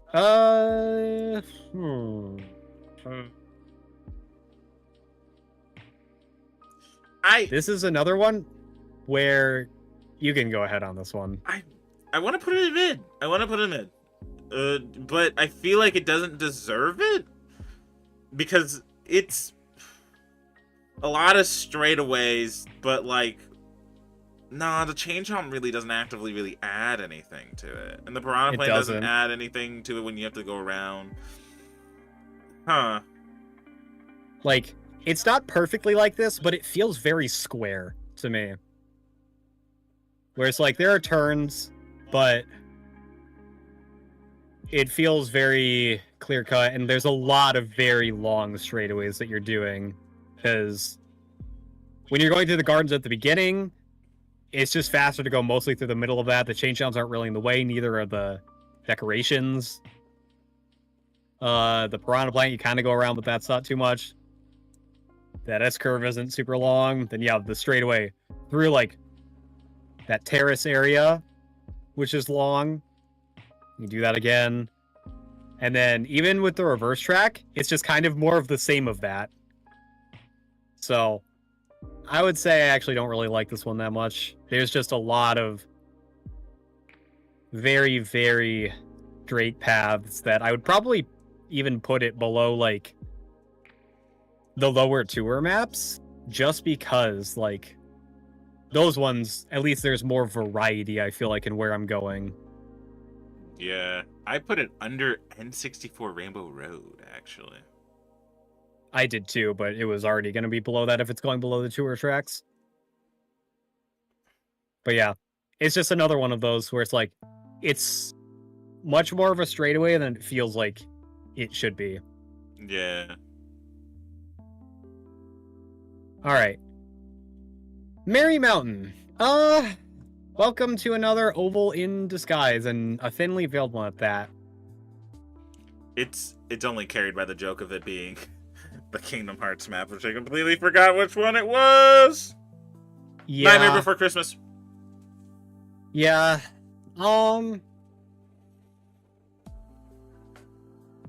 It's trying something. It's cool. I like the beginning turn where you get to choose between going up and then or just going around. But then that's just like a big straightaway that leads into like the one U-turn, and then you do the ramp, which leads into a cool cut with a mushroom, but like even then that's just relatively simple, into another long straightaway, into a gliding section, which is another long. Actually, this might be miserable. So I might blow the minds of people that have heard me complain about specific tracks more than others, but I think I'm gonna say it. Congratulations, Excitebike. You're only the second worst track in the game. Because with the path at the beginning where you get to choose between going above or not, that's just a higher or lower path of just doing the U-turn at the beginning of the oval. It doesn't really change like the direction you're going all that much. Then there's like the slight S-curve, but it's not really all that much. And then yeah, it's just a straightaway without jump ramps. So I think by definition that puts it below Excite Bike. I guess I didn't really think about it that much because I haven't been playing Merry Mountain as much as I have Excite Bike, but yeah, believe it or not, I think, again, aesthetics and music and everything aside, just based on layout, Merry Mountain is somehow worse Excite Bike. Like, actively, like, going, I was like, man, I can put this a little higher. Then I started saying it out loud, and I was like, wait a second. Yeah. This is just a ton of straightaways. Wait, what's... With, like, some varying degrees. But, like, no, yeah, it's miserable. Right before the finish line, before I was about to chuck Excite Bike in the dumpster as the worst track in Mario Kart 8 Deluxe and move on to World, it just barely eked it out. So, congratulations, Excite Bike Arena. You are only the second worst. Third worst for me. Still think Toad Circuit is really bad. Yeah, I don't know. Those two could swap at any point for me. I don't know. All right. With that out of the way, let's turn it around. 3DS Rainbow Road is going up there. I will say, I might bring it slightly down than I've had it in the past, only because I will admit to maybe a tiny bit of 3DS bias, but it's still up there. Like the beginning section, very, very strong. I love all the turns there. Like going around like the rainbow ring at the start where you're jumping off of the jump pads and tricking while drifting is cool. Then like the Rings of Saturn, avoiding the pitfalls there is cool. All that. I think it maybe falls apart a little bit when you get to the moon section, just because that's very, very that's very straight. And then you have the tunnel, which does at least, you have to go on the boost pads and keep yourself straight there. But there is a lot of straightaway on this one. I do like going for a second item box on the glider path, but yeah, this is definitely one that I really, really like, but a lot of it is for what's in the first half of the track. So we're gonna see where I actually end up putting this. It's high up there. I think it's under Hyrule Circuit for me. Mm-hmm. Like, I like everything you said about it. I still think it's really fun. I think with the straightaways, they at least give me something to do. Yeah. So I think that's better than just giving me a straightaway. Like on the moon, you can do the tricks off the craters. Avoiding the chain chomp, it's not hard, but it's still there. And then you go to that section which has the little track pad that gives you speed. Then, as you said, you have the boost pad. Then doing the glider section, though not crazy, it's still interesting to go through the ring, hit the ramp, to get the item box. And or if you really don't want to, you can just take the road. You can just go on the road. And then the ending curve. If they kept the cut in 3DS, I'd say it's still perfect, but it's still pretty fun on its own. Yeah. Yeah, because I'm looking at some of the other ones.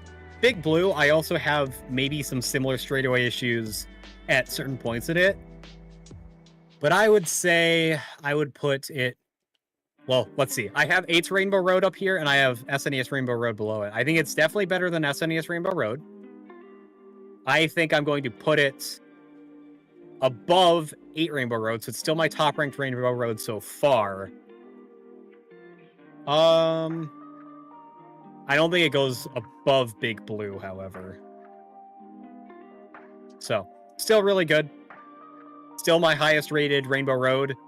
It was the one track that I wanted when they announced the Booster Course Pass. Everything else was like, I'll take it as it comes, but that's like the one I absolutely wanted that I didn't expect was a shoe-in anyway. But yeah. We'll get to that when we get to it. Amsterdam Drift. This is one of the stronger tour maps. I would say so. There are parts of it that are straight, but they still have like, you know, the trams and the like water currents that push you around. Yeah, there are some really neat S curves in here. I would say, let's see. I have Berlin Byways and Sydney Sprint like 2 rows apart from each other. I feel like it's probably in between those two. I'll try and figure out exactly where.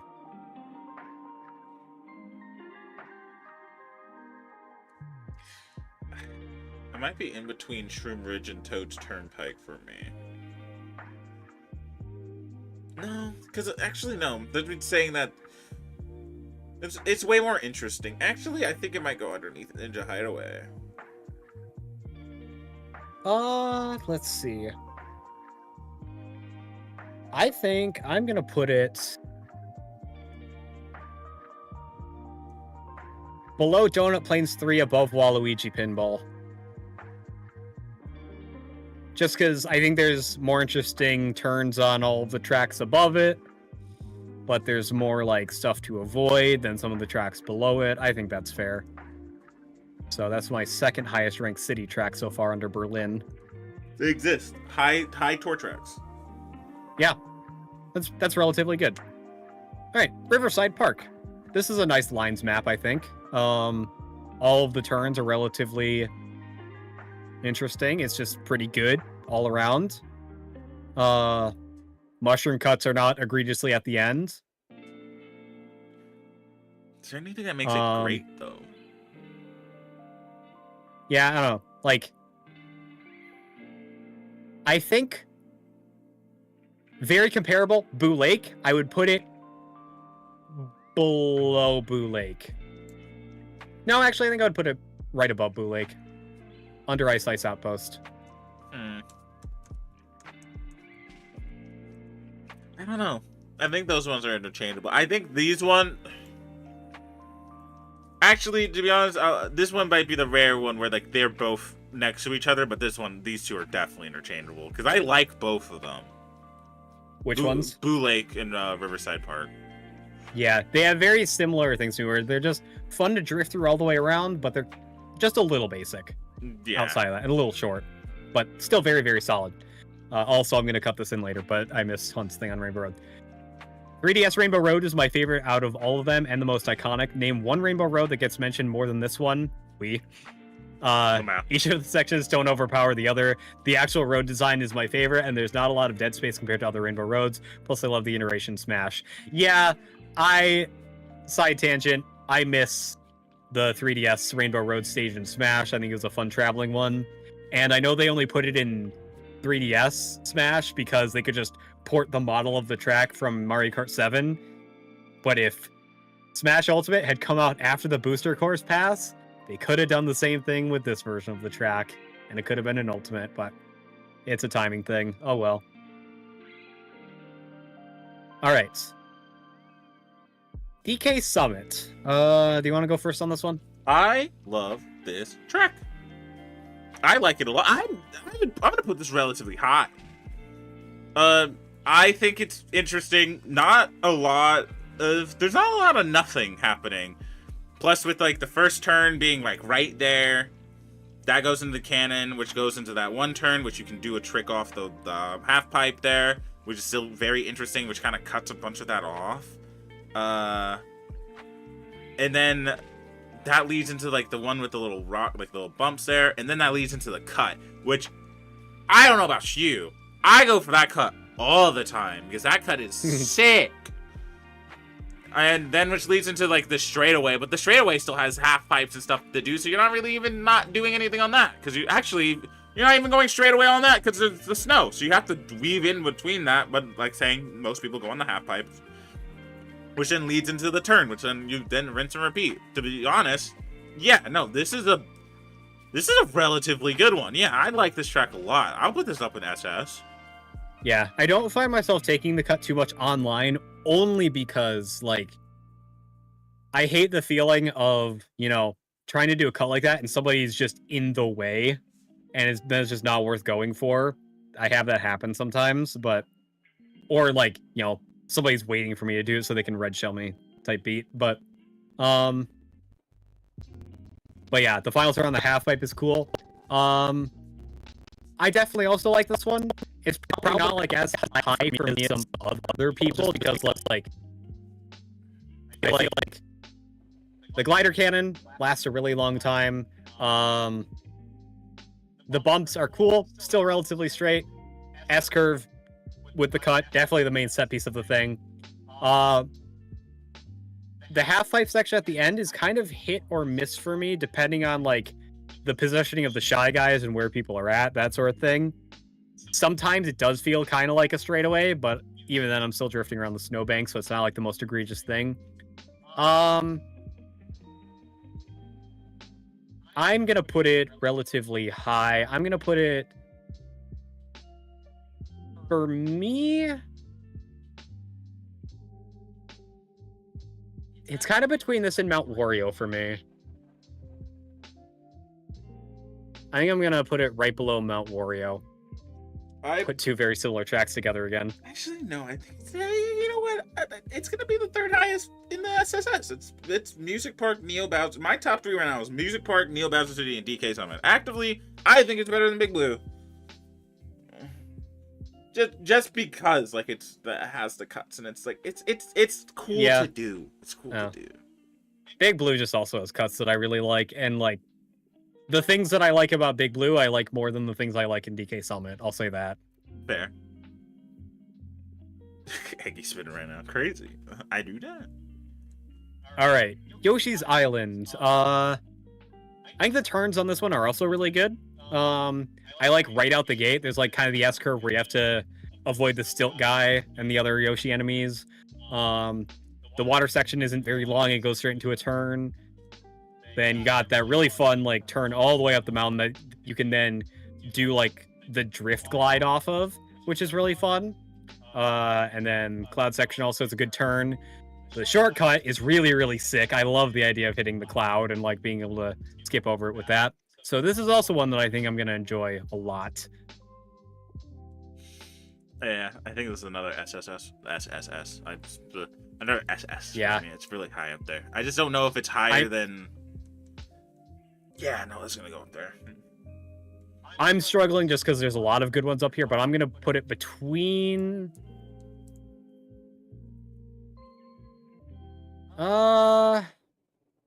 DK Jungle and SNES Rainbow Road. That's a good one.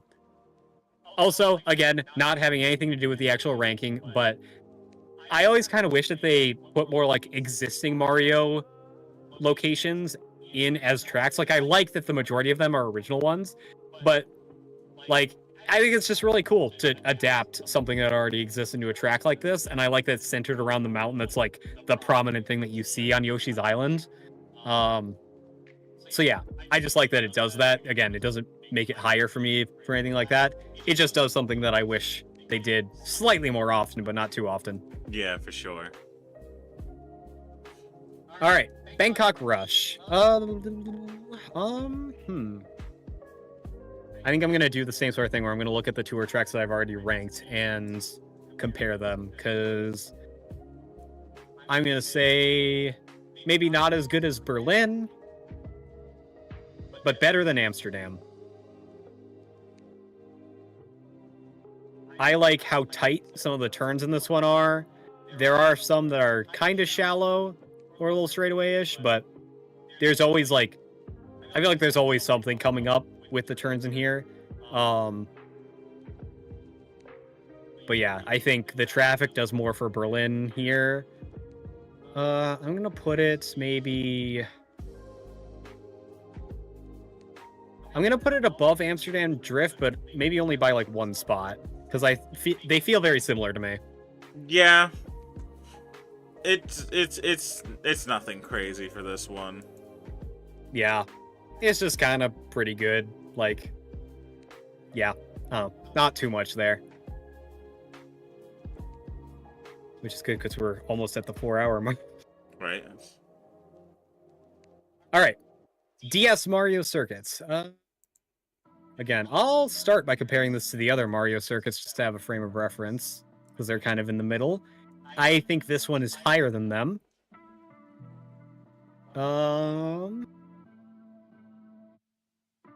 No. Probably going to be higher than Wild Woods. I think this one has some really tight turns that I'm a big fan of as well. Yeah, it's going up there. Yeah.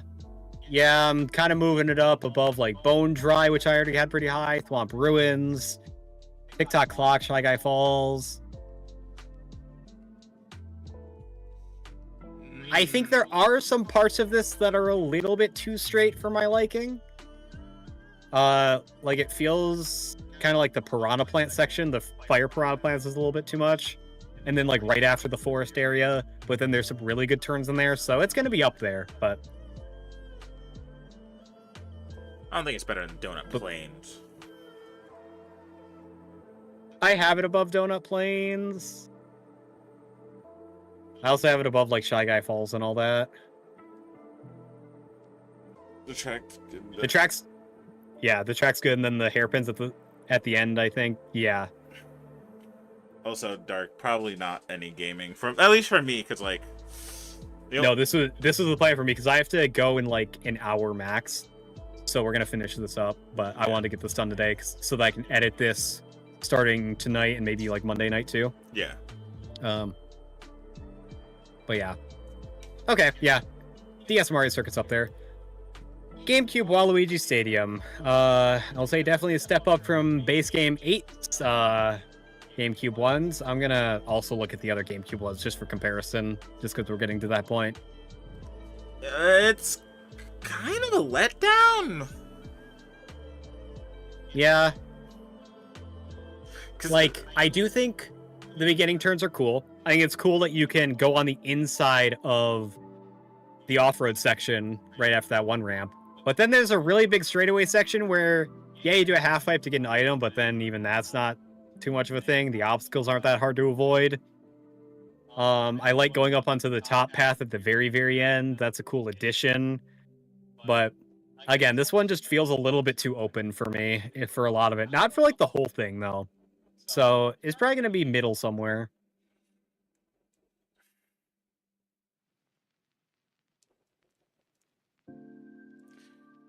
It's definitely above Waluigi's Pinball for me. It's fun. I'm going to put it... It's just not crazy. So I guess, yeah, I'll add it to the middle of the list again. I'm going to put it below My Maple Treeway. Hey. Yeah. Okay. Yeah, I'm good with that. I might reorder this at the end later, too, when I'm really looking at all of them, but... Alright. Singapore Speedway. I think the first lap on this one is slightly weak, but other than that, I think this is overall a stronger tour track. I'm not gonna lie to you. I'm not a big fan of this map. Yeah, I say stronger, but that's keeping in mind the bottom of the barrel.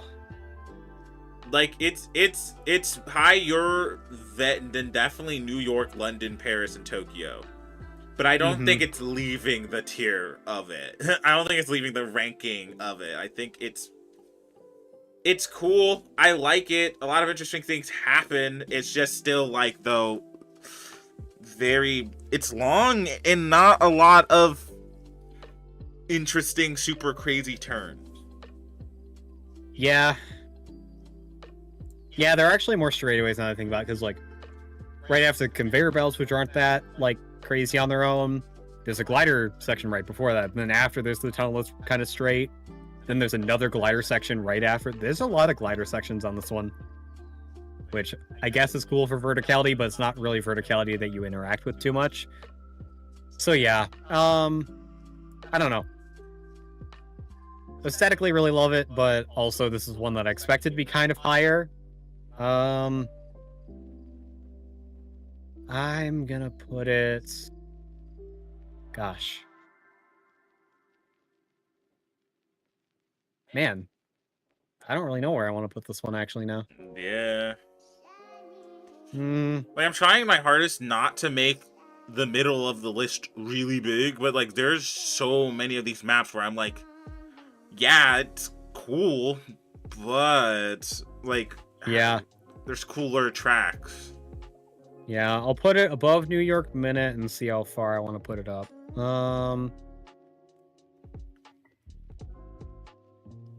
I would say at least not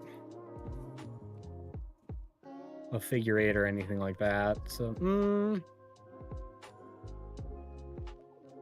gonna put it above Dolphin Shoals.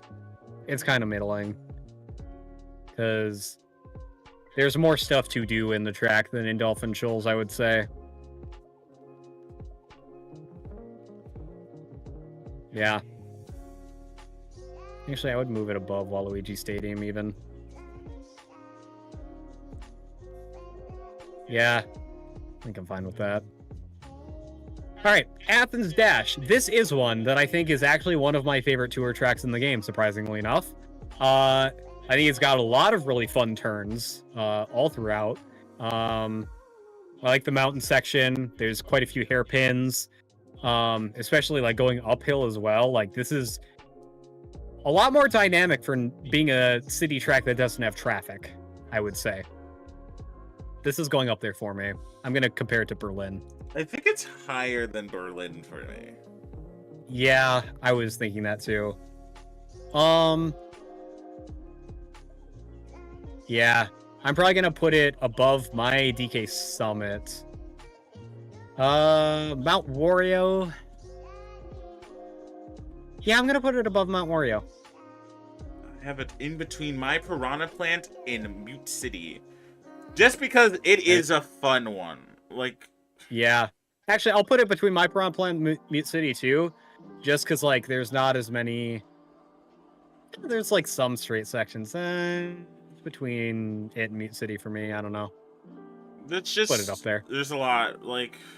Because you go out the track, then you do the turn, you go down, then you have that weird turn in the bleachers, which then leads into a nice little U. Into a planet. Yeah, no, I think this one's relatively good. It's interesting. It's a good map layout, to be honest.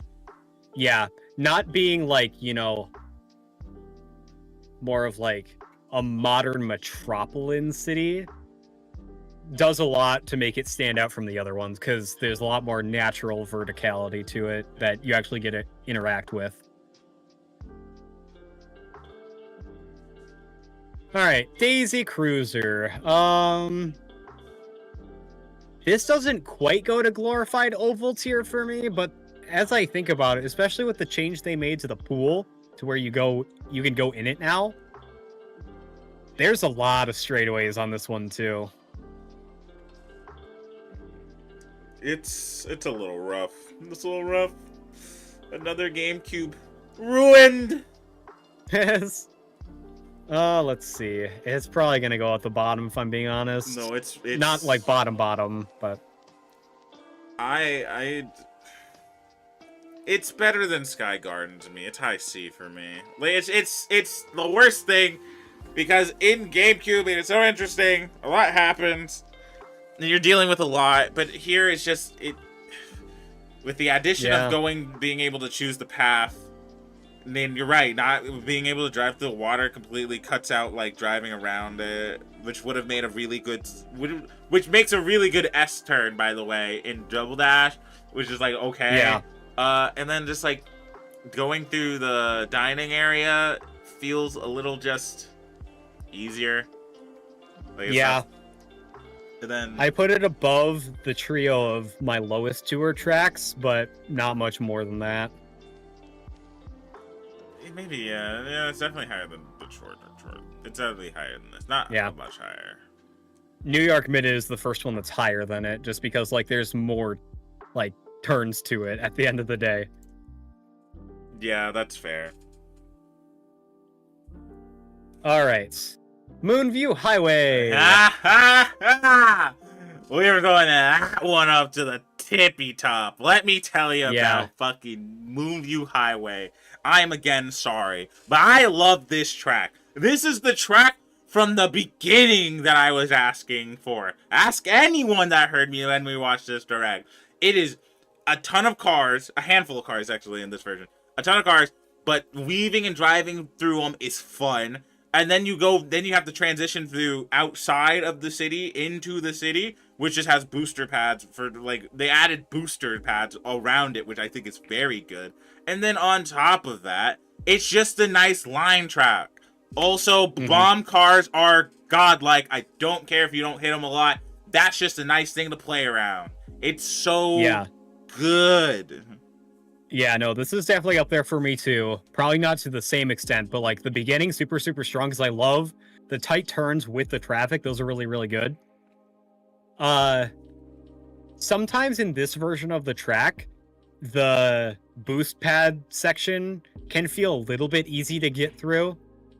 Especially on the second and third laps when you've already seen where they've placed the boost panels. Like again, I feel like it was another thing that was more impactful in Wii, but it doesn't ruin the track for me at all because still like you still have to aim for the boost panels to keep up, and that's satisfying to do. And you're also kind of drifting in there. It's not quite a straightaway. So yeah, I have it up there, like top of like third row or something like that. But again, competing with a lot of tracks that I also really, really like. It's just nice. It's so nice to have a map that, like, also, I haven't said a lot about, this is also another one of those tracks where it is extremely fun on 200cc. Like, it is so good on 200cc. Yeah, and 200cc mitigates the one thing that I said about, like, the ending section, because then you just speed through that. It's awesome. Yeah, I have it, like, pretty high up there. Yeah, there's just other interesting gimmicks in the other ones that I really like. All right, Squeaky Clean Sprint. I like quite a bit of this track. I think the beginning is definitely the weakest part because it's the straightaway through the sink, and then the bathtub is also super wide open, but I usually take the sponge ramp, which is a little bit more interesting and skips a lot of that. And then I really love the drain section because it's super tight. There's a nice mushroom cut that you can do there to get a double item. It's just really fun to weave through. And then, yeah, the turn after that is cool. I really, really like being able to go up to the top faster path at the very end by using the geyser coming out of the toilet. It's really funny, but it's also just super satisfying to do. So I think this is good. I think if the beginning was a little bit stronger, it would have been much farther up there, but it's still going to be like top half so far. Yeah. I also do like the little thing that they do when you're driving. Once you get out of the water, with the soap, you don't actively have too much traction. Yeah. It is kind of a cool little thing. But this, it is interesting. I don't know how interesting it'd be. I think it's better than Circuits and Royal Raceway. I don't know if it's better than River Park and Blue Lake though. Yeah, I actually put it more towards the middle, but still top half. Like it's above my Bangkok and Amsterdam, and like Waluigi Pinball, all that. Yeah. But yeah. All right. LA Laps. I feel like this is kind of a middling one for me when it comes to the tour ones, because there are some pretty nice turns in here. Even though it looks egregious, I do like the section, like the industrial section.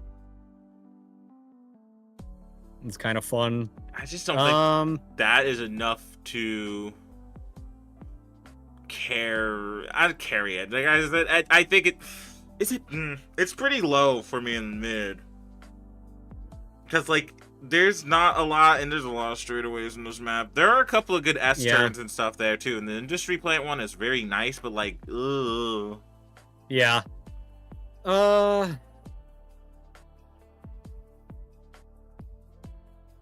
I think it's going to go above New York Minute for me. No, New York Minute is actually a tough one. I think I might actually want to move New York Minute up a bit before I make that decision.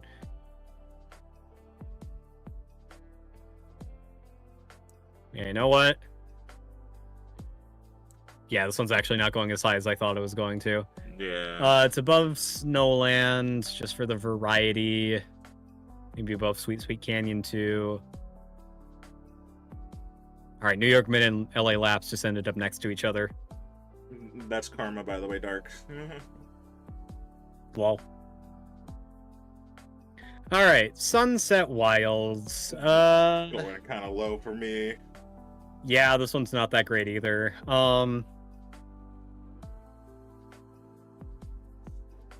When I heard they took away the gimmick, I was also Yeah. like, it's fun. Again, as that's an is. aesthetic thing that I can't really put into this ranking, but still, it's a little disappointing.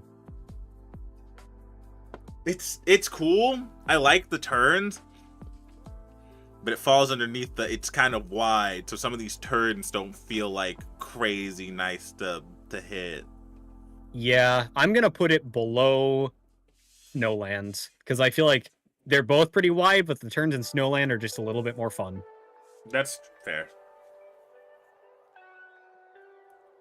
Also, what is with me putting tracks from the same game next to each other by accident? Because those are both GBA ones. I guess very similar track design there.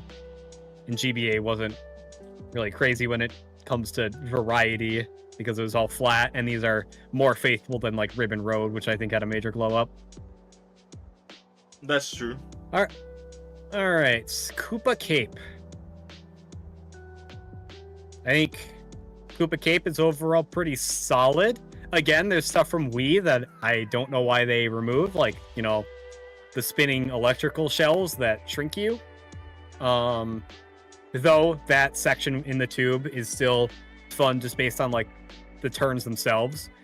I like the rapids because there's dynamic drifts there, and you also have the decision making of where you grab item boxes because you can go off to the side for the double, or you have to go on either side of the rock based on where the item boxes are. This is overall still a pretty solid one, despite not being as good as it was in Wii. No, put it below Berlin Byways, because it is still fun. Yeah. I have it... I want to say above Mount Wario, below Athens Dash. I like it quite a bit. All right, Vancouver. Let's see. I think this track is relatively... it's kind of lame to me. I'm not gonna lie to you. I'm not like the biggest fan of it. I'm honestly trying to remember this compared... Well, I'm honestly trying to remember the layout of this track a little bit, which is not a great sign for it, but the things I do remember, I do like. I like how twisty the bridge is, and that's an actual anti-gravity section. But there is, like, that part near the shoreline that's relatively straight. The glider section is, too. There's some decent turns in here, but... Again, I think it's better than LA Laps, but not as good as New York Minute. So why do these city tracks keep ending up next to each other, actually? I do not know. Yeah. Really love the music, though. It's probably stronger than all of these, but it's in between Singapore and New York Minute. Yeah. Oh, there's New York Minute, I feel like it's just a little bit dynamic, more so turn-wise. Even though I do like having the anti-gravity section in Vancouver. But yeah, those could kind of swap for me too. All right, Rome. This is actually another one of my favorite ones. I think that this one is never really too wide for me. There's a lot of surprisingly sharp turns in this one. I also don't want to put too much bias in here, but I do like going through the landmarks that I've actually been to, because this is, aside from New York, the only city track that I've been to in real life. But that aside, there's a lot of really nice turns here that go around the scenery really, really well. And yeah, I think this is also going to be up there with Athens Dash. Might be competing for my favorite of the city tracks.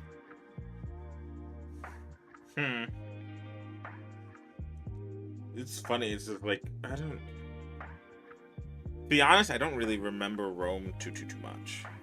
Yeah, I might have played on it more just because I like it. I think I'm putting it above Athens, but yeah, below all the other Nitro courses I think have more interesting gimmicks. Also, Hunt had something to say about Singapore. Ooh, okay. If I had to choose a tour map, Singapore is the one I'd go for. Out of all the tour maps, this one doesn't confuse me at all. The layout isn't boring. The glider section is probably my favorite in the entire game. Overall, it's so beautiful. Only issues I cannot remember the music for it, nor have I played as much, but I do remember every time I play it, I enjoyed it. Yeah, I think it's gone down for me over time, but Rome and Athens have definitely gone up. Rome is good. I just don't. No, Rome's good. I like Rome a lot. Actually, no. Is it great though? No, it's good. It's good to me. I think it might be. It's above my Maple Treeway. I'll put it there. Yeah, it's below all the courses that I would say are great. Like I think it might be the cutoff between tiers if I separate these into tiers later. If something else doesn't go right above it. Yeah. All right.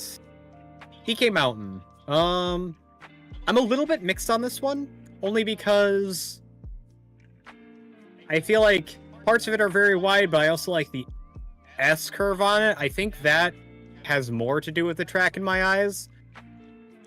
Because yeah, the beginning, pretty good. Again, the glider cannon can last for quite a bit of time. And I don't love the initial part of the mountain, but once you pass where the falling rock is, then it's just really fun S-curve from there. I don't know if that stands out to me too much for me to put it like super, super high, but it's definitely in like the good tracks. I think it is great. Doing the cut at the end is always nice. Yeah. Doing the tricks into the corner of the mountain to get a nice, better, straighter line is nice. Dancing around the boulders are also very nice. I like it. Yeah. And then using the bridge since they didn't remove it and doing tricks off of it to go to the thing kind of mitigates it being the boring straightaway because they gave me something to do. It's all in all a great map. I think it's great. Yeah. I'm actually going to put it a little bit higher. I put it above DK Summit for direct comparison for DK Mountain maps. Mount Wario, though.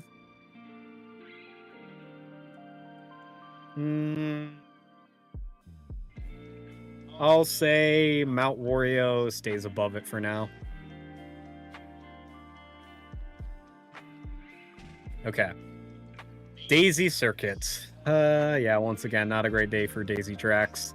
Sorry, Artemis. Yeah, sorry, but this one's super flat, and there's a lot of places that are effectively pretty straight, because after the first couple turns at the beginning, it's just super wide going around the statues, which look really nice, but regardless, after that, it's just very wide and straight with only like a little S-curve there, and then it's one of those where the finish line section, like when you take before and after the finish line together, that's just a super long straightaway.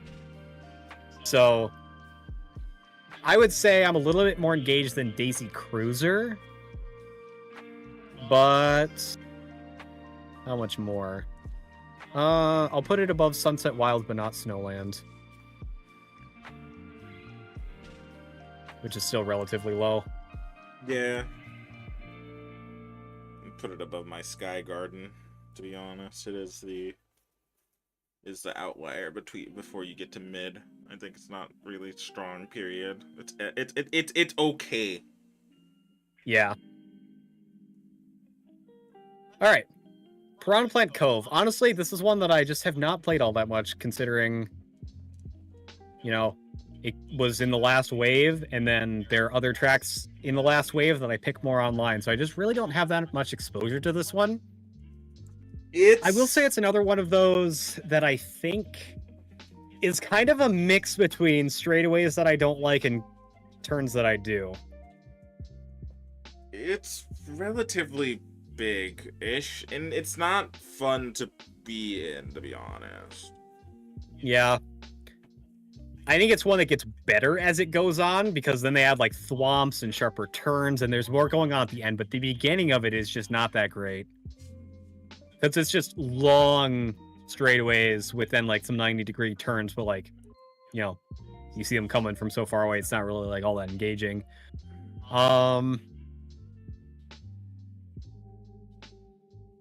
I would probably put it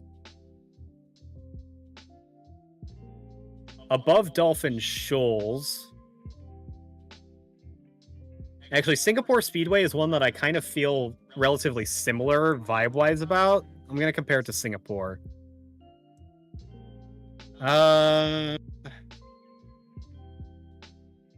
Singapore has just a bit more going on for it, I would say. I'm going to put it below Singapore, which puts it above Waluigi Stadium. Which is another track that, like, effectively kind of feels a little bit more of a straightaway at some points than I really feel like it should.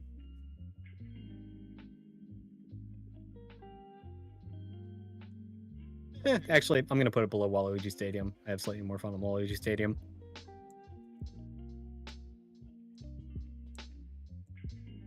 What are your thoughts?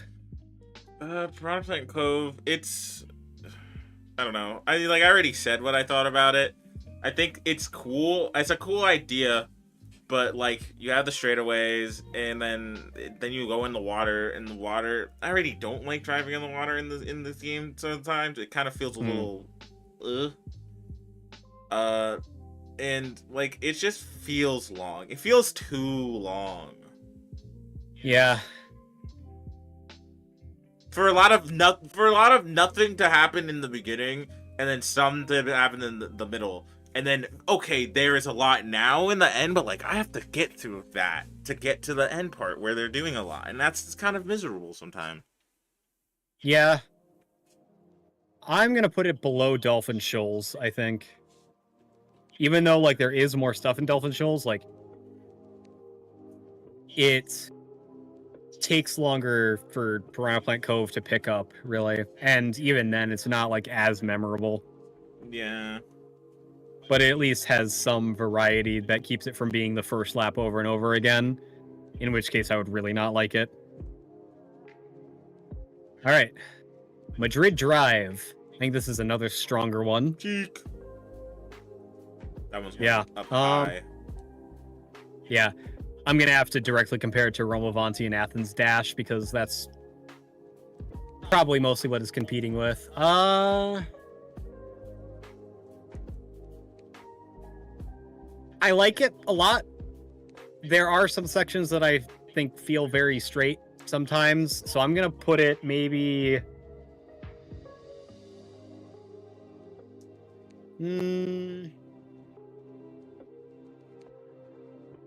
This is quite a bit farther down, but only by like 2 rows. I'm going to put it below Super Bell Subway. It's still good. There's just some wide sections that I don't feel like I'm turning as much on, but there are some cool turns in it as well. Yeah. Like the hairpin through the museum.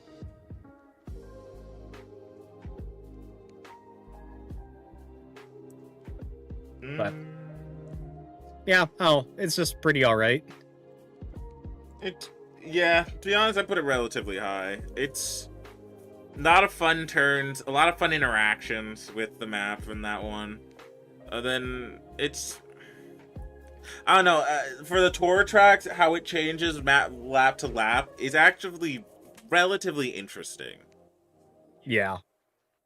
And yeah, they do have like differing ideas there too that make it more interesting to go through rather than just being different roads all the time. Yeah.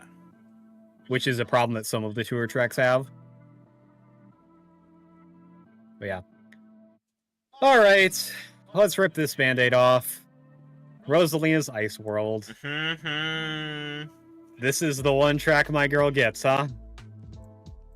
Like, if this was based on aesthetics, man, I would put this so high up for the Galaxy aesthetic alone, but I have to ignore it based on the criteria that I set for myself. The big curve around the pit to the right side is the highlight of this track. There's just not that much else beyond that because it's just straightaway-ish on the ice. And after that ice breaks away, you either do the straightaway by using a mushroom, or you go underwater, which is a straightaway most of the time, but you just avoid like the obstacles underwater, which are just static pillars. So like, aside from the curve, which isn't enough to carry a track on its own, this is really, really low for me, and I really hate that. Yeah. I don't want to put it in the same tier as Sunset Wilds, Twisted Mansion, and Water Park, but I might have to. I was putting it above Twisted Mansion, and even that feels like I'm letting my bias put it a little higher. No. I definitely think it's better than Water Park. How about Cheap Cheap Beach? Is it better than Cheap Cheap Beach? No, it's not. I'm sorry. Yeah. It's the start. It's like, it's the line that would break D tier to B, C. Yeah. Yeah. Whoa. I'm very, very sad that I don't like the track. I wish that they gave Rosalina a better track. I'm hoping that Starview Peak in Mario Kart World is a lot better. Let's hope. Also, by the way, I think New York Minute is decent. It's pretty okay. It's just, out of the tour tracks, it's pretty okay. Out of every track in Mario Kart 8 Deluxe, there's so many other maps I would prefer to play than that one. Yeah. All right. Bowser Castle 3. I'm going to look at the other SNES tracks directly because I think it's one of the best adaptations. Also, welcome. I don't. No, actually, no. It's a sick map. I like this map a lot. I'll put it in this ass. Yeah, because it kind of has the reverse of some of the other ones where it's like, it looks pretty straight on the map, but that beginning section is like, there's obstacles in the way that you have to choose what ramps you're weaving between. You get to choose if you get an item box that could just have a geyser pop up on it without warning, which also makes that turn tighter. And then outside of that, like, there's not really too many straightaways. Like, you're basically like corner turning a lot for the rest of that. The ending section might be a little bit long. Like after you get past like the two super high walls that you can get onto. Yeah. But other than that, I think it's better than every SNES track except maybe Rainbow Road, just from a fun factor standpoint. But it's still very much up there. Yeah, I agree. I'm gonna put it below Moonview Highway, which is above Coconut Mall. There's a lot going on in this track. I like it a lot. Actively, you know what? Yeah, it's pretty good. I'll put it between my Dragon Driftway and Ice Ice Outpost, which is really high, actually. Yeah, I think it's good being really high up there.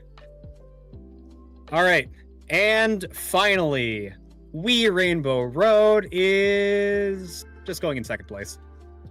It's going in second place. Like, Neo Bowser City is just peak in my eyes, but Wii Rainbow Road is just peak for the whole family. Yeah, just a lot of what I say about Neo Bowser City in terms of just the turns all feeling really, really good also applies to Wii Rainbow Road. Maybe the straightaway at the beginning takes it down slightly from Neo Bowser City for me, but that's about it. Everything else is really cool.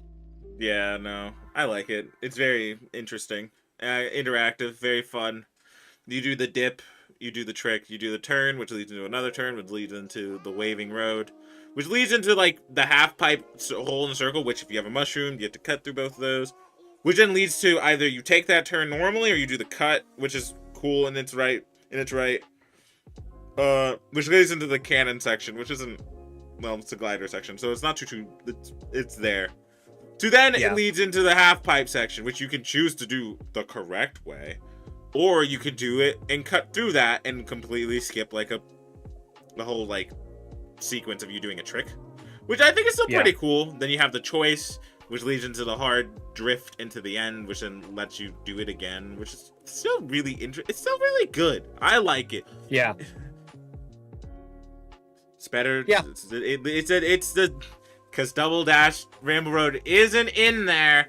This is definitely the my favorite Rainbow Road in 8 Deluxe. Definitely. I have a lot of nostalgia for 3DS Rainbow Road, but Wii's is just like kind of, like I said, Neo Bowser City tier of just, these are fun lines, and that's all I have to say about it. And yeah, I think it was probably the best track that they could have picked to end the Booster Course Pass. For sure, for sure. All right, so now that we've done this, I'm gonna split mine into tiers now just to have like some like brief descriptions of each of the tiers to organize them, so then I can see if I want to move any of these around. So I'm gonna do that really, really quick and probably cut when I'm done with it. I think some of my stuff I need to organize a little bit because I'm looking at some of them. I'm like, okay, I let this one slide, but then there's another one that's relatively relatively lower to it. But I think I'm actually, to be honest, if you just look at it for a placement thing, if it's an SS, it's good, and I can explain why I think it's good. They're not in order except for the top 3, because actively Moonview Highway, yes. Music Park, yes. And Neo Bowser City are just very fun tracks without the requirement of a gimmick or anything crazy to make it good. Not saying that you can't enjoy DK Summit, Rainbow Road, Big Blue, Yoshi's Island, Shy Guy Falls, and then Cloud Top Cruise and Bowser's Castle without it, because there's not a good. But like, it's just those 3 are right now like. If I was to start a time trial and I was like, man, I want to play Mario Kart 8 after World drops and I get through the honeymoon phase of that game, I still go back to Moonview and like those 3 maps because those are just so fun to play. Yeah. But I think I am good. Yeah, I'm just gonna quickly do this and then cut to when I'm done with it, probably. Did you say Bowser City and SS is insane? Excuse me. What are you talking about? Yeah. All I'll say is the only criticism I've ever heard for Neo Bowser City is that it's too hard. Did you fall off on the S curve at the end of the race, Critical? Come on now. We're better than that. We learn. Also, hi, Critical.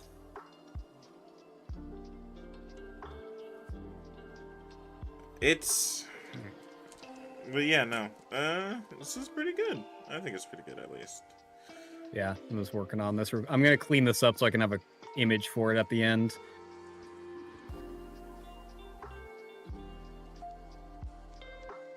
You just don't find it fun to warn it at SS, but it is a fire track. That is understandable. You are allowed to have your opinions. I get it. There are some tracks that I think that are relatively, different opinions. Everyone has their tracks that they like to play. Like, I know not a lot of people really like Ice Ice Outpost in general, but I think this map should be high. I think it's really good. And also, Shy Guy Falls being an SS is also one of those things that people might shoot me for, but like, that's a good map. I don't want to hear it. At least base game Mario Kart 8, they were cooking with Shy Guy Falls. They were cooking with that one.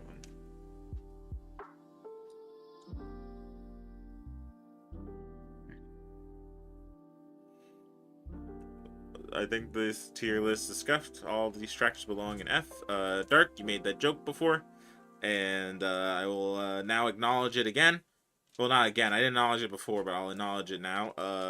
Just because you dislike this game doesn't mean you can hate on it because you dislike it and or are bad at the racing game. That is not the game's fault. That is all in you. Skill issue.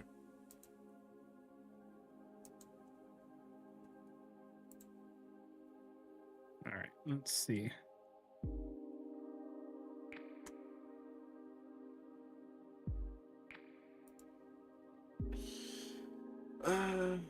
Okay.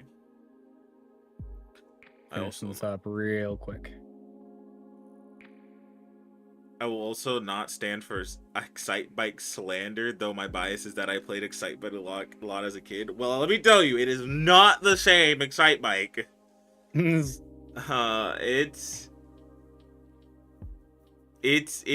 really miserable in 8 actively. Just with all the other tracks that could be you could be having things that how you interact with that track is little to none and it is miserable. It is miserable. Yeah, it's not very exciting. That's the thing. I can hate on it if I want. Whether or not you acknowledge it is different, yeah, I guess. But like, wouldn't it be more fun to hate on it when you actually play the game, though? Hating on it to hate on it is just like it's not too funny of a bit, alright? It's like me going up to Fire Emblem games I've never played and being like, that game sucks. Like, what if I just every single time you were around, I was like, yeah, 3 houses is garbage.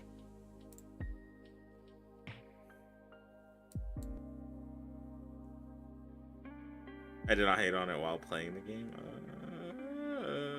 Oh, you did? I did hate on it while playing the game. I mean, like, you know what? Fair. You're better than me.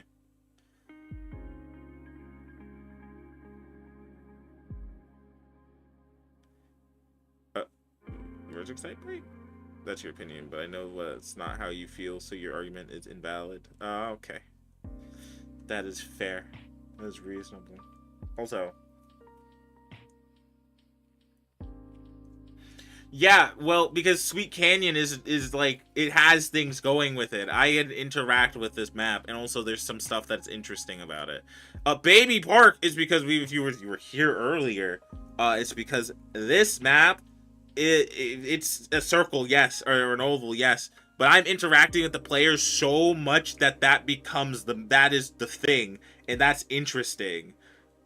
Granted, like I stated also before, if the barricade in 8 wasn't there, you'd be interacting with those players a lot, and that would be called an experience. Like, actively.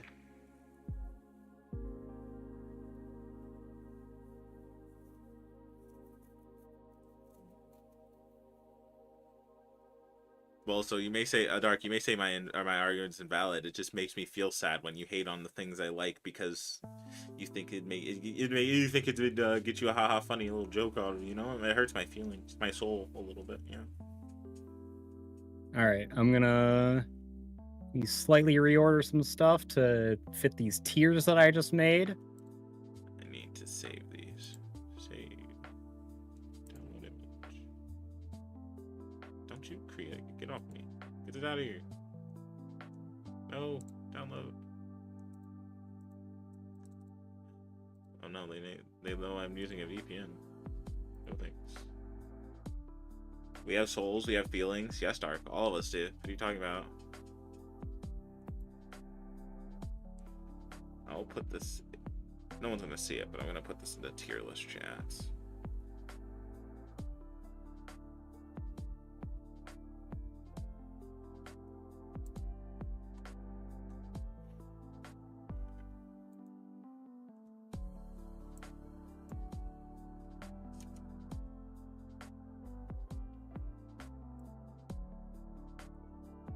All right, I think mine is finished. I only swapped Big Blue and Dragon Driftway, I think. I made some slight adjustments in there too, but I think I'm pretty happy with this being my final list. All right, so that was fun and only took 4.5 hours. Yeah, you were talking about, oh yeah, it only took me 2 the last time. No. Yeah, but this was fun. I am glad that we got to share our final thoughts on this game before Mario Kart World comes out. Eggy, thanks for joining me for this. Of course. Would you like to tell everybody where they can find you? Oh, you can find me at Eggy123 on Twitch. I usually am streaming with my good friend Ness here and a bunch of other people. But yeah, thank you for having me, of course. This was nice. This is fun. All right. I'm going to try my hardest to make sure this comes out before Mario Kart World. But other than that, Neo Bowser City for Mario Kart World. Lit Lamau. All right, and I think that's it. Or did you end stream or recording? No, I finished like the thing for like the video, but I have not ended stream yet. But for stream, that's all I got because I actually have to go relatively soon. But thank you for watching this. I'm gonna try and make this into a video that I'm probably gonna hopefully have out Tuesday night. I'm gonna start editing it later tonight and Monday night, and we'll see if I can get it out. If not Tuesday, then I'm gonna put it out Wednesday because I'm going to be waiting with one of my friends who has a Switch 2 pre-order at Best Buy to see if I can get one of their extra ones. So I'm gonna maybe stream that because he said he has like a setup that we can use for me to stream outside Best Buy. But if not that, then this will be like my pre-Nintendo Switch 2 launch video that I'm gonna try and have out before that. It's gonna be a very informal one. I'm just gonna go like the ums and ahs and whatnot and talking to chat. Yeah. But other than that, I'm gonna just kind of cut this down into a little bit more digestible for anybody that did not see this live, just so I can say that I made a video on Mario Kart 8 Deluxe before it dies. Fair, reasonable. Oh, I really wish I had made a gameplay video at some point, at least like, you know, maybe compiling clips from all of the VODs, but I'm thinking that might be a project that I want to do for like an anniversary of Mario Kart 8 Deluxe or something like that. Just be like, hey, remember when we played this game? But that'll be later down the line because I do not have time to do that right now. I don't want to put that pressure on myself. That's fair. But thank you all for stopping by. This was fun. Sorry that this will probably be the stream. I have to technically relatively go soon-ish too. I have a party for my friend's birthday! So, but thank you all for stopping by. Usually I send you guys off with a message. Don't drink and drive. Eat food. Love yourself, friends and family, the close ones. And if you're ever making a tier list, don't give yourself a time limit because, yeah, that shit might take longer than it needs to.